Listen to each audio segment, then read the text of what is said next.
Welcome back to Supercar Street Racing, guys. You got Brad here once again, and today we have a piece of furniture sitting right here, so fly and so fresh for the home theater room. Now, we are going to get this thing out and into the theater room real quick, and then we're going to get it unboxed and built. I have not looked at it yet, so I don't know what it's going to take to build it. This might take an hour, it might take 5 minutes, who knows. It's supposed to be exactly what I need for my entertainment center in the theater room for the new Marantz Cinema 50 and all the other gear that goes in there. So why don't we do one thing right now? Let's get this thing over into the theater room and get it unboxed and see exactly what it's going to take to build. What do you guys think?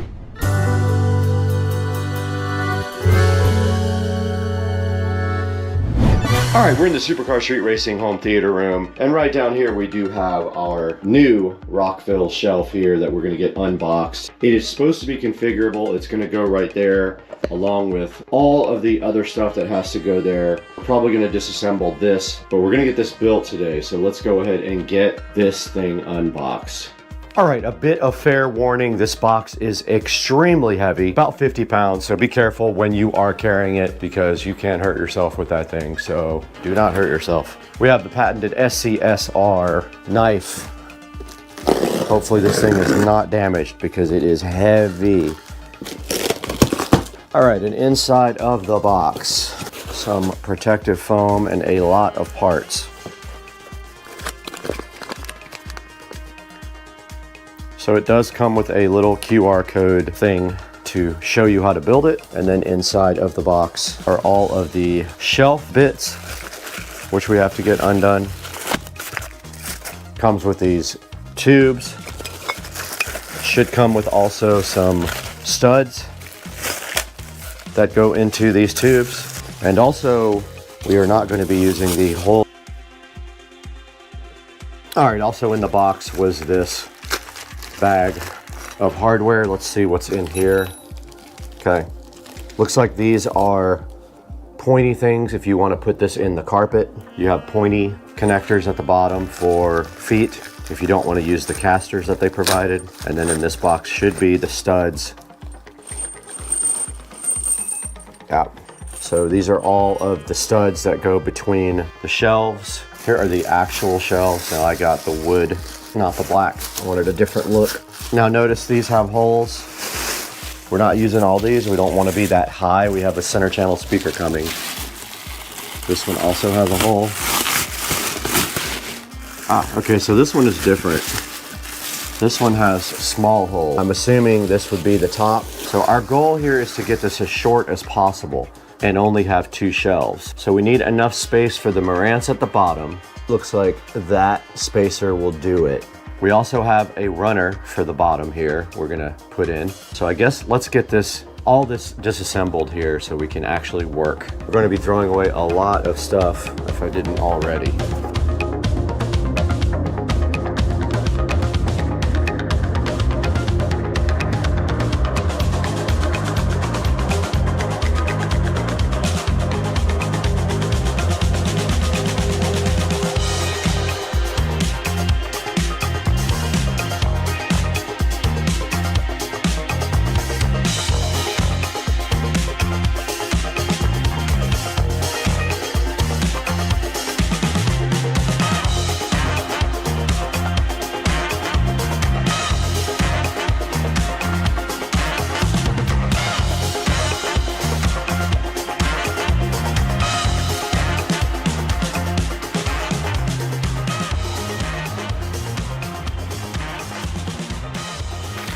All right, I didn't show you guys this. We have a runner for this side here. Should be wide enough to cover up all of the wiring.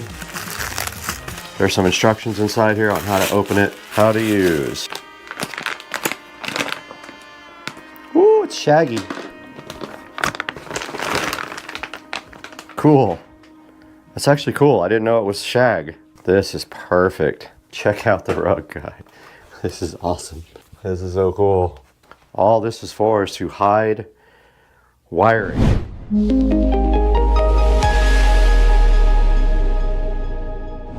All right, guys, we got brand new wire for our Polk Audio speakers here. We are still missing one Polk speaker. It will be here next week. They are on back order, but we have brand new banana plugs to replace these junky old flat cables. I'm gonna go ahead and use these on the fronts. Now, I didn't use them the first time. I used these old crappy banana plugs that I had before. So I'm gonna go ahead and plug in these guys and run the wire underneath the rug, which is what it was designed for.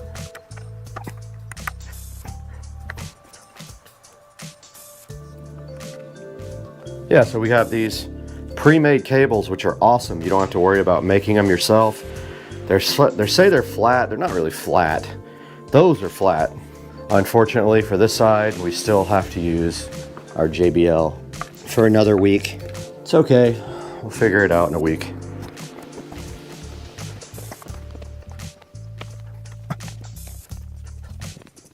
It's going to show just a tiny bit on both sides. We will take care of this one when we actually get our new Polk Audio speaker.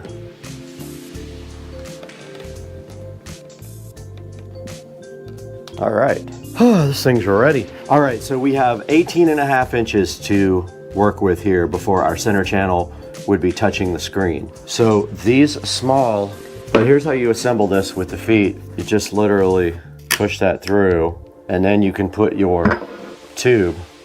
Now you take your other threaded rods,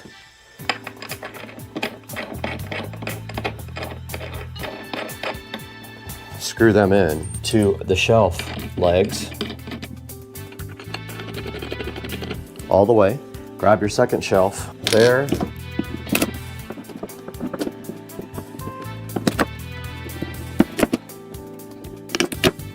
There. Now, Ultra Bass can go down there.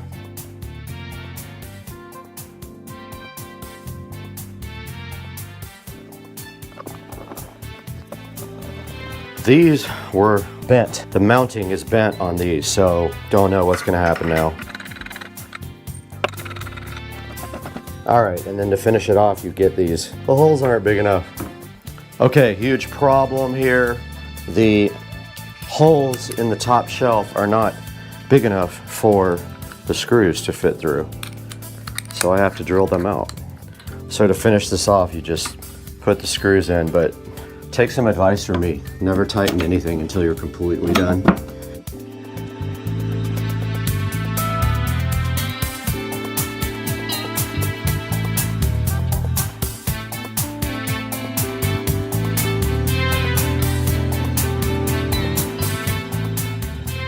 Hopefully this fits in the bottom. It does, just like that. Perfect. Push it back so I can wire it. Marantz goes here, center channel here, and then I just have a couple of little things to put in after that.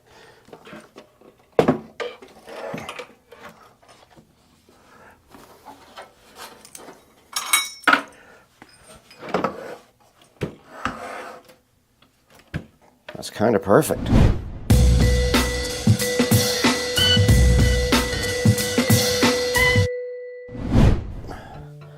Okay, so wiring this is not going to be too bad. A lot of the stuff will be hidden under the rug. I'm going to order new cables for this guy. I'm going to go ahead and order some really nice cables for this actually. These go to the wall, power.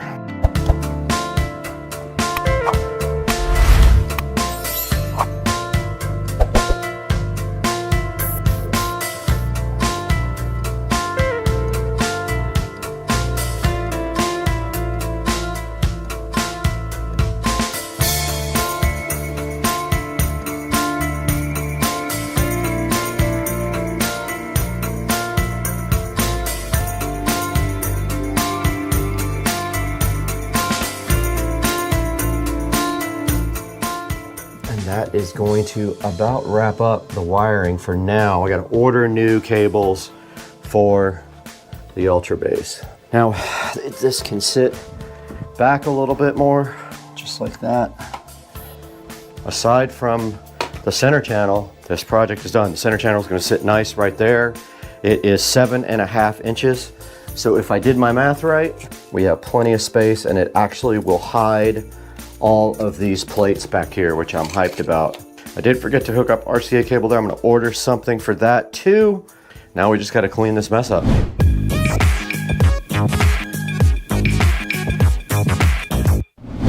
All right, guys, this is gonna wrap up our project here for the home theater room. For now, we are still waiting for our center channel from Polk Audio and our other Polk Audio tower speaker. But for now, you can see we did get the rug put down. We got our new entertainment center in and connected with the Marantz Cinema 50. We got our center channel up on top, which is being replaced. So this project is done until we have our new center channel and our other Polk tower speaker. But that is a good look at how it turned out. You can see we have our Behringer Ultra Bass down here at the bottom chilling. It just needs to be straightened out a little bit. And then right above that, the Cinema 50. We got our Fire TV Cube on the side here, and we got our Advent on top. And we also tied the wiring up and ordered some better wiring to shorten up a lot of the cables in the back. So for now, guys, that's gonna do it for today. I'll leave a link to this guy in the description so you guys can go get your own. I only use 3 out of the 4 available shelves, so I have 1 leftover shelf that I can do something with if I really want to. But yeah, guys, thank you so much for watching. Please support the channel by liking and subscribing. And when you purchase anything from Amazon, not just this, not just anything, you just click through one of my links and it will take you to our affiliate program and pay us no matter what you buy. As long as you use one of my links in the description, you're good to go. Does it work? It does work.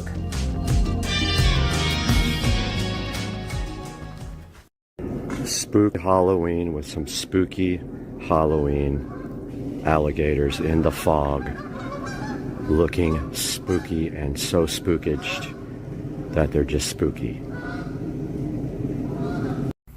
We ain't got no place to park no cars up in this garage. Oh well, let's sell them. Whatever. This is for Philip, who just bought this car. Just thought I would go ahead and take a video. So it has hood buttons. Just push those 2 in, and you need a hood prop.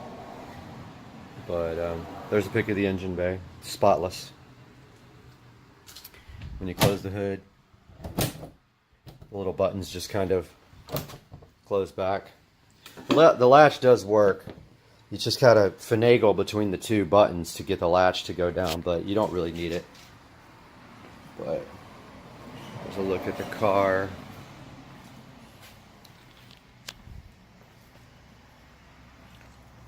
There's the back. Wheels, tires. Might be a little dark inside, but there's the interior.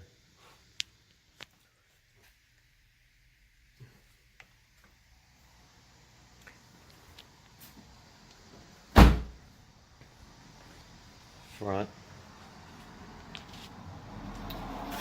There you go, man. If you want anything else, if you want specific pictures, just let me know. A little later. I know, look. Get him. They're priceless. Taking a look at Fortnite on the S22 Ultra 5G.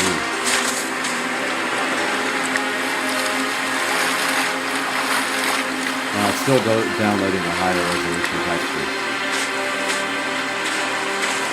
No copy there. Probably because it's busy in the background.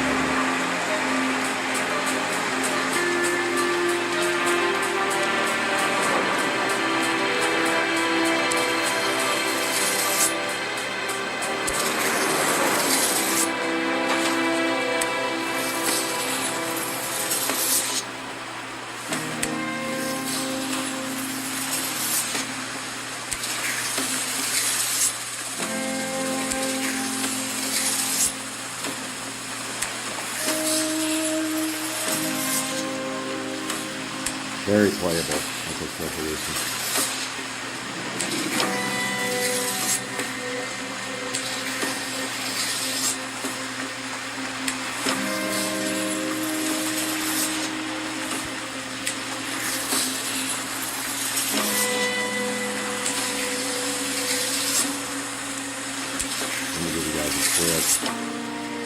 video of this. First time we'll be opening it.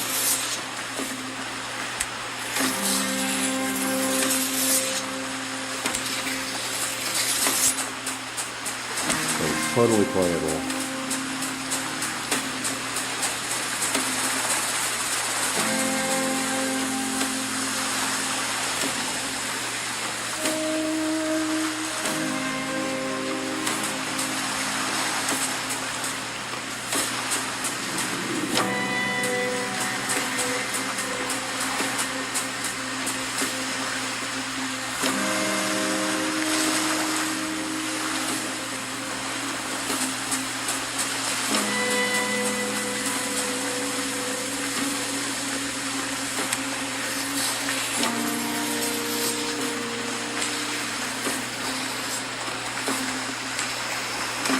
Just getting used to the controls here.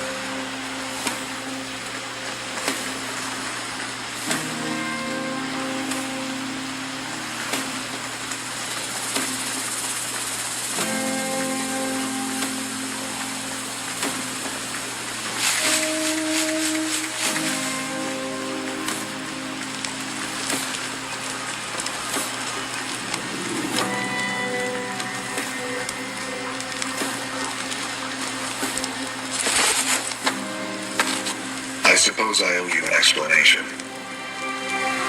We've all been through a lot the last few years, and there's much more you don't even remember.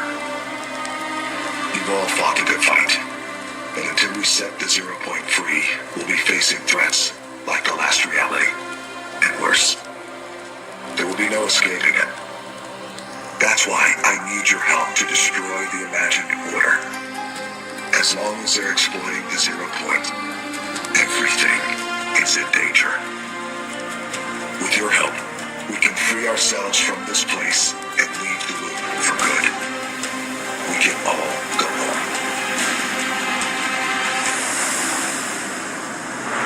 And if it runs worse, the screen recorder runs.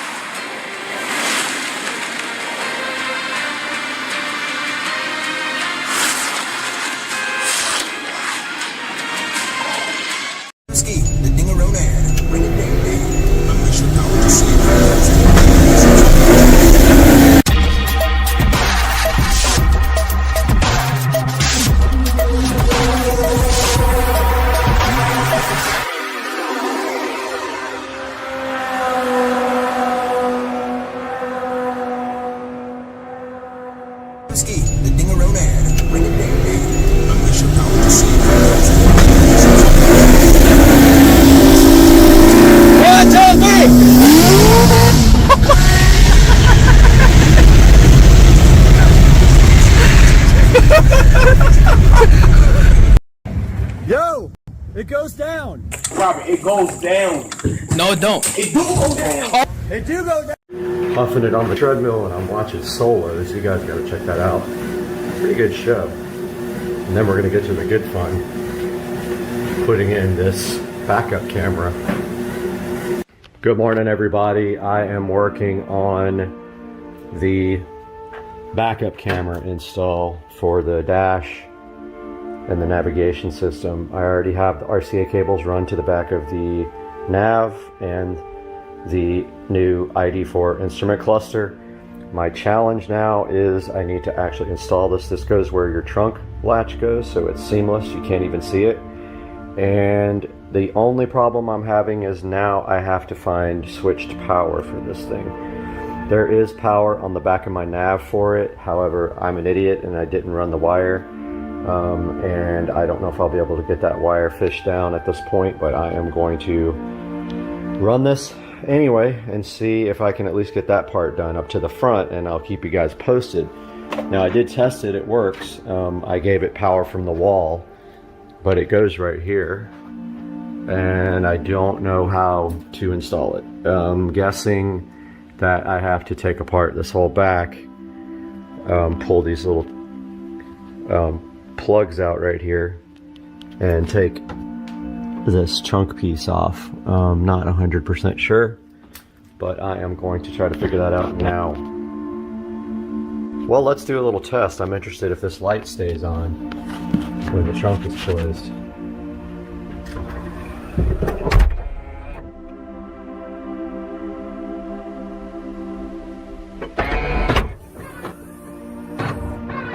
This probably isn't a good test, just because it probably turns off after you start the car after a little while, unfortunately.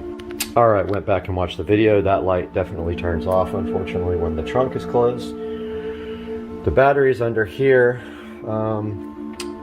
Really wouldn't do me any good without some way to relay that on. Doubt this camera uses much power, but still, I don't want it to be on all the time. Or I could just run battery power. So my best option, easiest, is probably the cigarette lighter.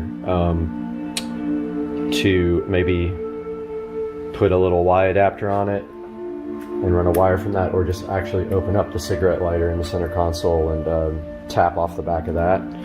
But first things first, I mean, man, why isn't there switched power back here? I heard some of the cars have like a accessory outlet in the back somewhere, which is very cool.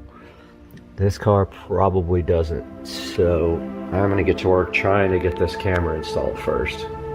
Okay guys, I'm consciously trying to keep the camera a little bit more steady in this video because I noticed last time it was annoying. I did get my camera bundle wire done here. So what we've got is the camera output is an RCA cable. This is inside this loom. Also the input for power is inside the loom. And then that runs to the cable that's going to go all the way to the front. On the other side of this cable here that goes to the front of the car, there's the power wire and also the RCA cable that plugs into the head unit and to the digital dash. You can see it right here. The other end looks like this. So this will get power. We'll go ahead and bite the bullet and get it off the navigation system like I was supposed to in the first place. There's a power wire with the video cable there, so it's switched power.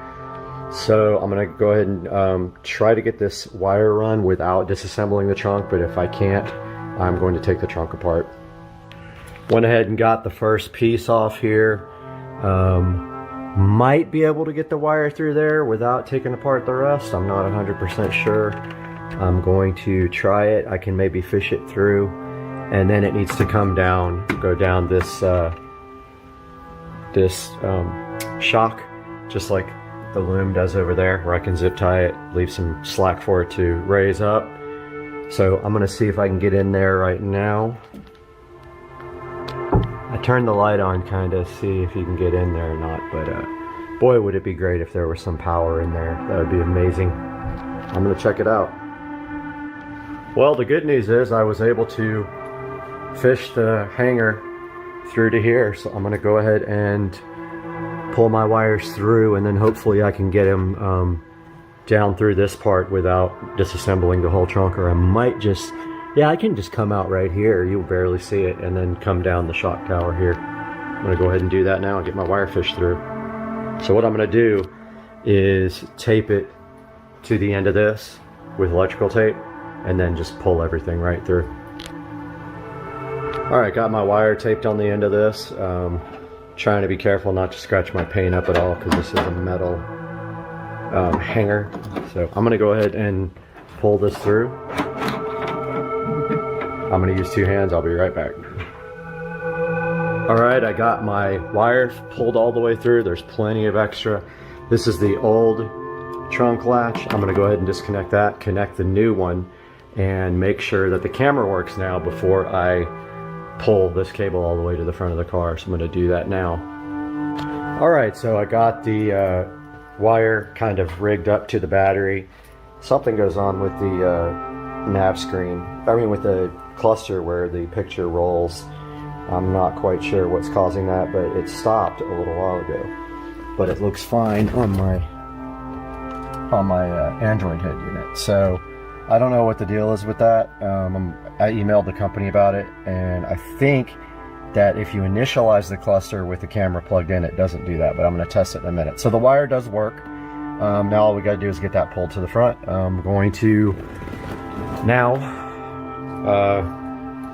route this wire down to the shock absorber here. Come down from there. I got to make sure I'm not in the way of the convertible top at all. So I'm not quite sure how I'm going to get that wire through. I still got to investigate all that. I want to run it down you know, down through the trim right here and everything. So I'm gonna work on that now. All right, so I'm gonna run the wire, actually ran it underneath the gray carpet insert here. I'm gonna run it behind the shock here. Notice over here the loom, they leave like some extra slack for that to open. See how that goes? Just like that. I'm gonna do the same thing right here and button this gray piece back on real quick. Okay, forgot to show you guys the camera installed. There it is. You can barely tell it's in there. And it's a switch also, so it opens the trunk. Got the plastic piece back installed right here. Now I'm gonna work on zip tying this down the trunk shock absorber. And let's see how I'm gonna get it into the cabin. There's an easy way right there, but this whole compartment comes off, but I'm hoping I can fish it in there somewhere. I just don't know where yet. All right, so literally learn something new about your car every day. I had no earthly idea that this came down and that this bag or something is in there. I don't know what that is. Something to do with a seat belt or something. It's so crazy. But I'm gonna see now if I can get through behind here, which I probably can. Like want to get it like down in between the seat right here, under the bolster, through there. So I'm gonna see right now what I can do with this. I've never seen this back here. It's so funny that I've had this car for the whole time and never noticed. All right, guys, a little update here. So I got the wire fished down here. I think I'm going to somehow tie it or maybe tuck it in right there again, because there's some stuff back here that moves and I don't want that wire getting caught right there. I fished it down through the floor there around the corner, and now I'm going to drill a hole right in the corner of that whatever the heck this thing is for luggage, and then go right through there. So I'm going to do that now. So there wasn't a way to drill a hole through there, so I went ahead and just popped a little hole in that canvas and run the wire through there, and then I'm going to seal it up later with silicone sealer just to make sure there's no air coming through. But I got the wire, you'll just see the tiny bit of it right there, but I can tuck that in really nice. And now this thing should just close like that. That's all you see back here, and it's barely noticeable. And then if we come in here, so the wire comes through the luggage compartment here. And it's kind of hard to see with this light. I am going to run it right down the corner of the seat and down through here to get to the front of the car. I'm going to work on that now, but I'm going to put the top down first, make sure nothing is in the way. Got everything out of the trunk here. I'm going to do a little experiment and put the camera in here and just make sure that hopefully I can see right there. Make sure that nothing is in the way.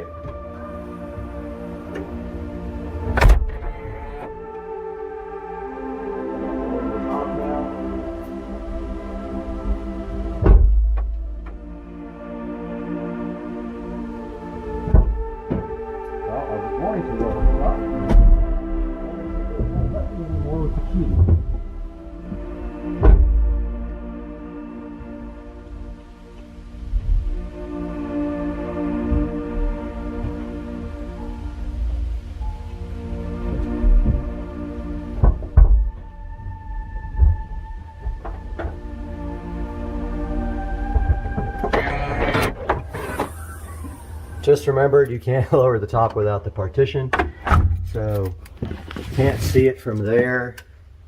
I'm just gonna try it and see what happens. Okay, I made a huge mistake back here, which almost ripped the wire right in half. So you have to understand the way the convertible top operates. These parts in here move. I had this tied to a spot that had to move, and when I opened the top, I noticed it was stretching the wire, and I thought it had broken the wire, but I tested it and the wire's still good. So I rerouted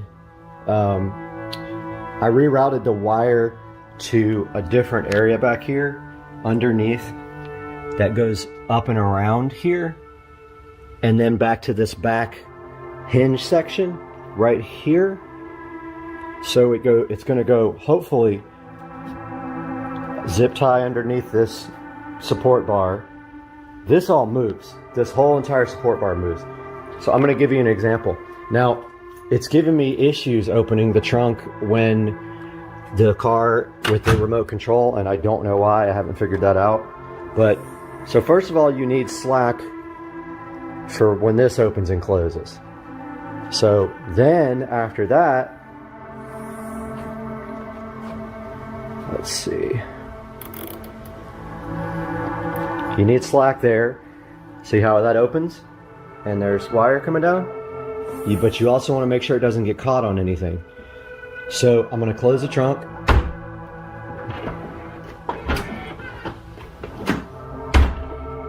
I'm going to try to put the top down with the key fob, but it has not been letting me, and it sucks because I really want to watch it put the top down, but let's see if it'll let me put it up. Okay, so it did roll the windows up. Let's try down. It's got a red light on, so I don't know what that means. So I'm just going to go a little bit here. Let's see, turn the power on. Okay, it works there. Now what happens now is the back flips up. Watch. As soon as that flips up, I need to go back and look. That's what was pulling on the wire last time. So what we need to do is in here, make sure there's enough slack. Aha, see, this has to open all the way, and that wire has to be tied to the back of the of that support bar. So let's open it a little bit more. Let me go that way. It won't let me do anything, I guess because the key is not nearby. Let's try this. Let's put the key in the ignition.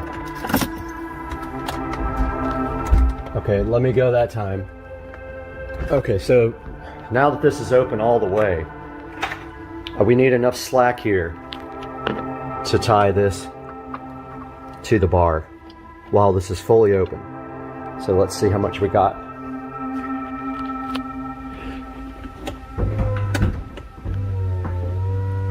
Okay, so that's as far as it opens.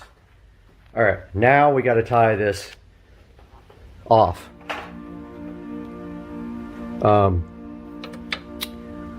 I got to figure this out because I don't know if it's going to get pinched when the thing closes. Not 100% sure. I'm going to look at that now and let you guys know. Okay, I think I got the issues in the trunk sorted out. It's kind of difficult because that whole thing moves. So it's really hard to get everything zip tied plus leave slack so that things can move and at the same time keep the wire from coming out or getting kinked. Now this is what's in the back. I had no idea this was back here. So I pulled the seat down. I'm going to pull this wire through down under the seat here, hopefully down through this footwell and then up to here. And then I need to run power, which means unfortunately I got to take the screen out, or at least take the bezel off again to get back behind there to get power from where the navigation system is. Okay, so I got the wire run underneath the carpet here. So if you just pull off this little footwell piece, I ran it all the way under here, and then I ran it under this piece here that has the trunk switch on it. I pulled off the little duct work down there at the bottom. And so now the wire is actually where it needs to be. It's fished through. Now I have to take out the nav and make sure that there's power back there, and if there is, I have to run that up through the dash, which is going to be not fun at all. So I'm going to work on that now. All right, I got the nav pulled out. I verified with my voltmeter that there is power on this wire, and I don't think it's on full time. I hope not, because that's going to run the battery down. I believe this is switched power. It says, let's see,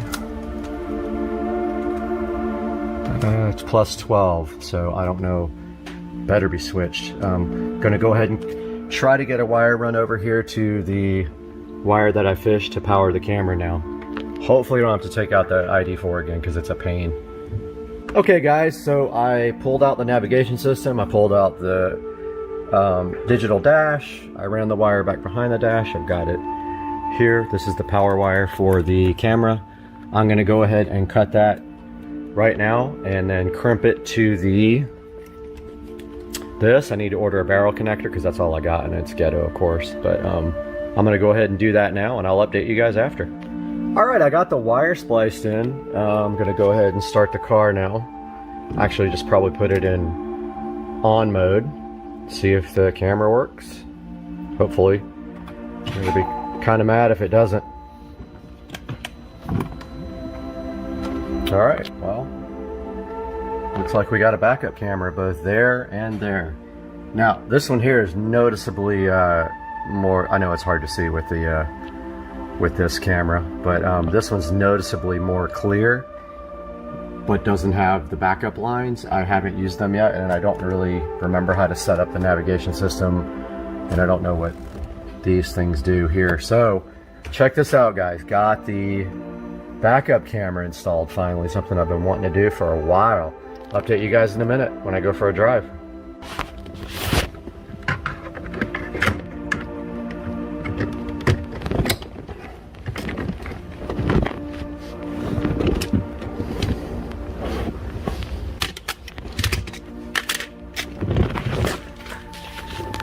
And we are back. Got everything buttoned up. I got the garage cleaned up. So this is the Avon navigation system. There's a million of them out there that are just the same. It is an Android unit. All I can say about these guys while we're talking about it is they never update them, so you can forget about getting a newer version of your operating system or whatever, unless you are good at customizing and installing you know, custom ROMs. You'll never get that. So that's my Android. This is my ID4 digital dash. This is my custom USB connector for my digital dash to upgrade it and to put new software on it. And let's see what happens now when we put it in reverse. Alright, so this is the first time I've ever seen the actual backup camera.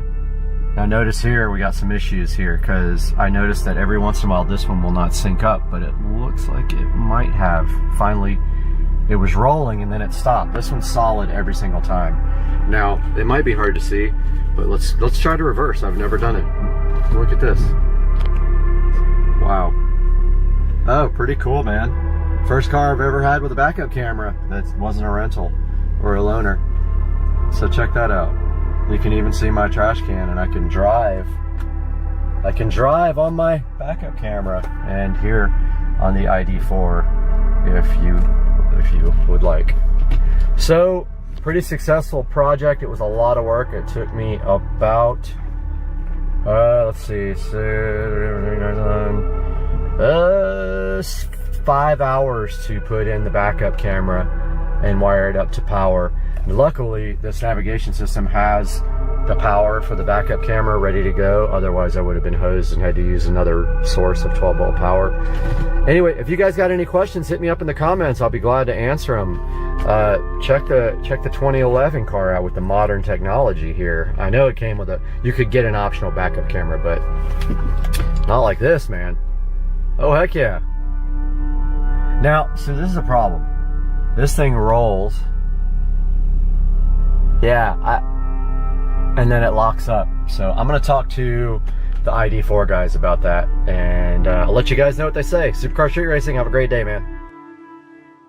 We got this tiny little charger sitting next to this brand new wine fridge, and we got the peel sat. That's so good, that you love. We peel it right off of here, and it gives you satisfaction, and you love it. And there's a tiny charger next to this fridge. Hey guys, welcome back to the channel. And we've got a huge update for you on this wonderful Friday evening in the Supercar Street Racing studio. That's right, you are looking at the 95% finished Supercar Street Racing amazing 4K production studio. And I cannot wait to give you guys an official tour. But let me tell you what we have done since the last update.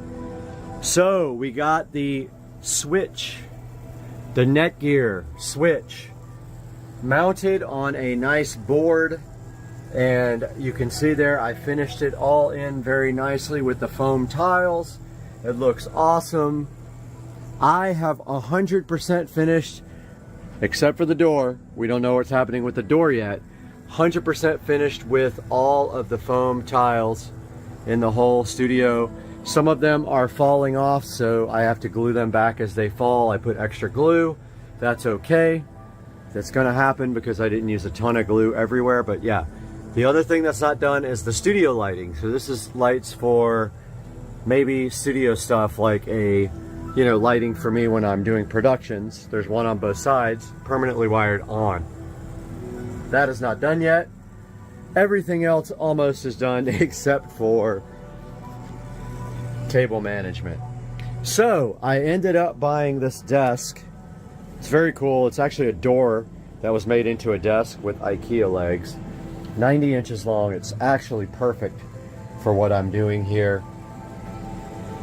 It will fit all of the editing equipment plus my work stuff on this end. I'm going to shift everything down to the end and then move it right over into the corner. That's going to open up this whole space over here for whatever I want to do with it. It's going to leave this space open. There's the subwoofer. I did put the subwoofer connector over there in the corner, and that sub is too big for going in that little pocket right there. So I don't know if I'm going to move this couch that way or keep it that way. But either way, this can actually go under the table as long as it doesn't hit my feet. It's fine. We've got the editing rig down there hooked up to the 4K 50-inch TVs. Two displays there, two displays there, and of course when you move the mouse, you can move from one display over to the next display, and then down to this display and over to that display, where then you can open up a nice monitor session here for Supercar Street Racing. So that is all done. There is the Marantz NR1711, which is actually output from the PC is feeding it. So we're listening to Purple Planet, no copyright music, playing through the Marantz in... Oh, and another thing I finished the wiring 95% for the 7.2 surround sound. That goes down to the wall plate there. It all goes right there. And all I have to do now, right here, right now, tomorrow, because I'm burned out, is on the receiver end, I'm going to put banana plugs. So I'm going to shorten the wires once I get the table closer to the wall. You can see right now it's about 2 feet off the wall. When I get it closer to the wall, I'll shorten the cables, put banana plugs, clean that up, and then I've got tubing to run straight down because there's no wire management on this desk. What else did I get done? I got all the wall plates installed, all the foam tile done, all the speakers are on and running, and they have been set up with Odyssey, so they have been calibrated. That is probably not my final subwoofer. It might be, I'm not sure yet. I'm still looking for one. People think I'm a scammer on Facebook because I don't have a picture. Well, that's fine. I won't buy your stuff. Yeah, so we got Supercar Street Racing going on this monitor, some Visual Dawn up here, some 4K scapage, and that is going to wrap up this update until we do the full tour when I am finished. But guys, it's looking fabulous in the Supercar Street Racing studio. I hope you guys love it, and we will see you tomorrow with another update. The best sunsets come after the storm. Look at that right there. Look at that beautiful sunset over Florida. Goodbye, Hurricane Debbie. All right, guys, welcome back to another episode. We got the guys here starting to refinish the pool today, and so looks like they're draining the pool now and washing it down. Let's take a look. Alright, if I put you on video, man? You mind if I put you on video for my channel? My YouTube channel? This guy's out here doing his work, man. He's got it. Gonna refinish this pool. My frog pond. So they're draining the pool right now. So what's the next step after you drain the pool? Take it for how spots, riding spots. Okay. Then I just try to tear them out as much as possible. Uh-huh. And then once I do that, it just starts to rinse down like I'm doing now, rinse down again. Then I bond coat it. Bond coat is like a primer for your interior of your pool. With the paint, I see. your interior sticks. Okay, gotcha. That's what I apply. And I seal it all around your little turn. Yeah, I tip that around now. Right. Around the rest of them. I reseal around them, even around the light. And we be good to rock and roll again. So that light's actually coming out. You can. Yes, sir. I'm gonna take it out. Oh, okay. And All right. then I'm gonna pick it around, reseal it. And, I'll just leave it hanging there until once you get it replaced. Yeah, I'm replacing it. We gave you the electrician a replacement. Then I guess they'll be here to see your finish. Hopefully. When that light gets in. Do you actually do the Pebble Tech yourself? No, You guys no, do no, that? I'm just a prep man. I tile. I do everything but that. Ah, gotcha. But you're not doing the step tile, right? No, sir. Okay. Step tile usually goes on when the inspector comes. The inspector guy usually puts on the step tile. But he likes for it to be on top of the bar. Oh, right. Okay. Man, yesterday we had a big old hawk sitting right here on the step watching the frogs. That was a good look, man. I know. What the Indians say, you're an off-watch better. That's what I heard, man. God, God. How you get all that out? Just with the pump? All that dirt and stuff? All that dirt, something, we're going to shovel all that crap. Right. We're going to shovel all this crap out. But that stuff will just go. We'll get it out with bucket. Gotcha. Shovel all that, get all nice clean. It's nice having the pond to dump the water in.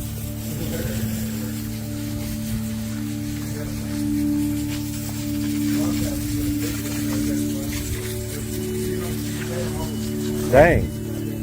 Really?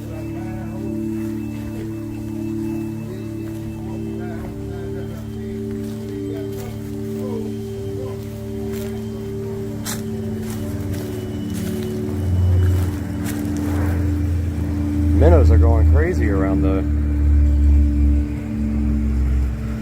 Look at the minnows. That's insane. Minnows are like hoarding around it.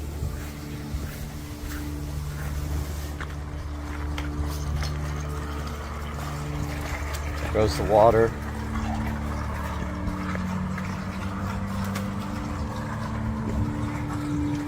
And of course they're going to shovel up all the debris that's left here. All this water is just groundwater.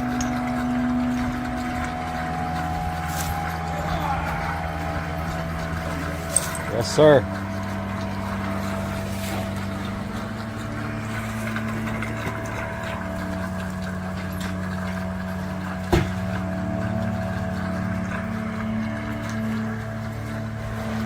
There's all the rest of the water.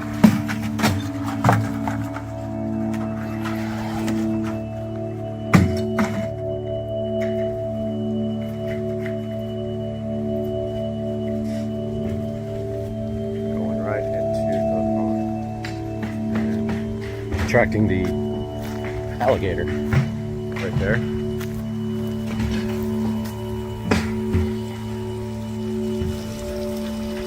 Sitting right there too.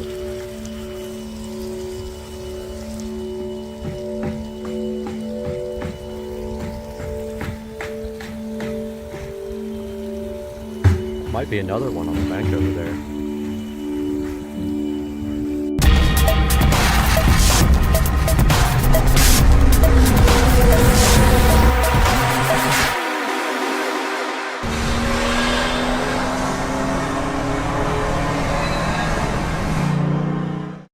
Those are smaller Smith & Wessons. The key is you don't need to throw it that hard, really. Notice you can hit the back too because I got back points. There you go, man. You're a natural. First shot. Oh, that was bad. You went way down on that one. Well, you got 2 out of 3. Yep. Epic. That's what's left.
Out over there.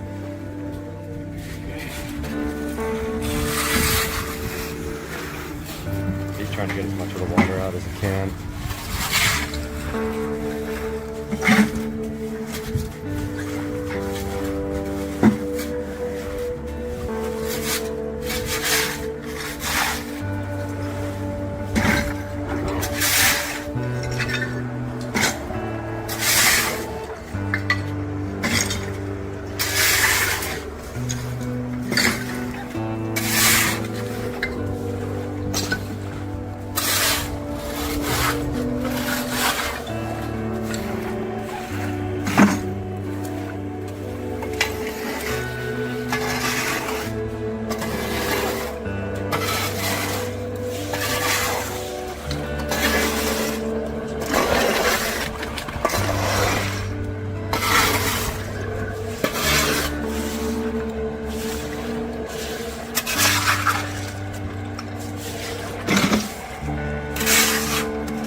That you guys hear shortly. He's cutting around the cords and the light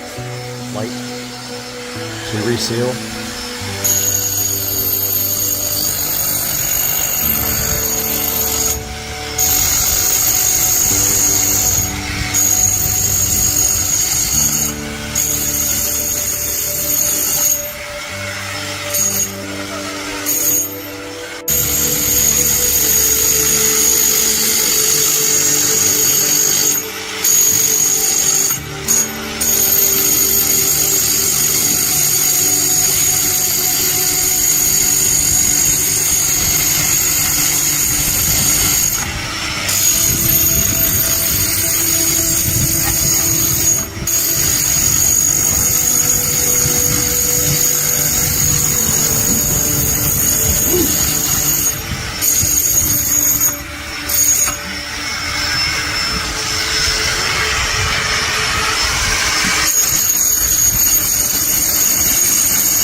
What's that?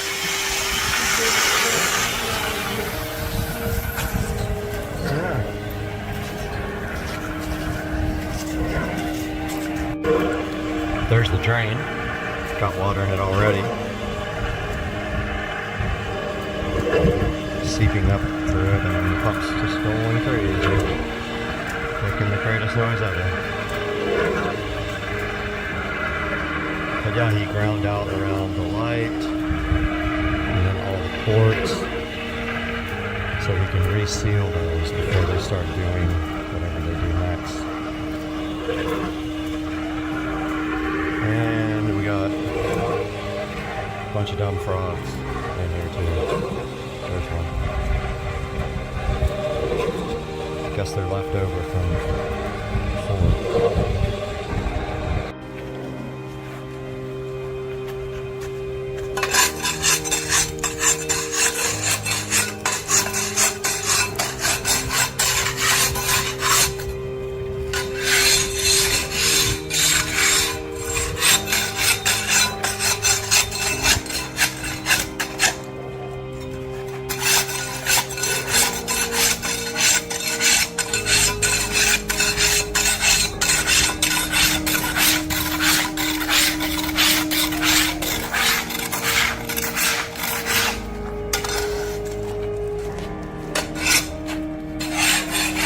Update, he's cleaning the pool out now. Got it almost clean. Scraped everything. Now they're just going to put it all in that bucket.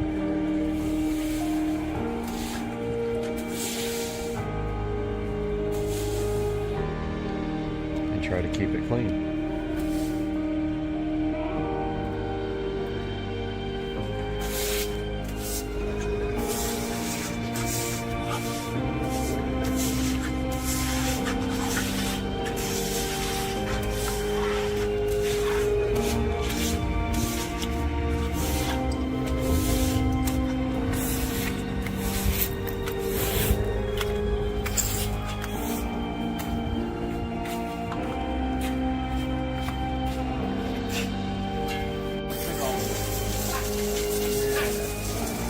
Got him.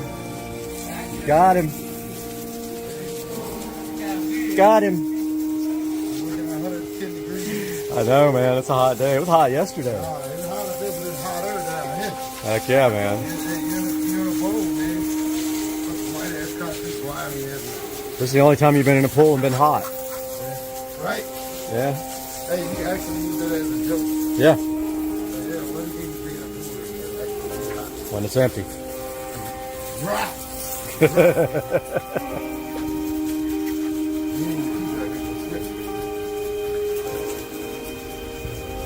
Or if it's a hot tub. We'll have a little bit of sludge out here. We'll start getting a lot of water.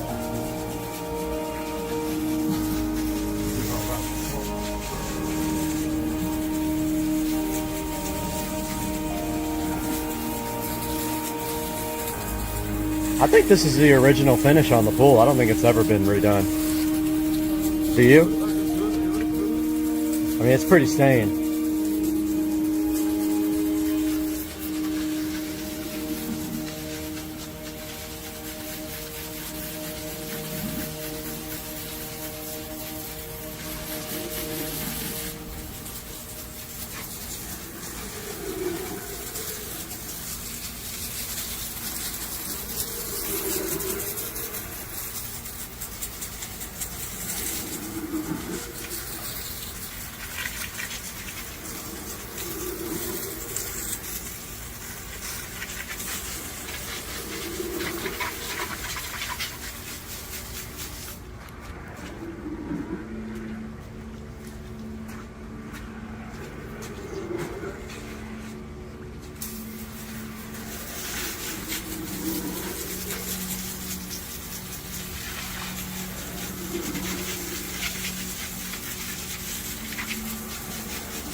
I see something happening out here. Let's see what he's doing.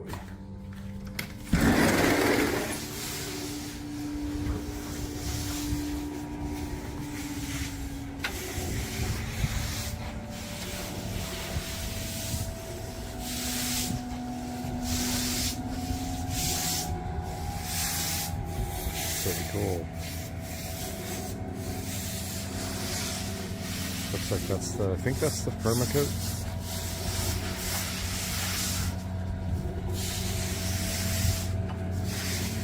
That stuff.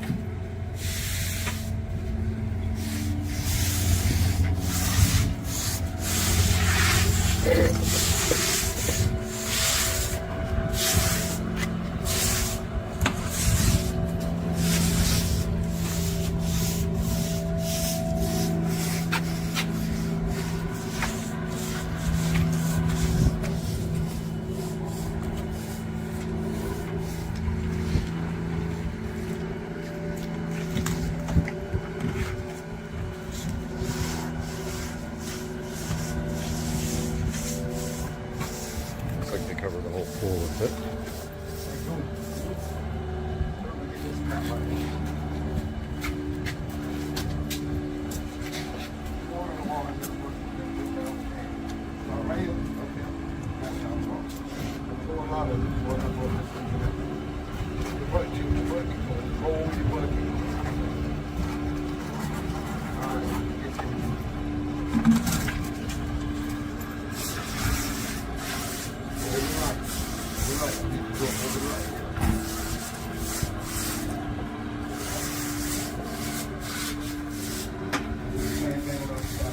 Stuff dries fast.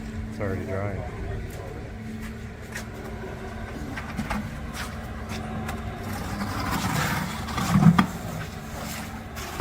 Awesome.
drying already.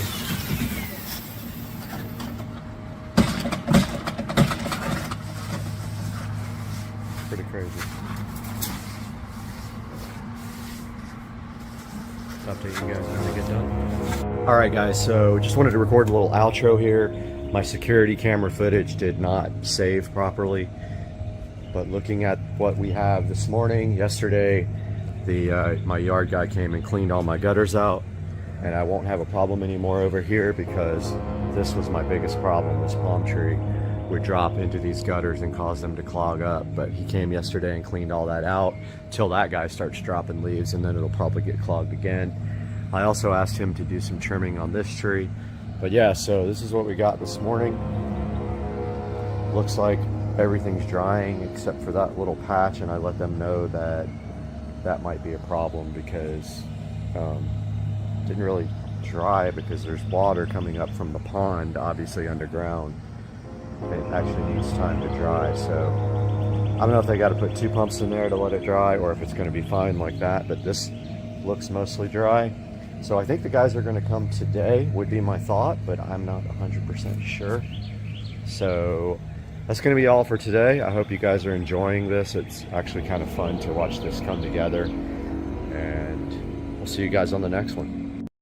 Guys, welcome back to the channel, and today we're going to take a look and unbox this Niyuan wireless lavalier microphone for the iPhone. So stay with us.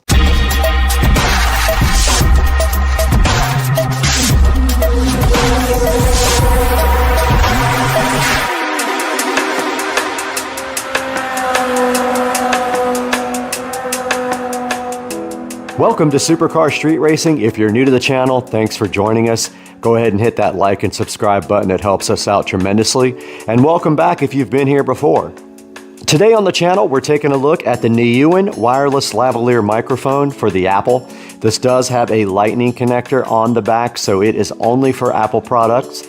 And I don't actually own an Apple product that I can plug this into. So today we're just going to be taking a look at the unboxing and giving you guys a low-cost alternative to an expensive mic like this DJI right here on my hat. Alright, taking a look inside the box for the Niyuan wireless lavalier microphone, and we'll cut away to some pictures of this. It does come with an instruction manual. There's the instruction manual there. Also, it comes with a little charging cable, probably about 3 inches long. So it's just a USB-A to USB-C charging cable. You can use anything to charge it. You can use a computer or a little USB adapter to charge a phone. It comes with the microphone itself, which clips on your lavalier or your collar. And then it comes with the receiver that goes directly into the phone. And that is everything that's included with the microphone.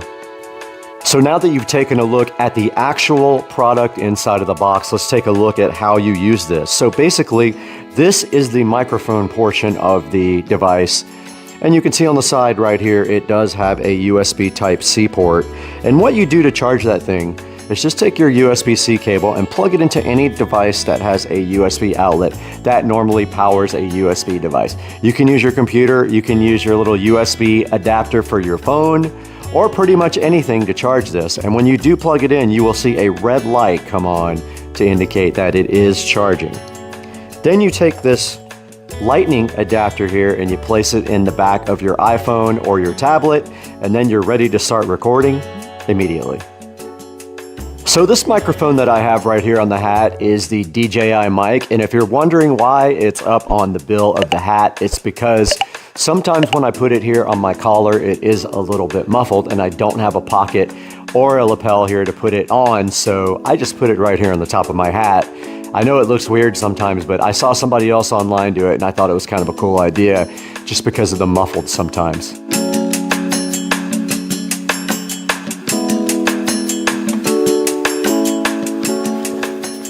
Welcome back to Supercar Street Racing. We are here in the beautiful 4K production studio once again to be with you guys to talk to you a little bit about this wireless microphone from Niyuan.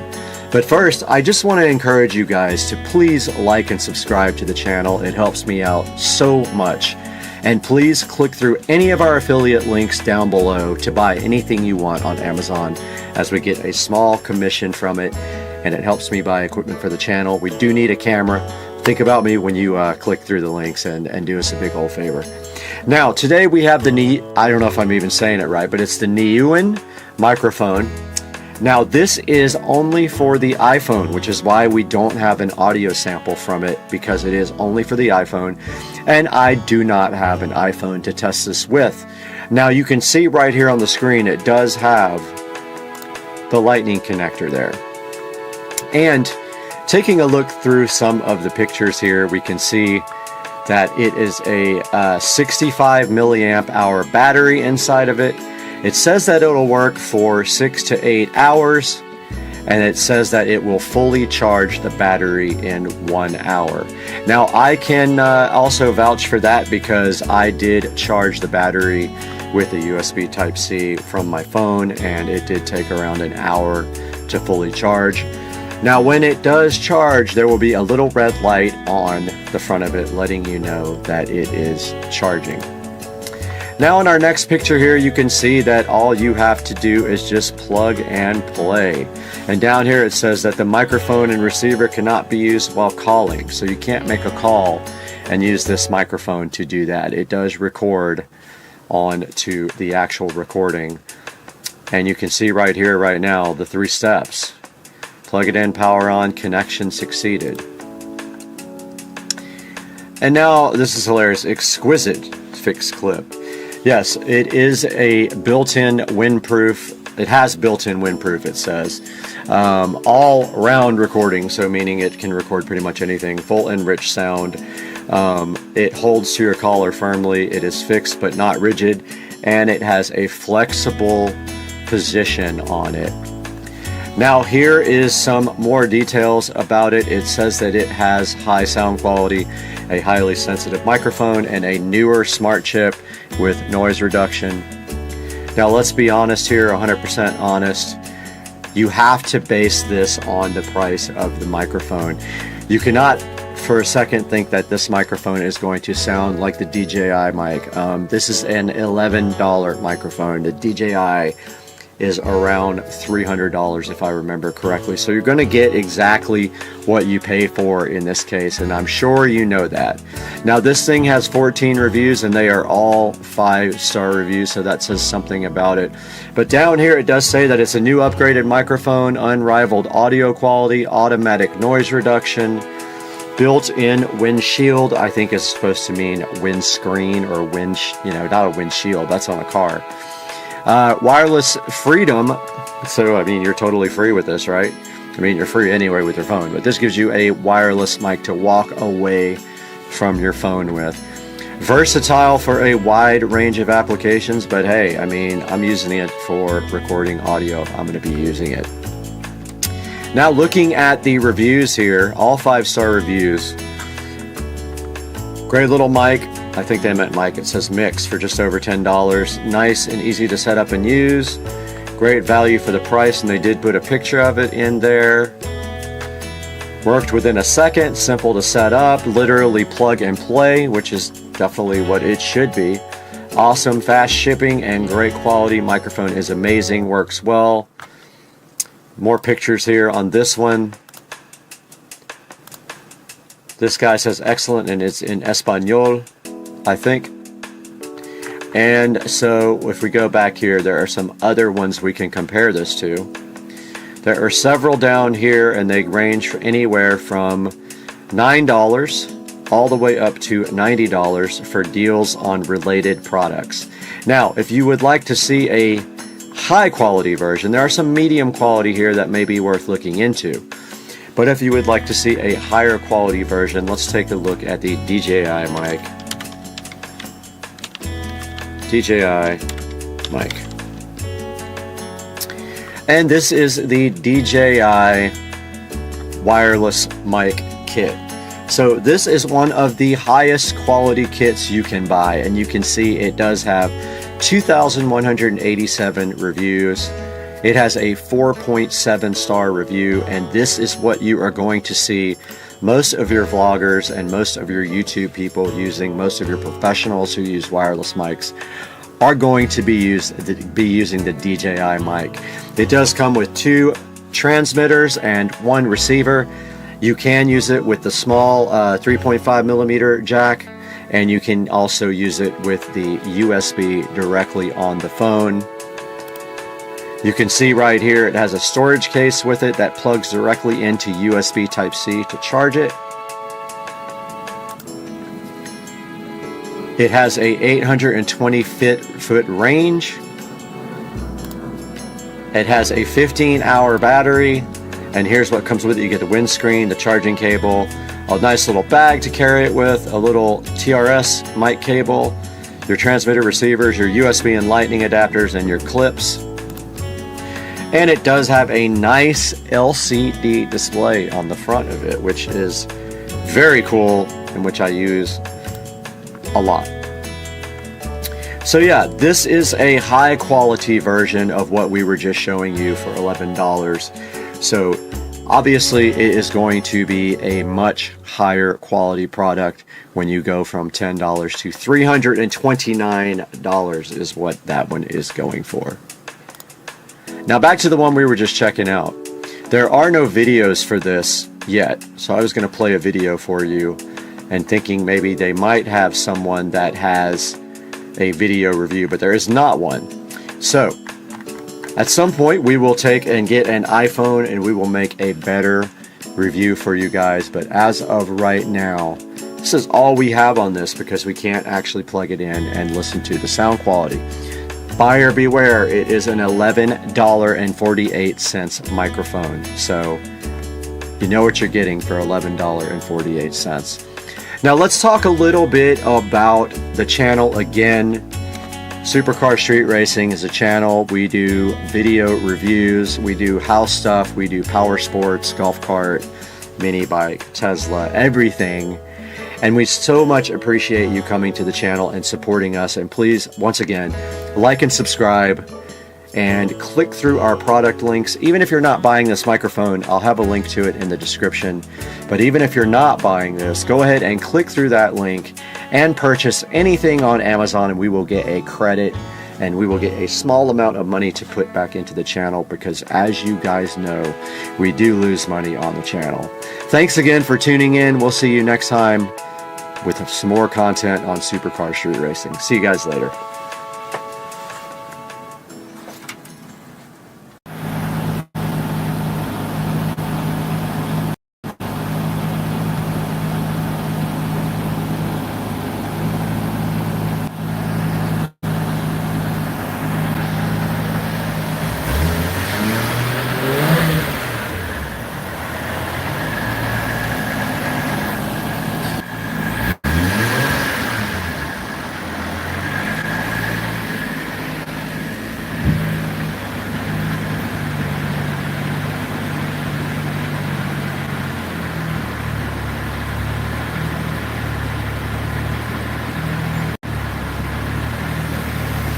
Looks like he's checking the AC.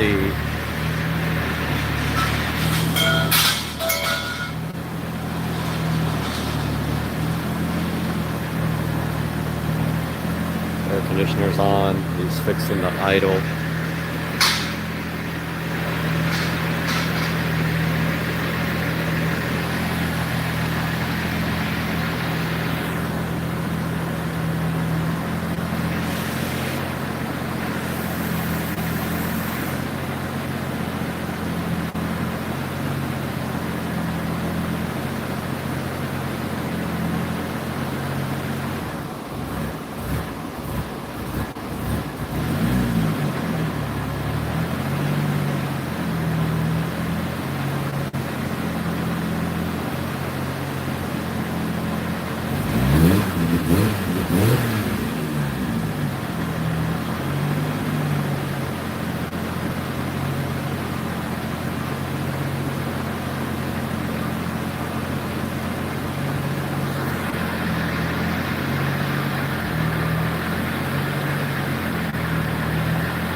Oh yeah, we might have to get in the trunk. Like I said, that's where I shine.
I figure we'll probably be climbing in there in a minute.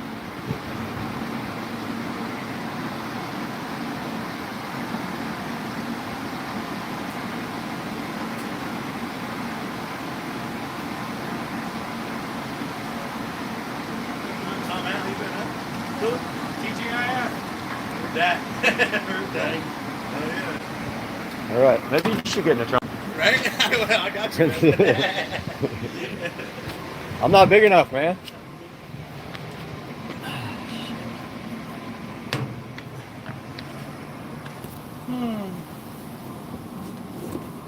This plus 5 gallons of fuel. Yeah. Okay. Every bit counts.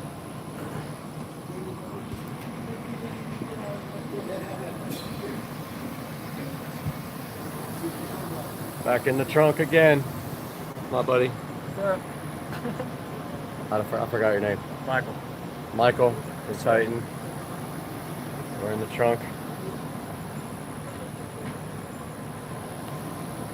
Because it's spinning. Even with the tire pressure down. It'll spin.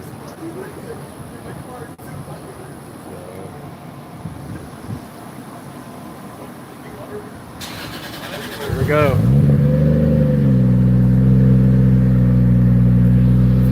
All the way in. Loud as hell. Need earmuffs.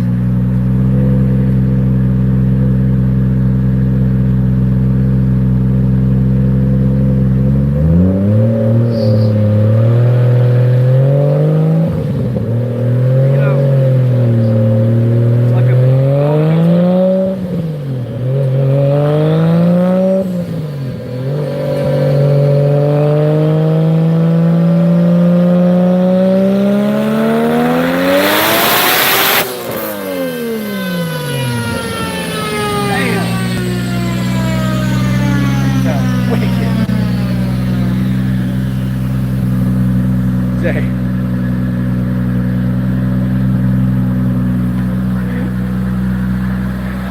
That was fun.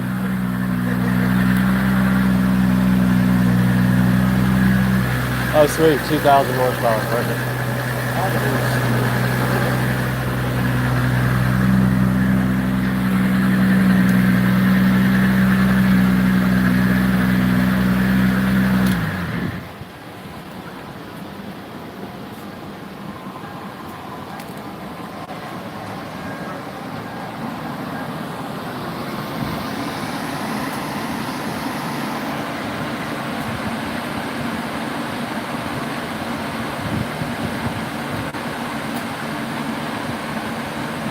743.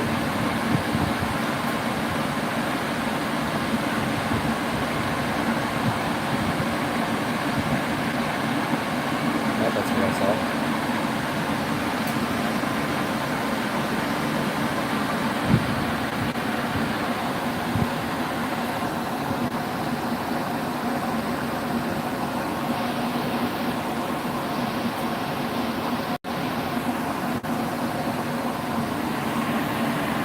Will it make a boost now? Maybe 28 now. And still maxed out on the D-cycle? Yeah, it's maxed. Max on that. Well, we got another 2. It's not bad. Yeah. It's not great, but... I mean, I honestly don't think that turbo is going to make any more than that. I've never run that turbo with those small housings. I think So you think it's a small exhaust housing? I think it's the compressor housing mostly, but turbine housing too. Would it make 743? Yeah. You get it to make a little more, but it's not going to make a ton. Yeah. Just changing those housings, I think you'll pick up probably 100 horsepower. Yeah. Okay.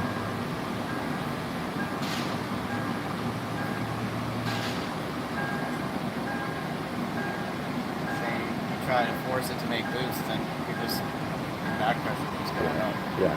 It's not good for anything. Okay.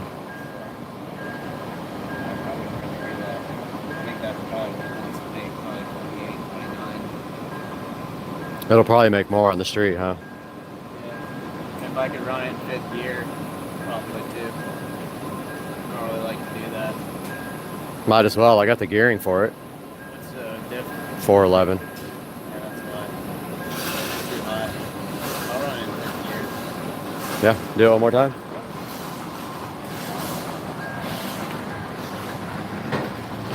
Hey, you think you can get in the back so I can video it? I don't mind it. All right. Thanks, man. I wonder if you guys can fit. You think that's too much? Yeah, I think just. Yeah, I think that's gonna be Just one person? just one person. All right, he said just one. One person? Yeah. Especially now with 5th gear. Okay. Thanks, man.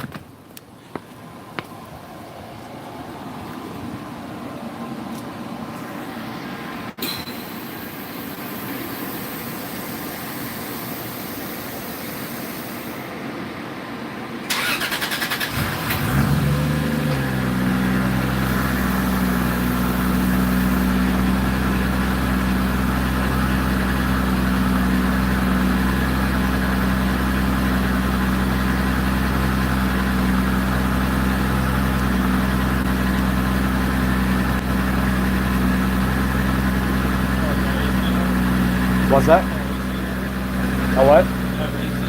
Yeah, fully works. It's running the factory ECU and AEM, and they're tied together.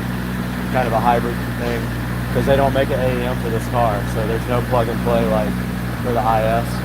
So people just kind of fake it. It's got a Honda AEM.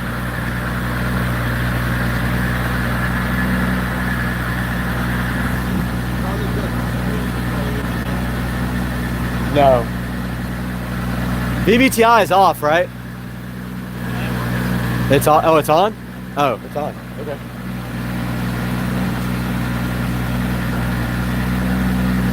Good question.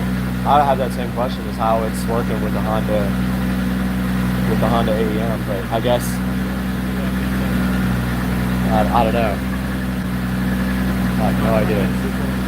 Or maybe it's the program itself and not the actual hardware. Yeah. Thank you. Appreciate it. Yeah, it's pretty crazy. It's got the V160, the super 6-speed transmission, built suspension, everything's done, and the motor's built top and bottom end.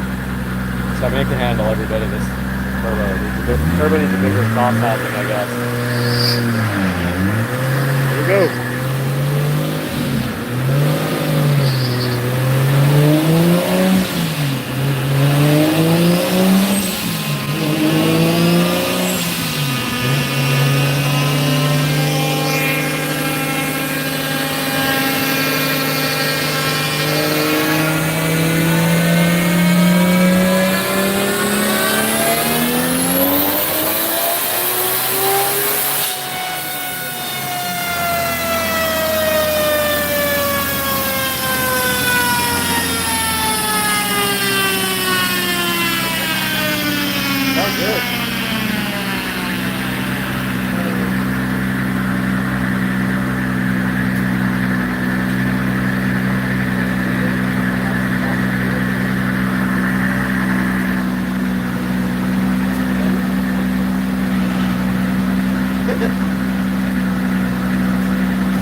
Down to 28 on top. I saw the 31 on the boost gauge when you were running it. I was looking at it pretty close. It made some power. That time I can tell. It's fired though. It probably needs new plugs. Really? Yeah. So that had to be like close to 800. It had to be. Because it made 743 with 3 less pounds of boost.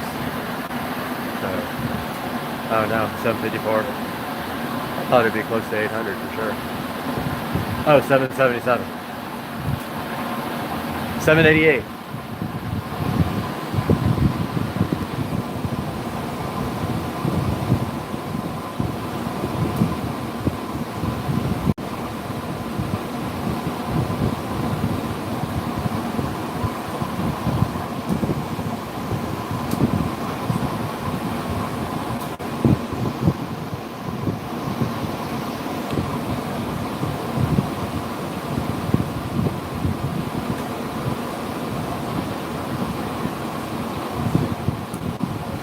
There you go, 791.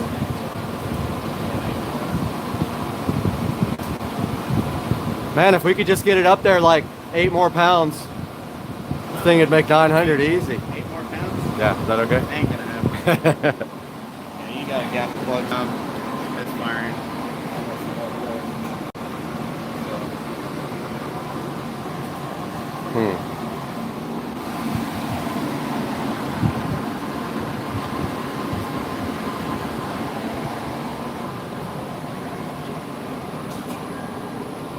Do we need to do that right now, or can we do it right now?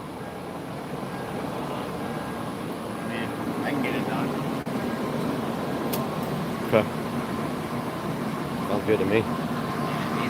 Okay, yeah, we might as well. I mean, they're new. I say new, they've been on the dyno now twice, but... You know what they gapped them to? I don't. All right, guys, we are on our way to All Set Auto right now, and then we're going to reveal once we get there what is happening with the 2023 Model S Plaid on Supercar Street Racing.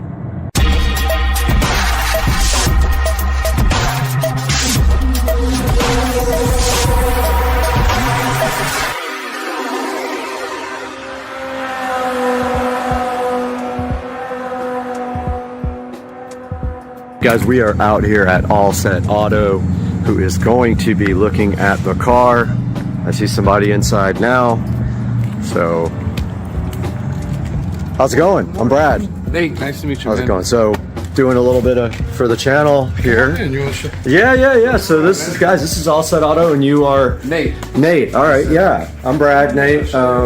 Yeah, for sure. What we do here. Okay, awesome. Whoa, Teslas. dude, love the lighting. All Set spelled backwards is actually Tesla. Yep, that's true. And so this is our work area.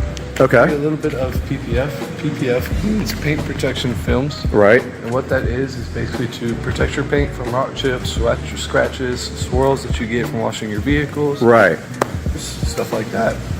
So what we're looking at for the car that has less than 200 miles on it is satin satin. I can And actually show you a satin. okay, cool. A satin right here. And we're going to be doing the whole car. This is a Model 3. What model do you have again? Model S Plaid. Model S. Wow, nice. Congratulations. Brand new. It's got like 100 miles on it. So Sweet. This one's actually getting a matte conversion. I don't want to go too far over. okay. So this one's going satin. Mike, which fenders you get done? You get the hood done. Okay. Yeah. So you can see here. I love the lighting here, by the way. Yes, this is our light tone. So yeah, you can see here where it knocks the shine down on the satin, which is exactly what I wanted. And there's a couple of black ones like mine out there, and I looked at an older one, but I decided to get a brand new one because they updated the hardware. Yes. So now they have there's no more like proximity sensors. It's all camera based, and so all that changed. And I wanted to make sure. All new to these now. Yep, all new. And this one's brand new too. Yes, this is a 2023. Well, they have sold so many in the first quarter, something like 500,000 cars. So you guys will be busy. Yeah, we're not shy of work.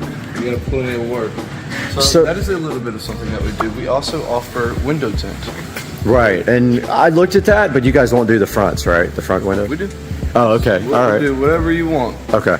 We might do that too. Just providing the best for our customers, whatever they want. Because I thought he texted and said it was like $6.99 just for the backs. $6.99 is including the front two and the backs. So I'll actually come out here and show you, go over your vehicle. Okay. So $6.99 would cover all 8 of your side windows, 4 on one side, 4 on the other side, and then the very back glass. Oh, okay. Just not the front. You guys Not don't. the front. Do you guys do the front? We do the front. We also do the sunroofs. Okay. We'll do any window on any model, make, or any model, basically. Okay, cool. All right. Well, we'll talk about that a little bit. We also offer a ceramic job too. I know you're getting a matte conversion, so there wouldn't be any kind of ceramic on your vehicle right now. Right. If you would like to do something like that, help you clean it a little bit easier. PPF, you're already getting it kind of clean. Right. It's really a preference thing. Some Like people on top of it, the some PPF? people don't. Yes, sir. Oh, okay. So, what is if it ever had to be removed? What is that process like, and does it hurt the paint at all? Process is we take a steamer. You could peel it off yourself if you knew how to do it. Right. I wouldn't suggest it. Okay. If you slap it, we call it a slap technique. So sometimes when we get beginners in here, they'll take the film and they'll actually slap it off, which will actually strip your paint. I've heard that If you do too. that, yeah, you have to paint the whole car again and take care of the customer. So Okay. try to stray away from that. The best way to do it is to actually pull with it, stretch the adhesive on the backside so it doesn't pull in. Gotcha. Okay, cool. And we also use a steamer, and basically the steamer provides a little bit of steam, put it to the film, and it provides water on top of the film. Okay. In the paint. Gotcha. So it helps separate a little bit easier also.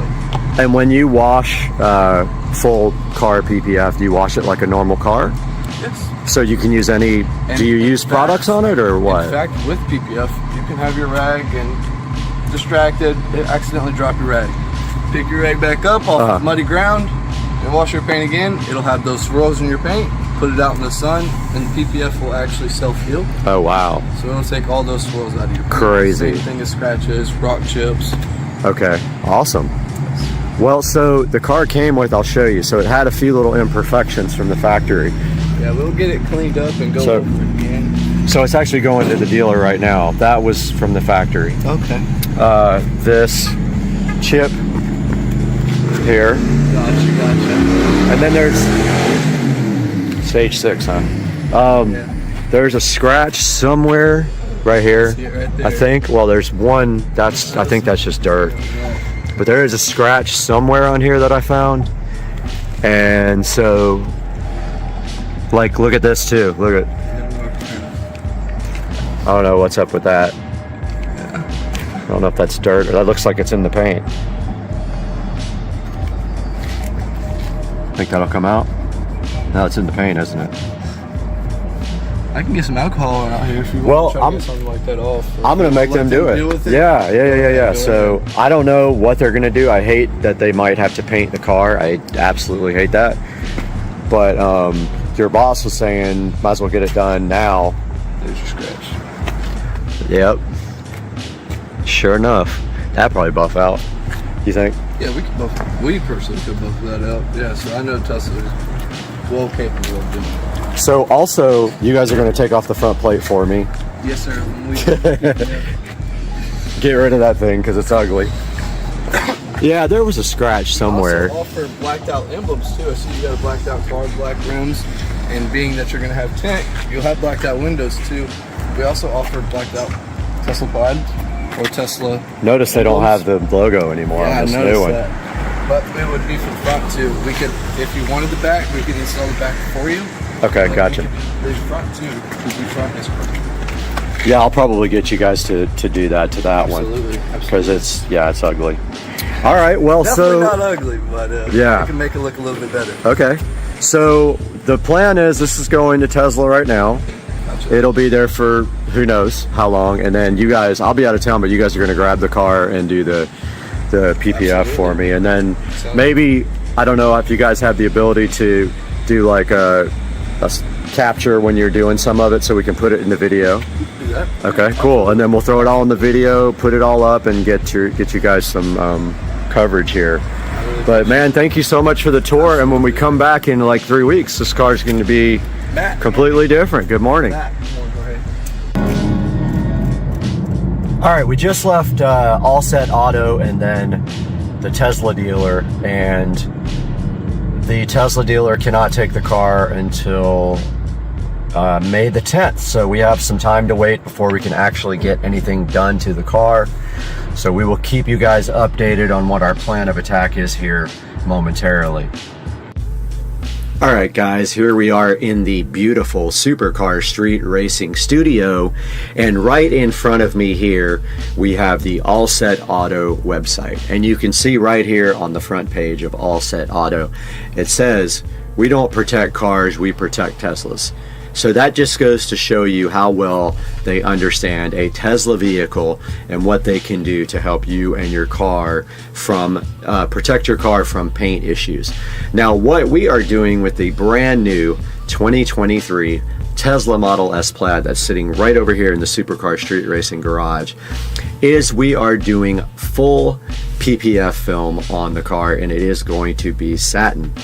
Now, what does that mean exactly? So the satin PPF is going to give the car the look of a matte black finish, which I absolutely love. I have seen it on pictures and in person, and it looks absolutely fabulous. You know, all my vehicles got to be black with black wheels. I just like that look so much, and I think it's very cool. So looking on the front page here, they have several tabs, and you can take a look at their services. They offer a service where they do both ceramic coating and also the PPF. A lot of people want to do that, so they might do the PPF and then get the ceramic coating done on top of that. I am not getting that done due to the cost involved. I am getting full paint PPF done, and I am getting the windows tinted by them. They also do regular ceramic coating to your car if that's all you want. They do window tint, like I said, they're doing to mine. And then they can also change the color of your car. The owner actually has a Tesla that is changed in color with colored PPF. So if you're interested in a different color on your vehicle, they can definitely hook you up with that as well. Talks a little bit here about the All Set Advantage and what that means. With their innovative products, then their lifetime in-house warranty, so they definitely guarantee their products after you purchase. And they have a partnership with Carfax, so it goes on the Carfax report apparently here, and then down here you will see testimonials from customers that have reported 5 stars on All Set Auto, so that's actually a great thing. And then right here they have this Tesla paint area, so they can protect your paint here with PPF or ceramic coating, and they can fix rock chips, swirls and scratches, water spots, and things like that. You'll have to give them a call for specifics because I have not consulted with them on this part, so I don't know what they offer there, but give them a ring. And right here, right now, on the contact area, you can see that there is a contact right here, and that one is actually the wrong area, so that is for Dallas. Let's go back to, we for some reason are in the Dallas one when we should be in the Jacksonville, and there is the contact for the Jacksonville office there, 888-352-5738. And they are at 5105 Phillips Highway, and they are about 3 miles away from the actual Tesla dealership. Looks like both of the websites are basically identical besides the contact, but do not contact Dallas unless you're in Dallas. Contact the Jacksonville office if you're local, or get the office nearest you, but please work with Jacksonville if you can. They are helping me out, and we are doing a collaboration on this, and hopefully once they get done with the wonderful work on the Tesla, we will have a nice video of them doing the work, which we can then put up on the channel. Guys, thank you so much for watching the video. I can't wait to see you next time in a couple of weeks when we get this done, and we'll see you guys soon. Okay, I'm about to go. You have to tell me when. Bon voyage. Oh my God, she's insane. Whoa! You're crazy. Girl! I told you it sucked. Oh, the plunge at its finest.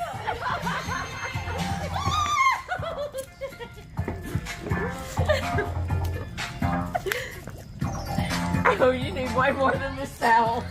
You need to take that damn shirt off. You need to take that shirt off. That was crazy.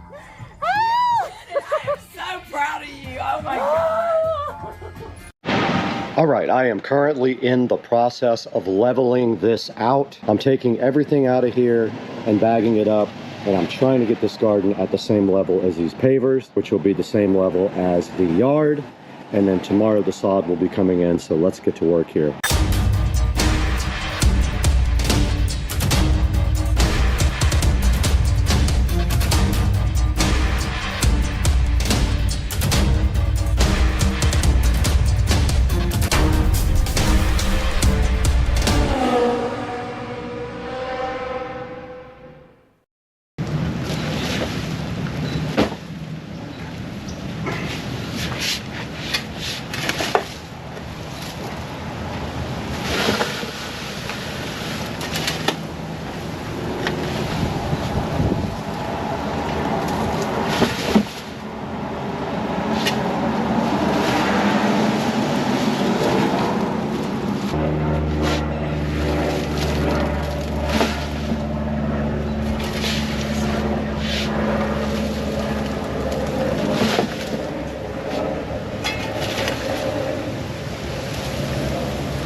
next piece of the puzzle is right in front of me for the driveway project, and here you can see the Polk Audio Atrium 5 speakers that are going out in the new sitting area, and right next to it we have this Hawaii Collection 409 Pebble outdoor rug. Both of these are going to be heading outside, so let's go ahead and get these guys unboxed right now and see exactly what they look like. Alright, these are the Atrium 5s by Polk Audio. There will be a link in the description, and I can't recall how much I paid for them, but there will be a link. But I did pay a little bit more for a nice set of speakers. They were a little bit more expensive than I could have paid for some other brands, but you can see right here and right now the Atrium 5s right in front of me. They make a 5, 6, a 7, and an 8, and we have the 5 here. And it says here the Atrium 5s weigh about 4.6 pounds each. And checking out the specs for the Atrium 5, yes, they have a 5-inch woofer and a 3/4-inch tweeter. And here they are, so fresh and so fly. Actually, they look really good. I'm impressed. And this is all they come with. There is no mounting hardware or anything like that. We're going to be using Tapcons. Now, if you don't know what a Tapcon is, it's what you put into concrete. So we will put these into the actual side of the house and run the wiring up through the soffits to the attic. And we already do have a connection where my garage was on the switch. All we have to do is put a little bit of wire on here and then tie everything up inside the attic, which will take about literally 5 minutes. I think what I want to do is go ahead and install the Atrium 5s before we get this rug undone, because I am going to have to work out there with my ladder. So let's get moved outside, get these Atrium 5s mounted. But first, let me show you the speaker wire we're going to be using. In the Supercar Street Racing kitchen, and we have this Amazon Basics wire left over from our last project. It is 16 gauge. That is plenty of gauge for what we are doing. So what we will probably do is put about 10 feet on each speaker so that we have enough to reach into the attic. We already have a lot. We have one speaker right next to it in the attic where these are going to go, and we have another one on the other side of the attic. So I believe both wires will reach with no issues. So all we should have to do is just get up there and splice these together. So this is the wire we're using. Let's get moved outside and see where we're going to mount these things.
Okay, we did get the speakers installed out here in the lounge area.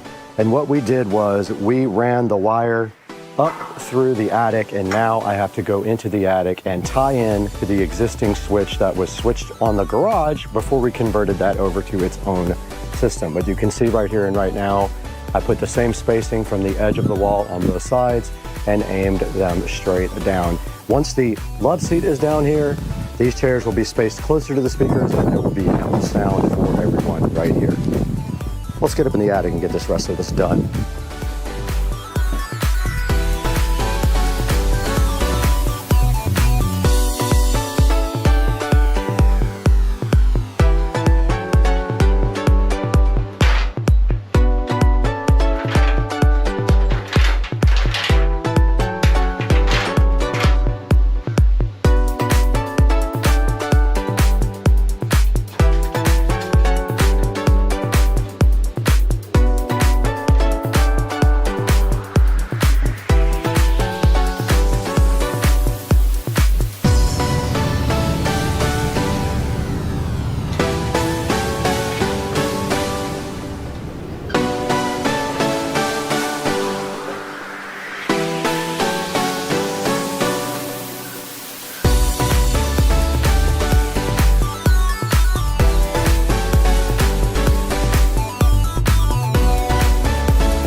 Well, one of the wires doesn't work at all. It's connected and doesn't work. No clue what's going on with that. I did put the fish tape up here so I could find the other one, and I do see it. I'm trying to get back up here, and getting up here is tricky. All right, guys, a little update, and hopefully this is not copyrighted music, but for whatever reason, it just started working, and I guess maybe there is a slight short in the wires, and when I finally cranked it up a little bit, it started working, but as I say that, it is not working. Did I not turn it on? We have it connected to, okay, we have to hit garage right here on the switch thing, and it is not on. And I noticed when I raise the volume, it comes on. Okay, I must be having an issue with my switcher because when I crank the music up a little bit, it does come back on. So my switch box may have an issue, but that's okay. For now, we're good. And we did get our speakers installed outside. And tonight we will come out and give a tour of the lit driveway for the same video.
All right, guys, just a little update from the SCSR compound, heading outside while dinner cooks, and you guys can see right here that we have all new sod, and it came out amazing. And so mulch masters came in today, they leveled out the yard, they graded everything.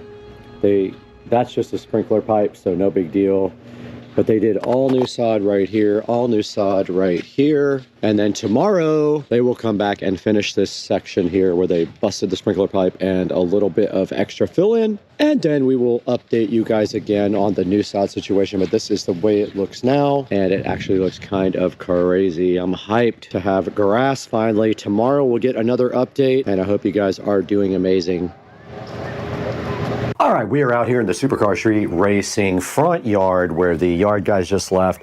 We were unsuccessful in coming up with a plan to edge the gardens. However, they did repair the sprinkler head that they broke, and so the sprinklers work now, but now we just need to get something done with the actual patterns on the sprinklers, because they are, and yes, they ran out of sod, so they will be coming back to finish. But yeah, we could not come up with a plan for any of this stuff over here, and it looks like they didn't even finish that part. And so it's a good look at what we have to do now. We have to get this part painted on the bottom of the bricks. We have to get that part at the bottom painted as well. But I think I'm going to repaint the whole house white and do the trim in black and the front door in black, because the garage door is black and it is coming in the next 2 weeks. But yeah, this is how it looks from the outside. You guys can see right here that the driveway looks awesome, the lights look awesome, and the new sod with no tree there looks pretty dang awesome. But so my next project is literally to figure out a way to edge these gardens and then put rocks in the garden that match the pavers.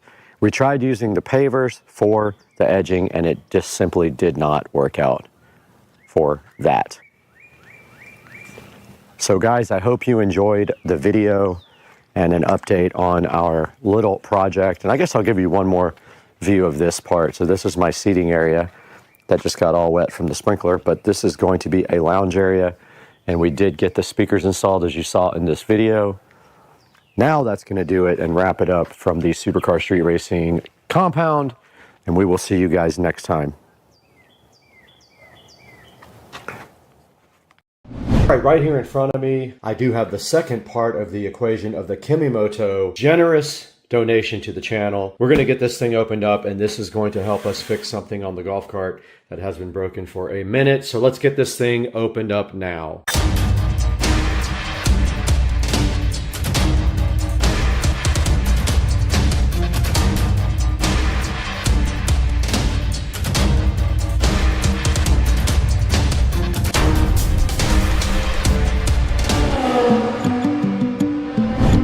And of course, inside of one box, there will be another box that you have to open. So let's get this unboxed now. Directly in front of us right now, we have the Kimimoto Ultimate Light Kit for the Club Car Precedent. And we already have a kit on the cart right now, but it is not working properly. So we are going to go ahead and install this kit instead and see if we can get this working the whole entire way.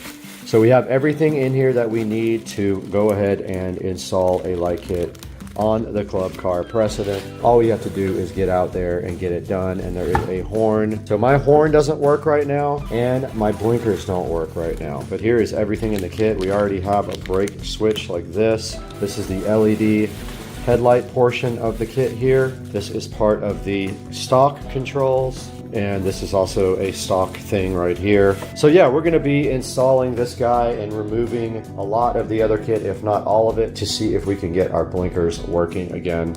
And our taillights don't work either, I don't think, but we got to check that. Definitely our horn doesn't work anymore and our blinkers don't work anymore. Our headlights do work, but we got to get this thing out and installed on the Club Car Precedent, so let's do that. All right, we are back out here in the garage at Supercar Street Racing, and this is a day I've actually been dreading. We have the golf cart ready to get torn apart to fix the lights, but we want to thank Kimimoto who provided this light kit here for us to go ahead and repair the golf cart. The blinkers do not work at all, and some of the lights on the front here on the kit are flashing and blinking. Don't know what's going on with the blinkers, or not sure if the control box has died or what, but as you can see, we are ready to start working. We have the correct star bit on our drill here to pull off this dashboard, and we should be able to pull it out enough to work.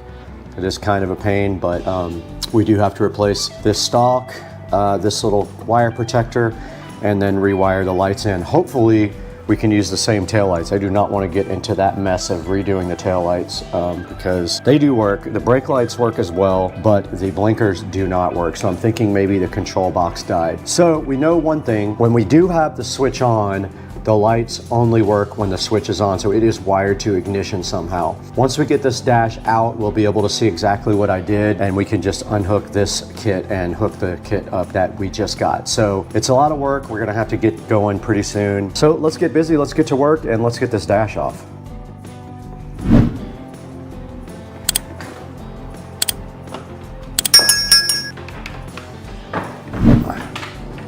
Okay. There are 4 bolts here.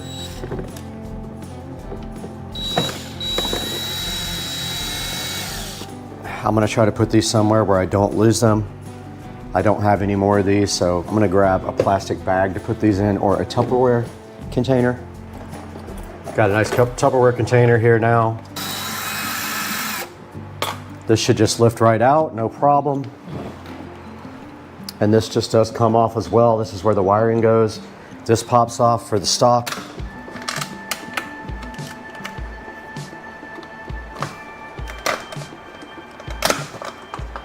Just like that. This pops right off. There's the wiring underneath. We have all new of that. Basically, this just comes right off now, this top ring. And now this thing is kind of hard to get off. It kind of sucks. This is why I didn't want to do this. It fits up underneath this lip, and over the carpet. Getting out is not fun. I always think it's gonna break.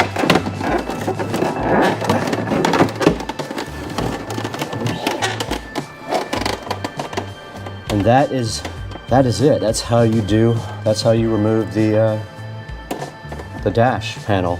Now you guys can see inside the dash, I did do a nice wiring terminal right there for anything 12 volts. If we needed to add anything, all we have to do is just basically go right to that double terminal set right there. I got ground and hot. So what we're gonna do now is we gotta get this old kit out and watch closely where it is wired to. The wiring is right here. Yeah, okay, so I didn't use the flat emergency flashers. Okay, I just tested everything using the new switch. It all works fine. We are going to attempt to remove this headlight. Looks like 2 bolts and 2 nuts on the bottom holding it on.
Okay, on this side, all we have to do now is get this dash back together and then go ahead and build the stock. Of course, the camera keeps overheating, which is par for the course, but I have everything going back together now. Stock's gonna go back on. So I push the wires through there, the connectors, and then just goes on like this. It looks like you have to loosen this side some more. So they give you very long screws, and you just put the other screw in like that and tighten it back down. There's little clamps that go over your steering column, so you just want to make them even. Same tightness on both sides. Make sure you tighten it good because this will move when you go to grab the blinker. But it is plastic, so don't strip it out. Okay, I got my new wiring cover here. Just goes on the bottom of your steering column and covers up all the wires.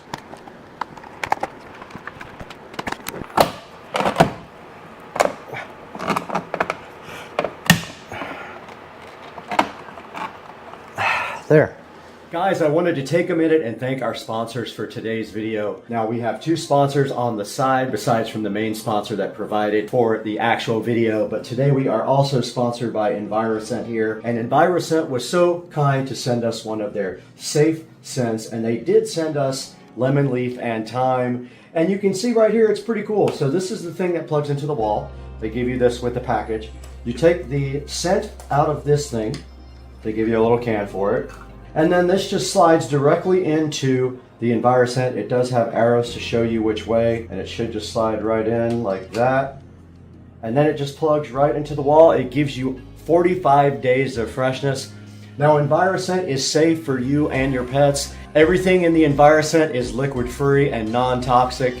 And this is made for medium-sized spaces and guaranteed not to overwhelm your home with scent. So if you're planet conscious, this is perfect for you because that is the approach that EnviroScent does take with all their products. Right here on the front page, you can see they have 5 different scents available, and this one is the lemon, leaf, and thyme. We're gonna go ahead and plug that in Supercar Street Racing Compound and see how it smells. Now, they did include a card, and it does have 6 different scents that you can choose from: pineapple coconut, sea salt aloe, lavender tea and honey, spring water lotus, rainwater bamboo, lemon leaf and thyme, and pineapple and coconut. And please be sure to buy from the link in the description and leave them a nice review on Amazon. Tell them Supercar Street Racing sent you. We'd also like to welcome The Good Stuff Rug Tape to the channel as a sponsor. Now, this stuff is double-sided, heavy duty, and it is completely residue free when you use it.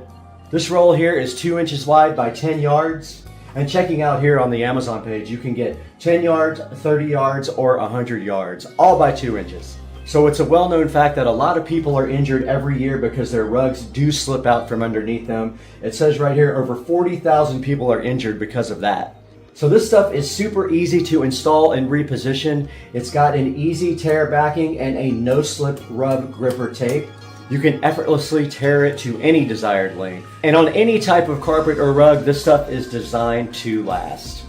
This stuff is highly rated and highly trusted by all the customers, so you can trust it too. I'm gonna leave a link down in the description for the Extreme Strength Rug Tape. Please support our sponsor by going down in the description and buying yours there. This little cover just goes right on top of here. It's got 4 screws.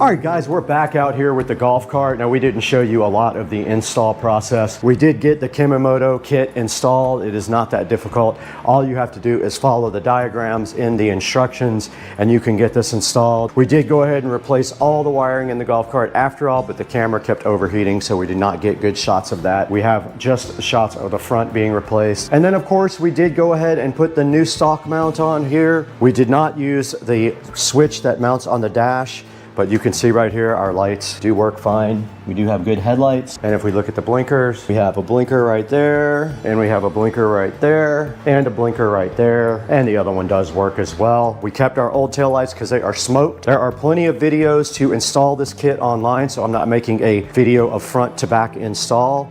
It is not difficult. You can see right here the new stock. We do have a brake light now. The brake pad goes right over your old existing brake pedal. And of course, we have a horn installed as well. And so that is the Kimimoto kit. Look at the lights for now. We're done in here. We just got to clean up.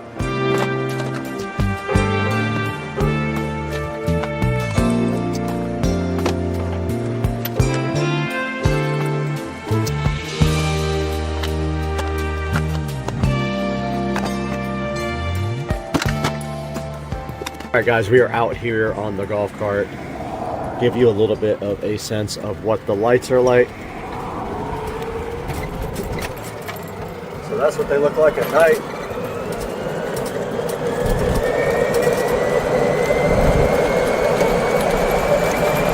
Pretty good.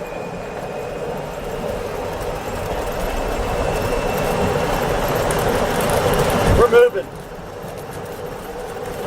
I'm going the back way. So this is the light kit at night. Does a good job of lighting up the road.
All right, guys, we made it back into the Supercar Street Racing compound, and we did test the lights out. They are probably about the same as what I had before. They're not super bright, but they're not dim.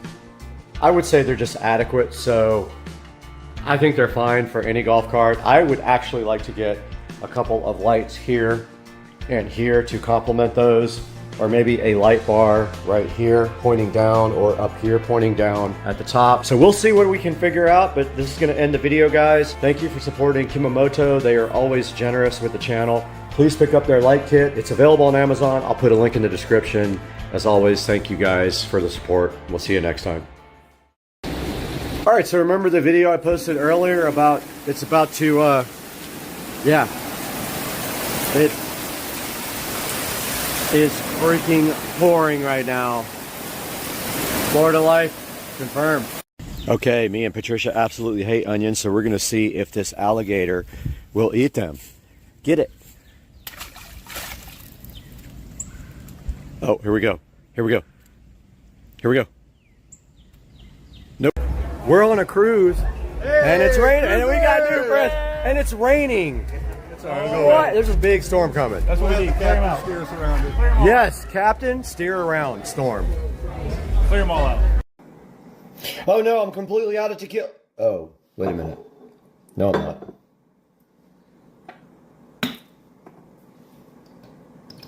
Let's go. All right, we are out here at Englishtown. We're at Raceway Park here, and we're pulling into the gate right now, and you can see we got cars both. Let's get in here to the LZ Invitational and see what is happening. It might take a minute to get parked. We're a little early. The event starts at noon. We didn't get VIP because they were sold out, but we'll see what's up in here. I see a lot of cool cars.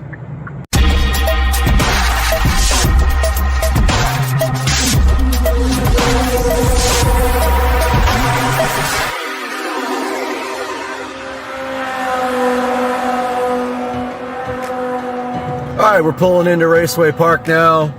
Check out all the people here. It is absolutely insane today.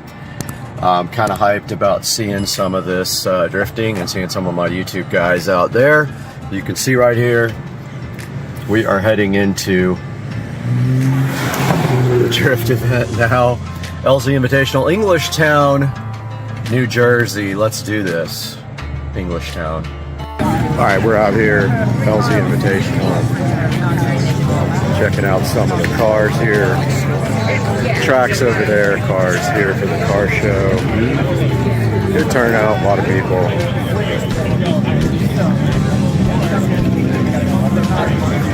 And this is the car show area. I think there is a lot of people here right now. Still people rolling in for the car show, parking. There is like thousands here. We're gonna go over here and check out all the booths. I see the Motion Auto booth. I see LZ MFG over there. Let's go check it out. All right. I think I see Rudnick over here.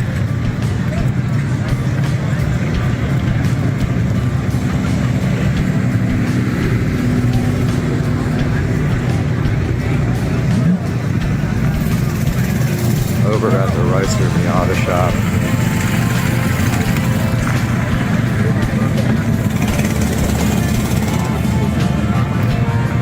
Yeah, here we go.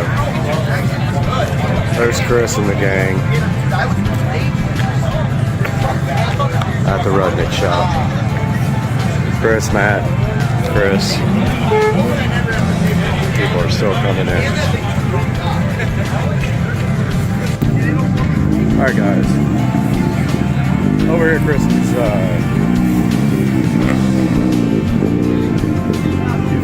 fellow YouTubers. Out here with Chris. Chris, stop by and say hi. Alright, here's a look at the Clean Culture car show. And maybe we'll do a little live segment here. Briefly, but there's tons of cars out here. Tons. All right, here's Chris's Z.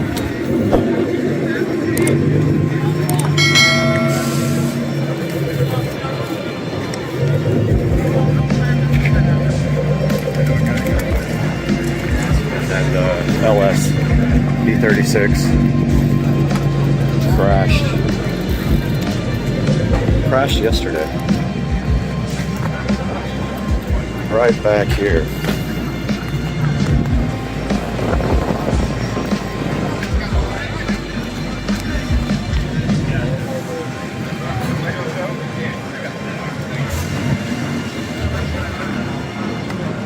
You're a fucking weirdo. I'm a weirdo, nigga. You're arguing me out of I told you if I caught you, I was gonna do so. I'm here, and I'm here. So then, do you want to fight? A lot of talk. So then, do you want to fight? He's gone. Are you gonna send me all the money you sent me? Like I had to send you? Are you gonna send me all the money I had to send you? Bro, Joe. You're not gonna do shit. You're a pussy. I'm still standing right here. Flashing on everything. I had to fight somebody else. His girlfriend's hot. I don't care what he did. Still wait for that video too. And on everything, if you just want to see it, like I said, I have full receipts. I really just had to find your face. We had our popcorn, that's all. We were just watching. I suspect the video. Oh, you gotta do it. You don't like. You really don't understand. Like everything I'm saying. Like, I want her to say something. she wanted to yell "fuck you, bitch" to me the other day at Sheets when I was leaving. Coming back. There was a cop there. Coming back. No, he's out of here. They're gone. Try to fight his man. I've still been left on scene for the last day and a half. All right, they have started drifting out here. It is the loudest thing I've ever heard. It's like drag racing. Guys got no mufflers at all. Let's see who comes out.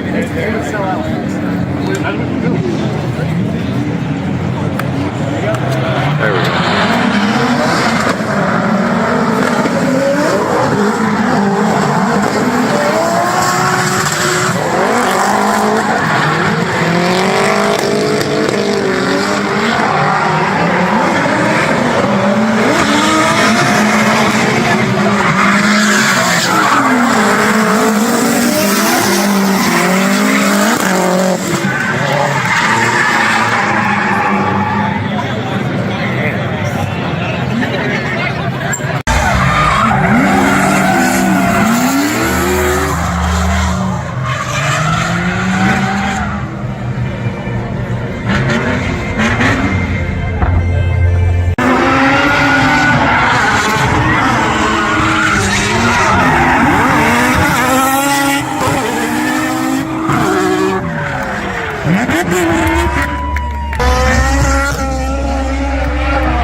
That's okay.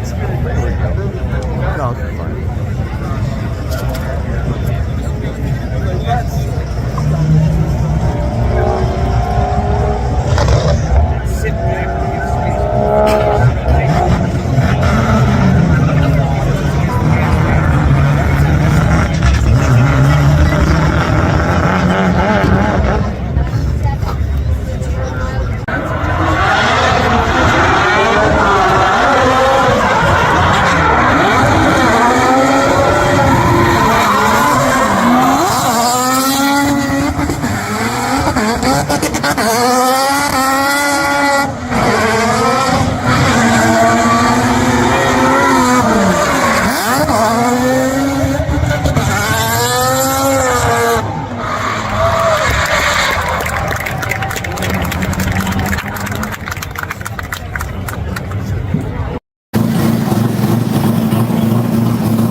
the other camera. Let's rotate.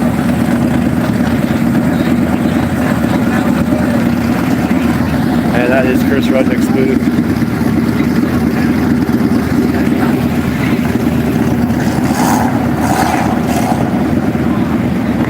There's a lot of action going on here. There's Motion Auto. There's everybody else in the world is here. And I was going to say hi to Chris, but it's really busy, so probably leave him alone for now and go walk around and check out some of the car show.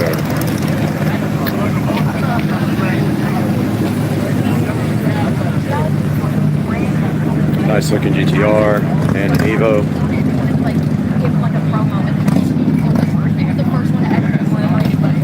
That guy has so much money, he's like shitting it out.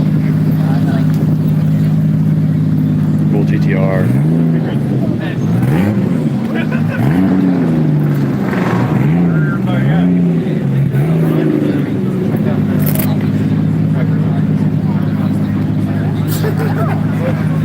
And we were just walking around checking out all the goodness here. And then I saw that one. We'll wait till I start drifting off the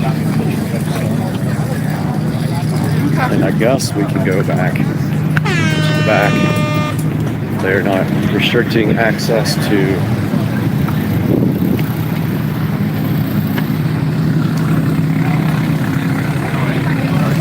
there's Samet and Chris.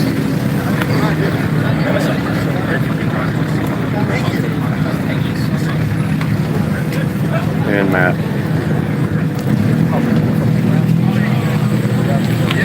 Doing photo ops, not going to bother them. But we will go back here, check out the rest.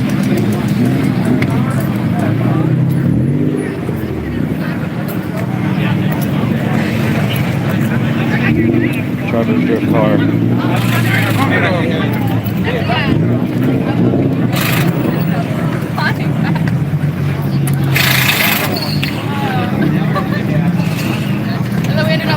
When you get to shops, you're just gonna have to work everyone.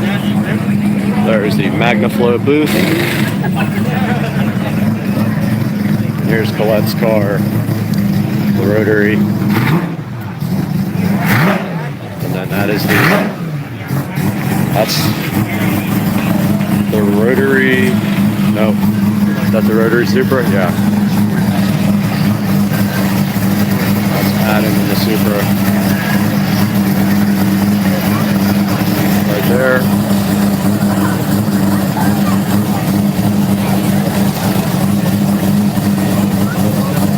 Doing a little bit of texting and tuning.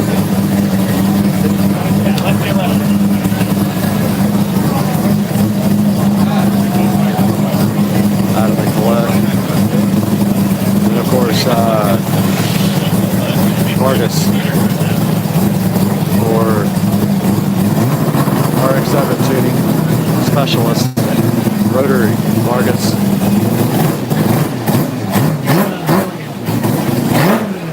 Thanks, Wicked.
if.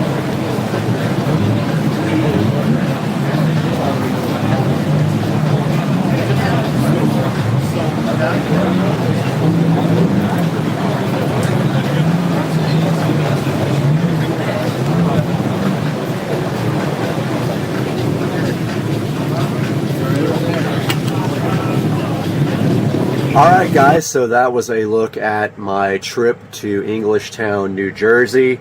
Sorry, I do have COVID right now, tested positive yesterday, and I've been sick since Friday. So that was a look at my trip to Englishtown, where I probably got this that I have right now. I hope you guys enjoyed it. As you can see, I didn't do a whole lot of video there because there was a lot of live streaming I was doing as well, but I did get to go up and check out all the booths of the YouTubers that I watch all the time, and it was pretty cool. A lot of great drifting. Got to see everybody's cars up close, which made it super exciting. I didn't really buy anything. My plan originally was to buy something, but it never really happened. So I went out there with my buddy, and we stayed out there all day long and checked out all the booths, all the cars, the Clean Culture car show, and then we took off about 5 or 6 in the evening, and then of course I came home sick. So at the current time I am battling this, and that is it for today on Supercar Street Racing. Hope you guys enjoyed the video, and we'll see you next time. Alright guys, we are on our way to All Set Auto right now, and then we're going to reveal once we get there what is happening with the 2023 Model S Plaid on Supercar Street Racing.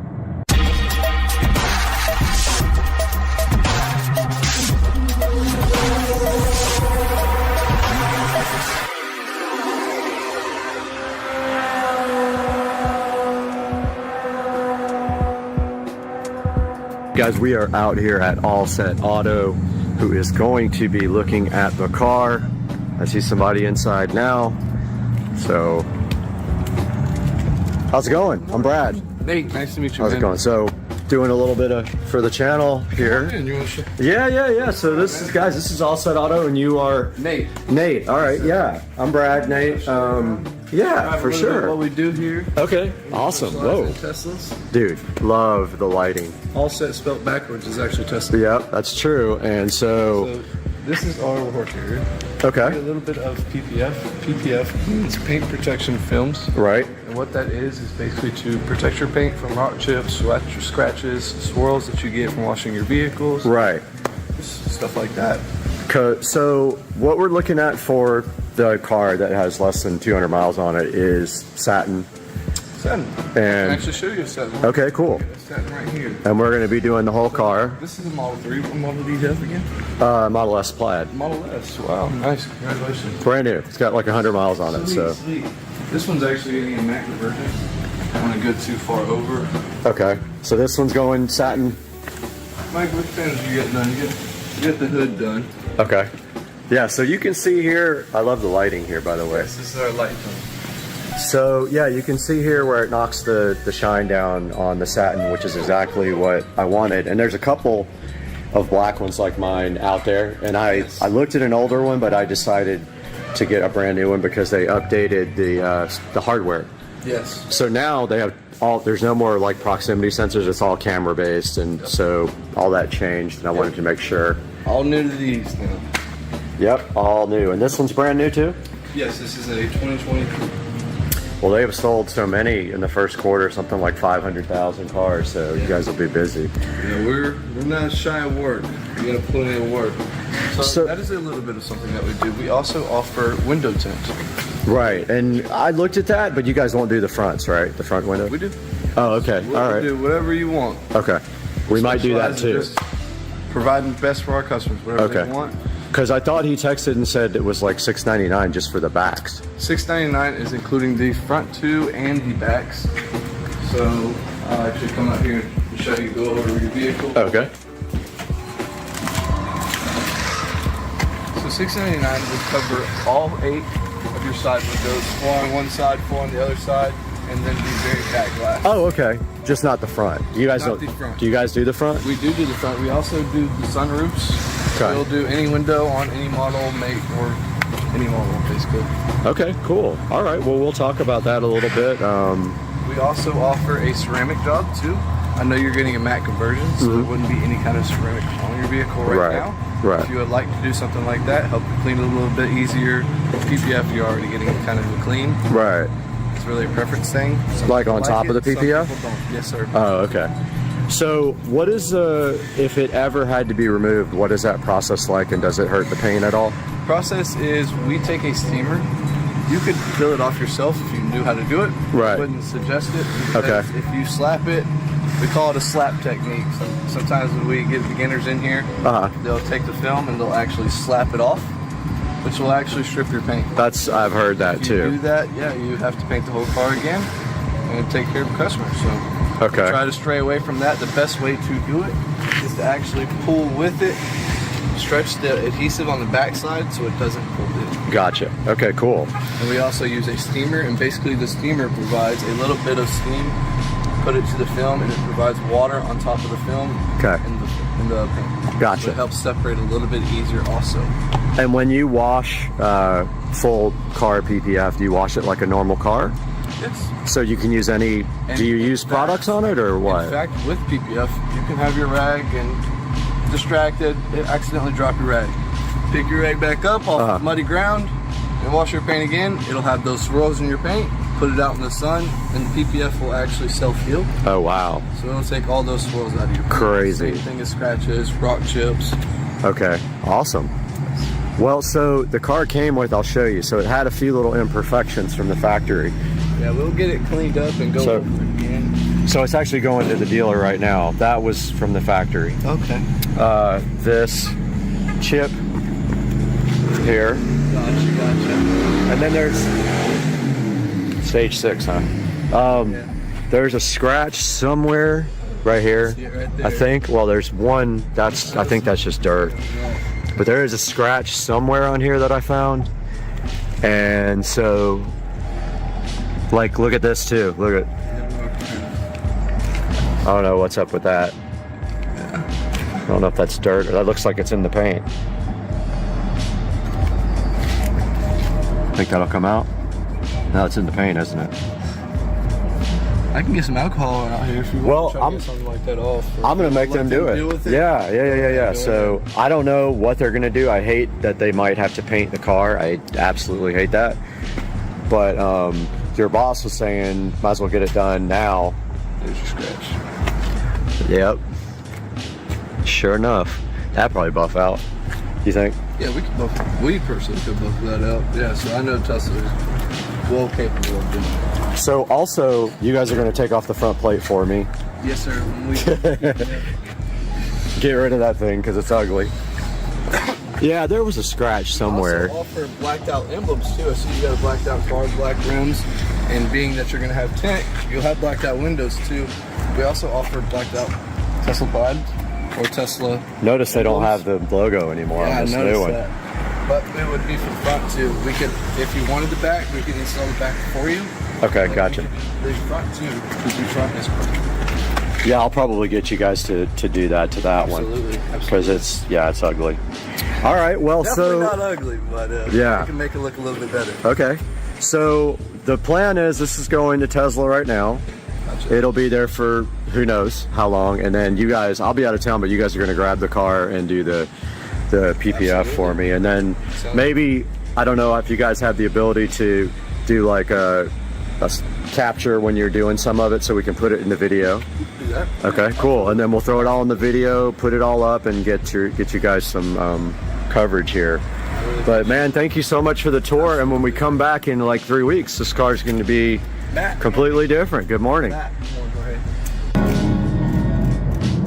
All right, we just left All Set Auto and then the Tesla dealer, and the Tesla dealer cannot take the car until May the 10th. So we have some time to wait before we can actually get anything done to the car. So we will keep you guys updated on what our plan of attack is here momentarily. All right, guys, here we are in the beautiful Supercar Street Racing Studio, and right in front of me here we have the All Set Auto website, and you can see right here on the front page of All Set Auto, it says, "We don't protect cars, we protect Teslas." So that just goes to show you how well they understand a Tesla vehicle and what they can do to help you and your car from protect your car from paint issues. Now, what we are doing with the brand new 2023 Tesla Model S Plaid that's sitting right over here in the Supercar Street Racing garage is we are doing full PPF film on the car, and it is going to be satin.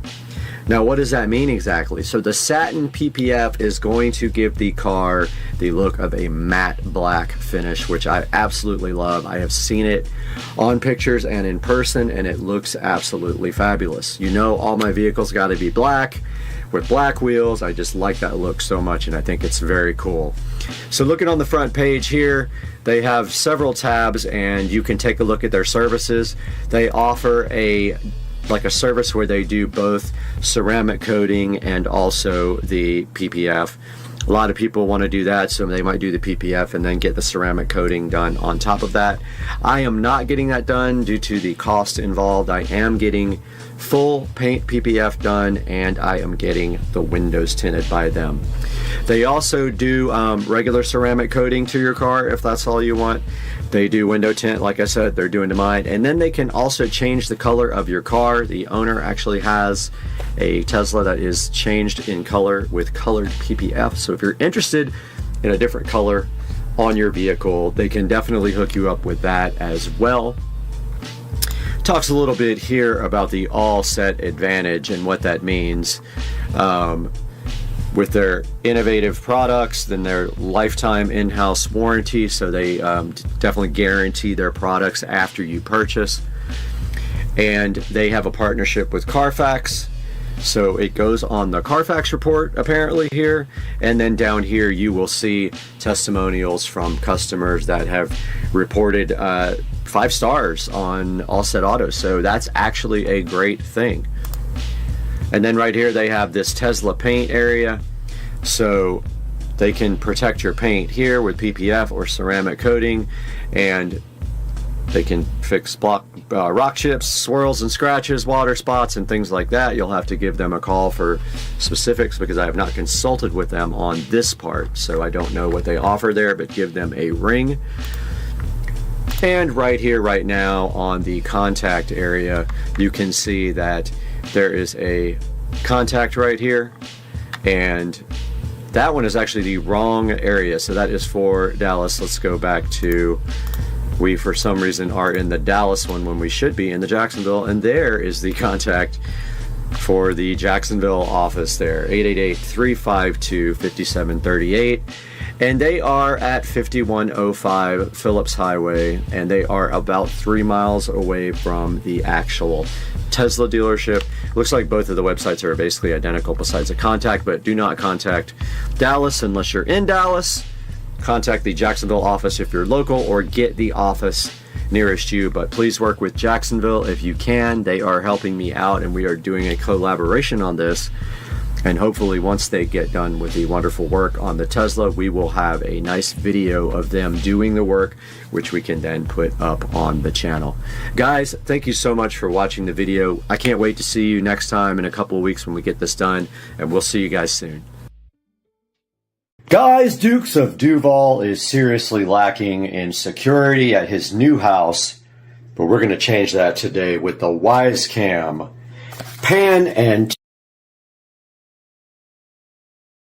we're going to be installing this for Dukes of Duval at his house today on the channel. Stick around.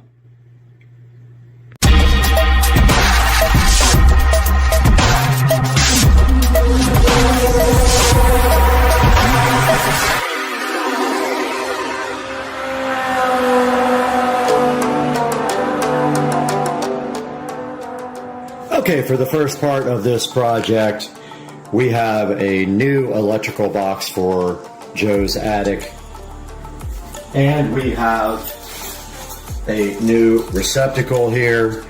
We're going to go ahead and pre-wire this up, so all we have to drill is through his existing garage door opener receptacle box and connect inside there. So let's get going on that. So we have to strip this wire back here, but first, we don't need that much. We're going to cut off some Romex here. and we'll probably still have way too much, but yeah, let's get this going.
Alright guys, so you just saw us make the electrical outlet to tap onto his garage door opener plug. We will drill right through the back of that and put the wires directly to that receptacle. And now we have the unboxing of the WiseCam pan, which I have never used before.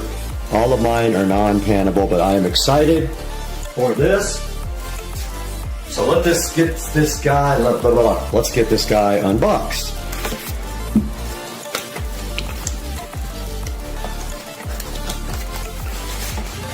And inside of the box, we have another box, of course. And that flips open with a quick start guide and a mounting guide. So I guess you stick this and then you mount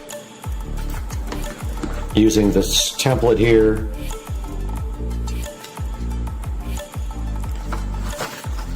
And it says, don't forget the bracket.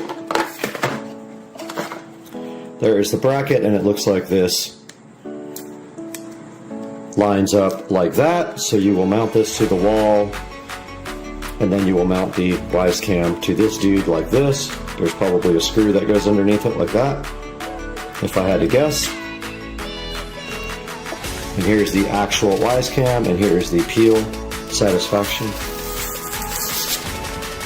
Granted. And let's see what's inside this box of the WiseCam pan. Looks like we have our power outlet. Looks like we have the screw to mount the WiseCam to the base and some screws to actually go into the wall. And inside of there is a lovely cord. Let's put this all back now.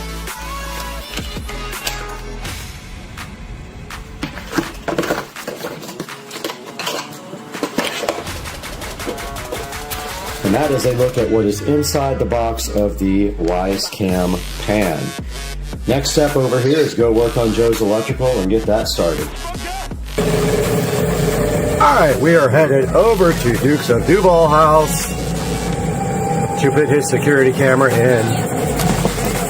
He is currently at work, so we're going to surprise him with a new security camera. When he gets home, he will be hyped and stoked beyond belief. And this is how close he lives. This house is right there.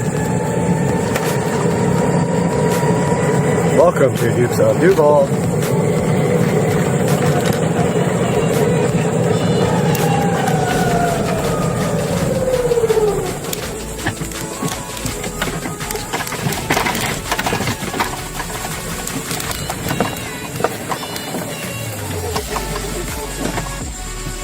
are here at Dukes of Duval's garage, and the first thing we need to do is take this receptacle out, and we can then run our existing receptacle that we made in the bag, but we need to get a ladder in here, so we can get to that first. And he said there's a ladder on the side of the house, so let's go try to find a ladder. All right, if I was a ladder, I would be right there, apparently.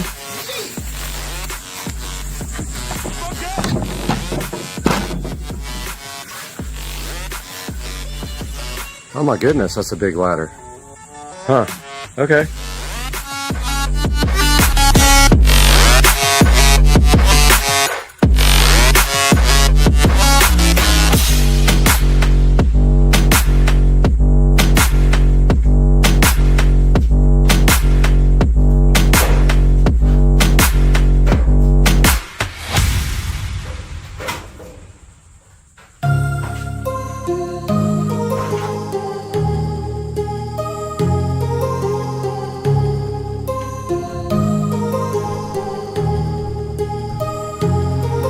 My heart rages around like an ocean in my head, because there are so many things that I left unsaid.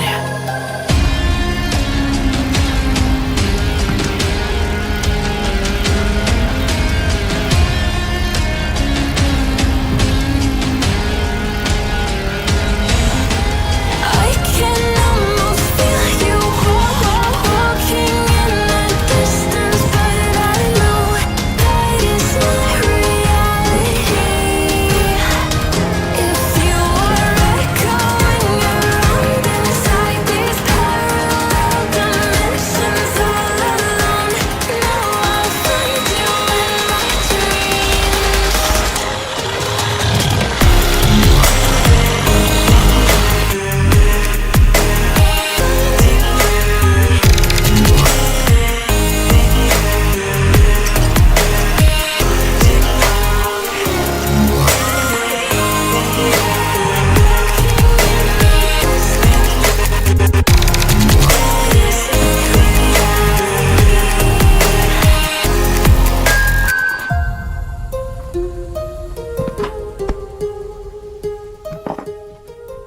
Forgot every bit of the lights, so I went back to the house to grab the headlight and a work light, and I'm gonna head back over to Joe's as soon as the coast is clear.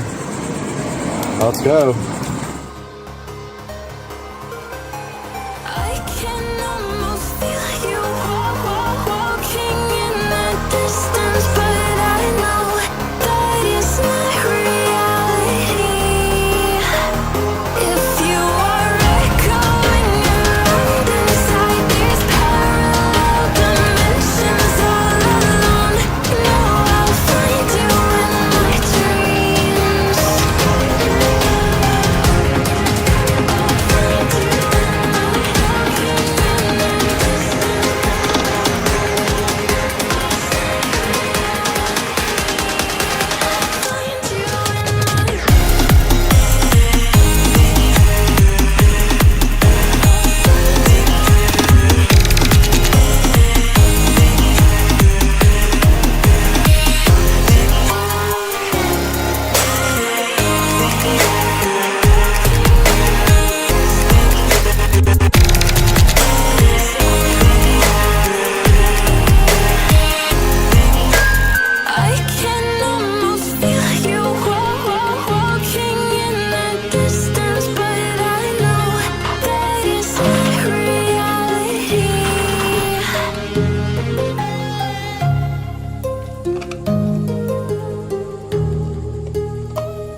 Okay, we should have our wire for power fished up through the attic. We've got our extension cord here. Let's get up in the attic and pull our cord for power. And we've got our light right here as well. It is a good 90-degree day out here, so it's going to be hot. We're going to want to get everything done as quickly as possible.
Okay, I was unable to connect this camera to Joe's Wi-Fi network, so I ordered him a Wi-Fi repeater, which we will probably put in the garage somewhere here because the Wi-Fi signal is not strong enough. So he is connected to my phone right now for hotspot. So I am just waiting for this to update, and the thing turned backwards, so I'm wondering if we have it the wrong way.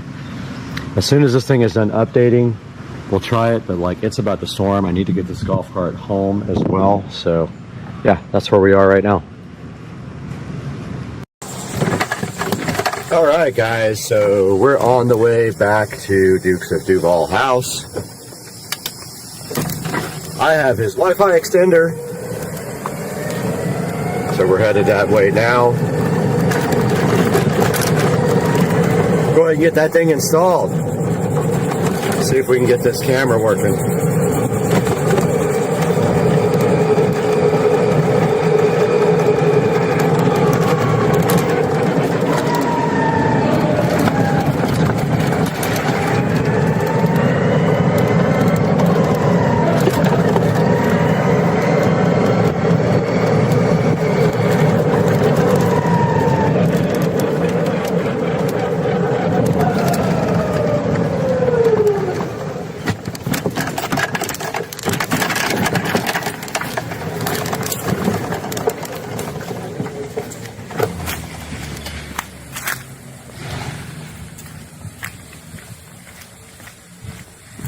Here is the SD card for the camera. So while we're up there, we will install his SD card. And the SD card will allow him to record on the camera. We're going to go ahead and open this right now. Check it out. And here is the SP Superior Pro SD card, looking so fresh and new. For the camera, this will allow him to record for weeks at a time and go back and review the video. But first we have to get the GoPro and stuff out, which I already did. It's right here. Bad memory. And we'll get out the Wi-Fi extender. We got to install that. I just got to figure out where. But I'm thinking right here, right there is what we'll do. So let's go over this and how this happens. All right, installing the wireless repeater is as simple as just plugging it in like this. Or actually, I don't know if this will take up a plug, but like maybe like this. And once that Wi-Fi repeater is completely powered up, you then just go into your phone and connect to the SSID of the repeater, and we will show you that on the actual phone. We will do a screen recording, but you notice here that that thing is booting up right now, so we're just waiting for that thing to completely boot up. And then we open our phone up and connect to the Wi-Fi repeater network, and then we will configure the wireless and repeater for Joe.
Alright, there is an annoying guy over here with something on like an automated device, being a dick.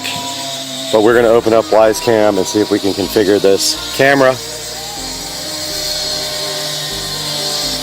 We got to go to cameras, pan. Oh man, this guy killing me. Killing me.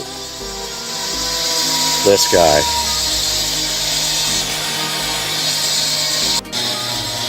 I hate this guy doing whatever he's doing, but we have to push this setup button on the back. It says ready to connect. We scan the code.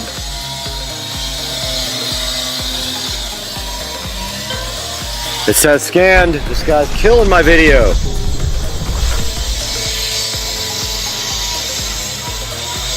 I put in the Wi-Fi access point name. Sorry for the background noise.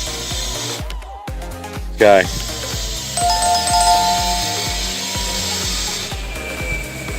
It is connecting right now.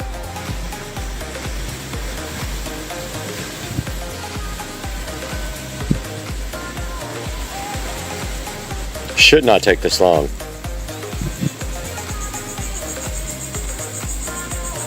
All right.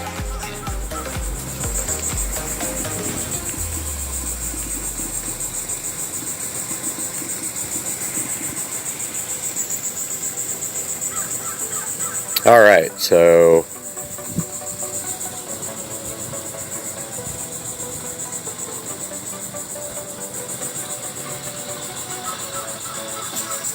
we are done setting this up. This guy's going to continue his annoyingness.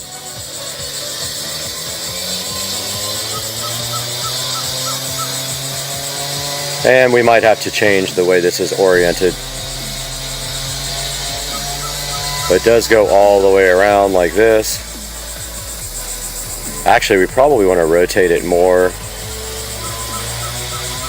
Yeah, so we need to take the screw loose and make it go more that way because it's limited by the way we have the mounting. Let's do that now. All right, for the conclusion of this video, we have stepped into the Echo-y Joe's Crab Shack, and we will be surely having echoes in our voice, but we wanted to show you the camera. And there is the camera. And as you can see here, we have pan and tilt control. When we go back to this version, and we can go like that, and we can tilt all and pan all the way around to the side of his house where you can see the gate. And so this is a successful conclusion to an awesome project for Mr. Dukes of Duval and his Joe's Crab Shack. So I hope you guys enjoyed the video. Please like and subscribe and buy all your Amazon products through one of my links. It doesn't matter if it's the link for the exact product, you can still purchase through my links and help the channel out.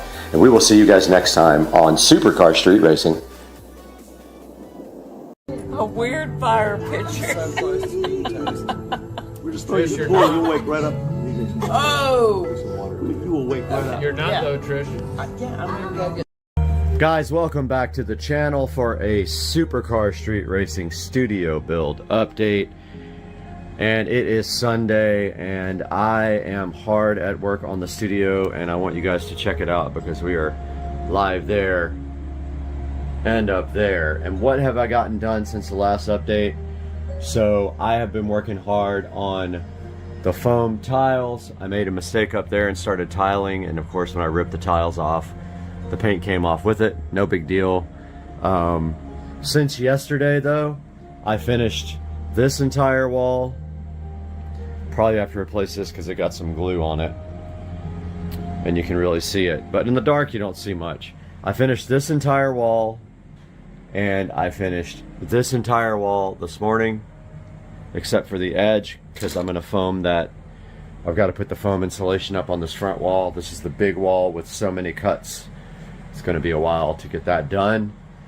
I just finished this wall except for that little corner, and I ran out of spray glue. So I used 3 cans of spray glue on all this. So basically 3 walls, 3 cans. So it takes about a can per wall. There's some little mistakes here and there in the tile, but like I painted black in between like the whole wall, so when there's gaps in the tile you don't see the mistakes. Like there's one right there where you can see white through it where the paint came off. I just need to pull the tile up and re-glue it, but I'm out of glue. Now if this glue doesn't work for some reason, if it starts coming off, because there's been some, the first things I did, I spray glue on the actual tile, not the wall, and those have been peeling off slowly, and I didn't use a lot of glue.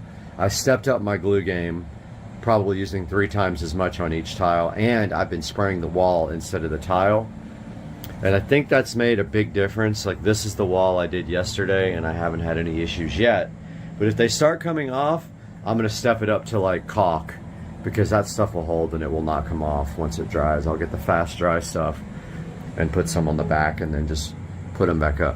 This wall was tough. These walls are hard because it's an angle. It's a lean-to building, so it's not going to be perfect. And these tiles, there's absolutely no way to make them perfect. You just have to accept the imperfections. That TV is completely done now. So this is a 32-inch TV, and behind the TV, you can see we have the USB. We have USB cable, HDMI, and a little splitter jack back there. So that one has all it needs for the future. And the HDMI jack actually runs from there down to there, so you can actually connect a workstation or laptop or anything, tablet, and you can project up there if you want to. Same with this. We got the USB network, and by the way, there is Cat 6 run to all these televisions. This guy doesn't have a Cat 6 jack. You could add it to the Fire Stick that's on this guy. This is an older television. This guy has a direct network connection that is actually plugged in, but up in the corner up there, I have not installed the switch yet. Once I put the switch in, then we will have a network, hardwired network to these televisions. Same with the 50-inchers up there. So guys, I have to make a run to Ace Hardware here in a few minutes and try to get some more spray glue. I think I'm gonna buy like 5 cans because I used 3. I've got this whole ceiling and this whole wall to do. So I think 5 cans will get me through it, I hope. And that's gonna do it for today's update. I'm gonna go ahead and upload this now and get to the hardware store and to brunch ASAP. Dude, that is so fucking weak. How am I supposed to get a chicken that? No, don't worry, dude. You couldn't get a chick if you had a $100 bill hanging out of your zipper. Yep.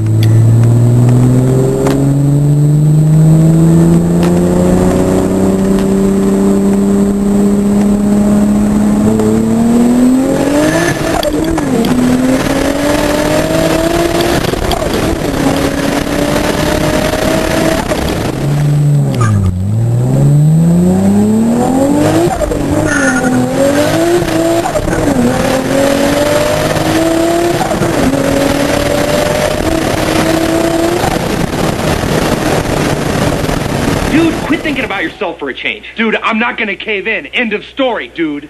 Dude. Dude. Dude. Dude. Dude. Dude. Dude. Dude. Dude. Dude. Dude. Dude. Dude. Dude. Guys, I might have figured this out, and I think we're going to be able to install this now. It was a process, but I am about to try it.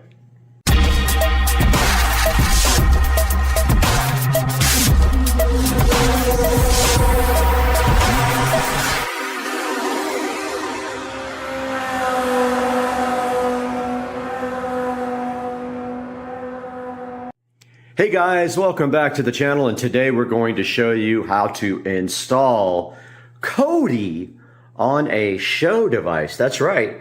You didn't think it was possible. You thought you were locked down, but guess what? If you got one of these, you can put it on there. Back in front of the Show 15 now, where we're going to show you guys how to install Kodi on this device. So the first thing you have to do this is a Show 15. I'm not going to say the name because it will wake up. Once you have the Show 15, you will get a prompt that asks you if you'd like to upgrade your experience to the Fire TV experience. You go ahead and upgrade this device to the Fire TV experience, where you will come back and you will see this little dot right here. See that? Right there. Once you have that, then you're well on your way to getting Kodi. All right, let's quickly go over what you have to do to install Kodi on your Echo Show 15. First, you go into the Fire TV. You go ahead and go to Find, and you search for the developer menu. Developer tools menu there. Here it is. Go ahead and open that. It pops up this little window. You can just hit the back button on your remote or either on the display remote. You're going to have Totalist installed as well. So go ahead and do that, and you're going to have File Explorer installed as well. When you press on them, you should be able to install them. Now let's go get Kodi TV. So we can hit back button here or back on the remote. So we will need the downloader for that. So back to the home screen. Go to Find.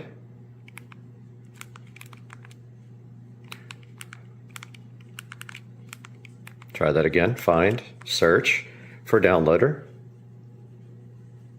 There it is there. Go ahead and install downloader. Once it's installed, open it up. Now it's telling you that there's limited functionality for touch. So now, once you have downloader installed, you browse to either this full link or you go to Kodi.tv. And remember, this is limited touch. So if we just go to Kodi.tv, if you don't want to type in that whole link, you're going to have to get the 32-bit version.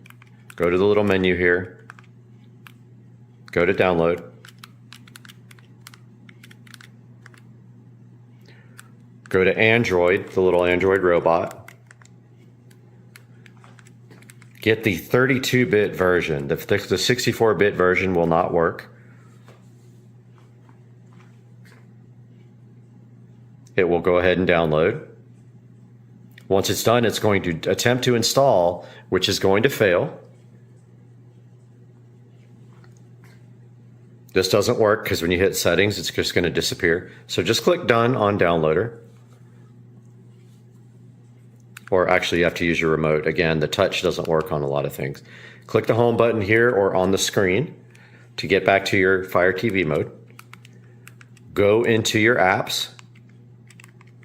Find your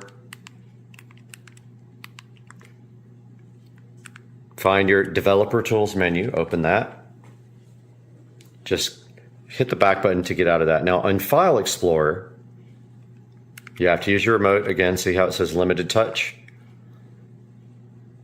You're going to want to go to your downloader folder where you downloaded that Kodi. Select the one you just downloaded. I have a couple in here. So just select it with the middle button or on the screen. Click cut. Hit the back button either here or on the screen remote. Go to download and paste it. Once that's pasted, go back again, go into Toutless, right there. Toutless, or whatever it's called. Open that. Find your download folder. Find the app you just copied. It's one, these are old. I've done it a couple of times now. But open up the Kodi app. It will then say continue, and it will install, and it will finish. And then once it's done, you will see that if you go to the home screen now, and you go to all your apps, you have this wonderful Kodi. There is proof that Kodi works. Hey, what's up? She didn't even jump for my video. You did? I asked if you wanted me to go back to cover, but you didn't answer. Oh, I'm sorry, I'm busy. Golly, what are you doing? We are in the Supercar Street Racing living room, and I'm Brad, and welcome to Supercar Street Racing. If you're new here, we're so happy to have you with us. If you're not new, welcome back to the channel. And today we have a partnership with Wow Lights, and right behind me here sitting on the table, we're gonna get these Wow Lights 100-foot outdoor permanent lights unboxed, see what's inside, and figure out a plan on where we are going to install these.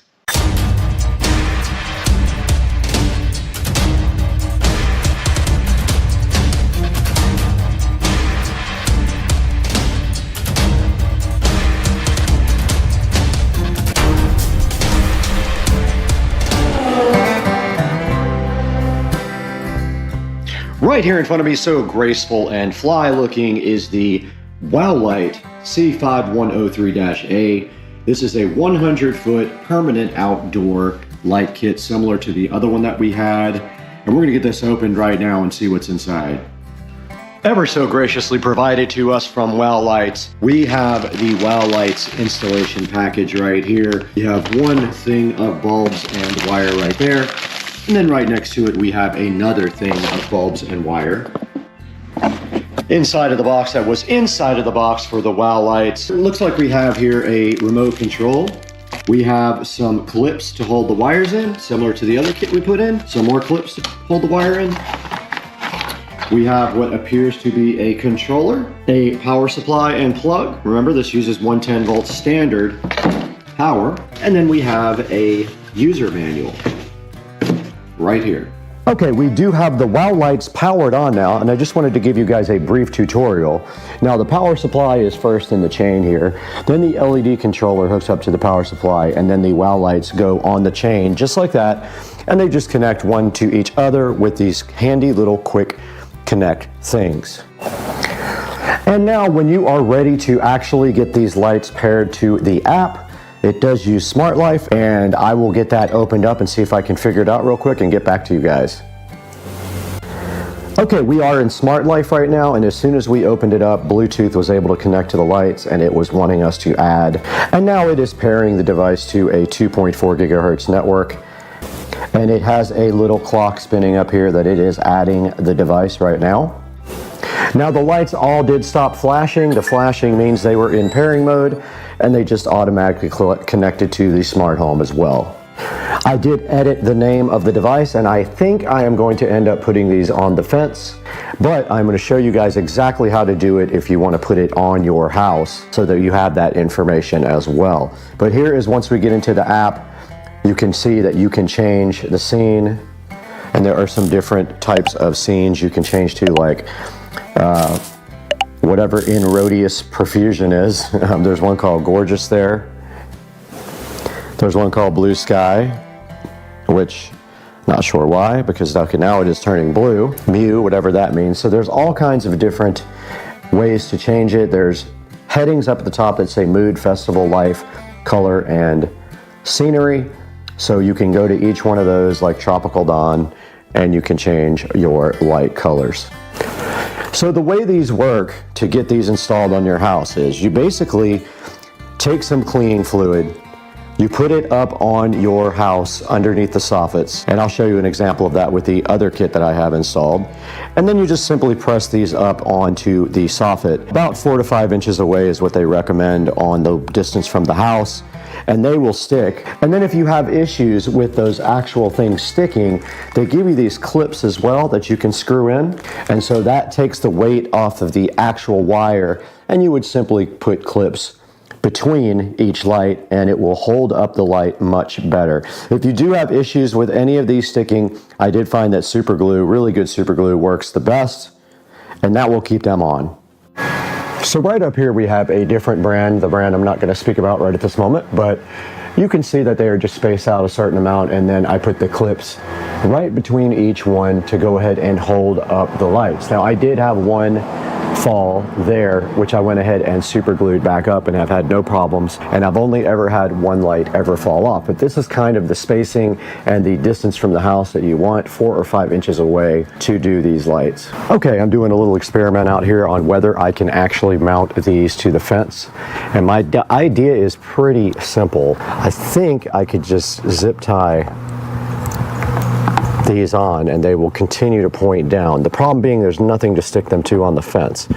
So once they're pointed down, I'm going to try to see if they will stay. If they won't, this will not work. But I have them draped over the regular lights, and they honestly don't look that great with 2 light strands here, so this may not work either. Just because of that reason, it would be cool if it did look good. So let's try the experiment.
All right, we've already got power run out here, so I'm just going to tie into that real quick.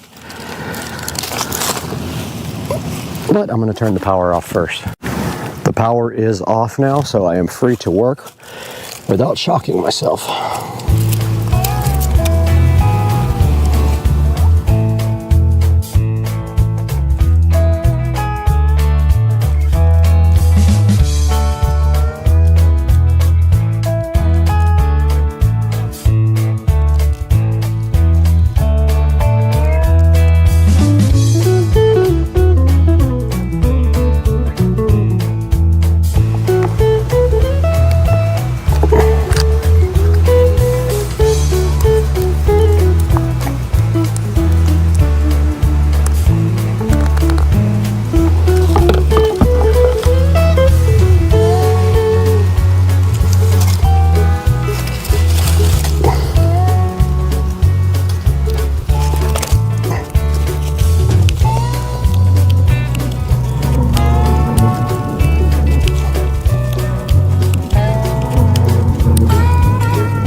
I am all done with this part of the project. I have not decided yet if I am going to keep this or not. I want to see it at night. It needs all the zip ties cut off and just to be kind of adjusted here and there, but I think it's going to look cool at night. I just want to see if it looks weird, and I probably need to put more zip ties on it so that there's not loose wires in different places. But for now, that's all we're going to be doing until it gets dark. All right, we are now recording on the phone to go check out the wow lights for the first time at night, but we will have to pause down to turn on the lights. But let's get out here and check it out. And here is a view of the wow lights installed on the fence, and they are absolutely cool.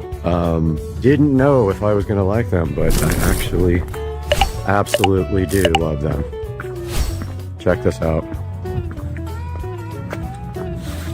Yeah, they look crazy good. So yeah, I think I'm gonna keep that and go ahead and add the second set over here. So just down this fence here and go all the way to the water right there. But I mean, this is crazy looking cool. And of course we can change the colors and the scenes and all that. Let's try that and we'll come back. Ah, here it is. So here are the different effects.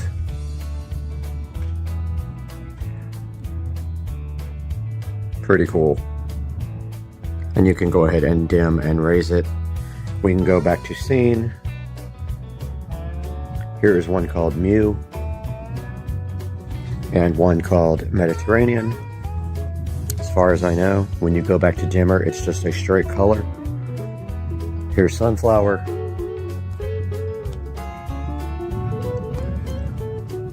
Dazzling. And you can go to these other tabs for life and festival and color. But we're gonna wrap this video up now. Hope you guys enjoyed it. We will be doing this other side as well. We just have to get the lights and we can do it.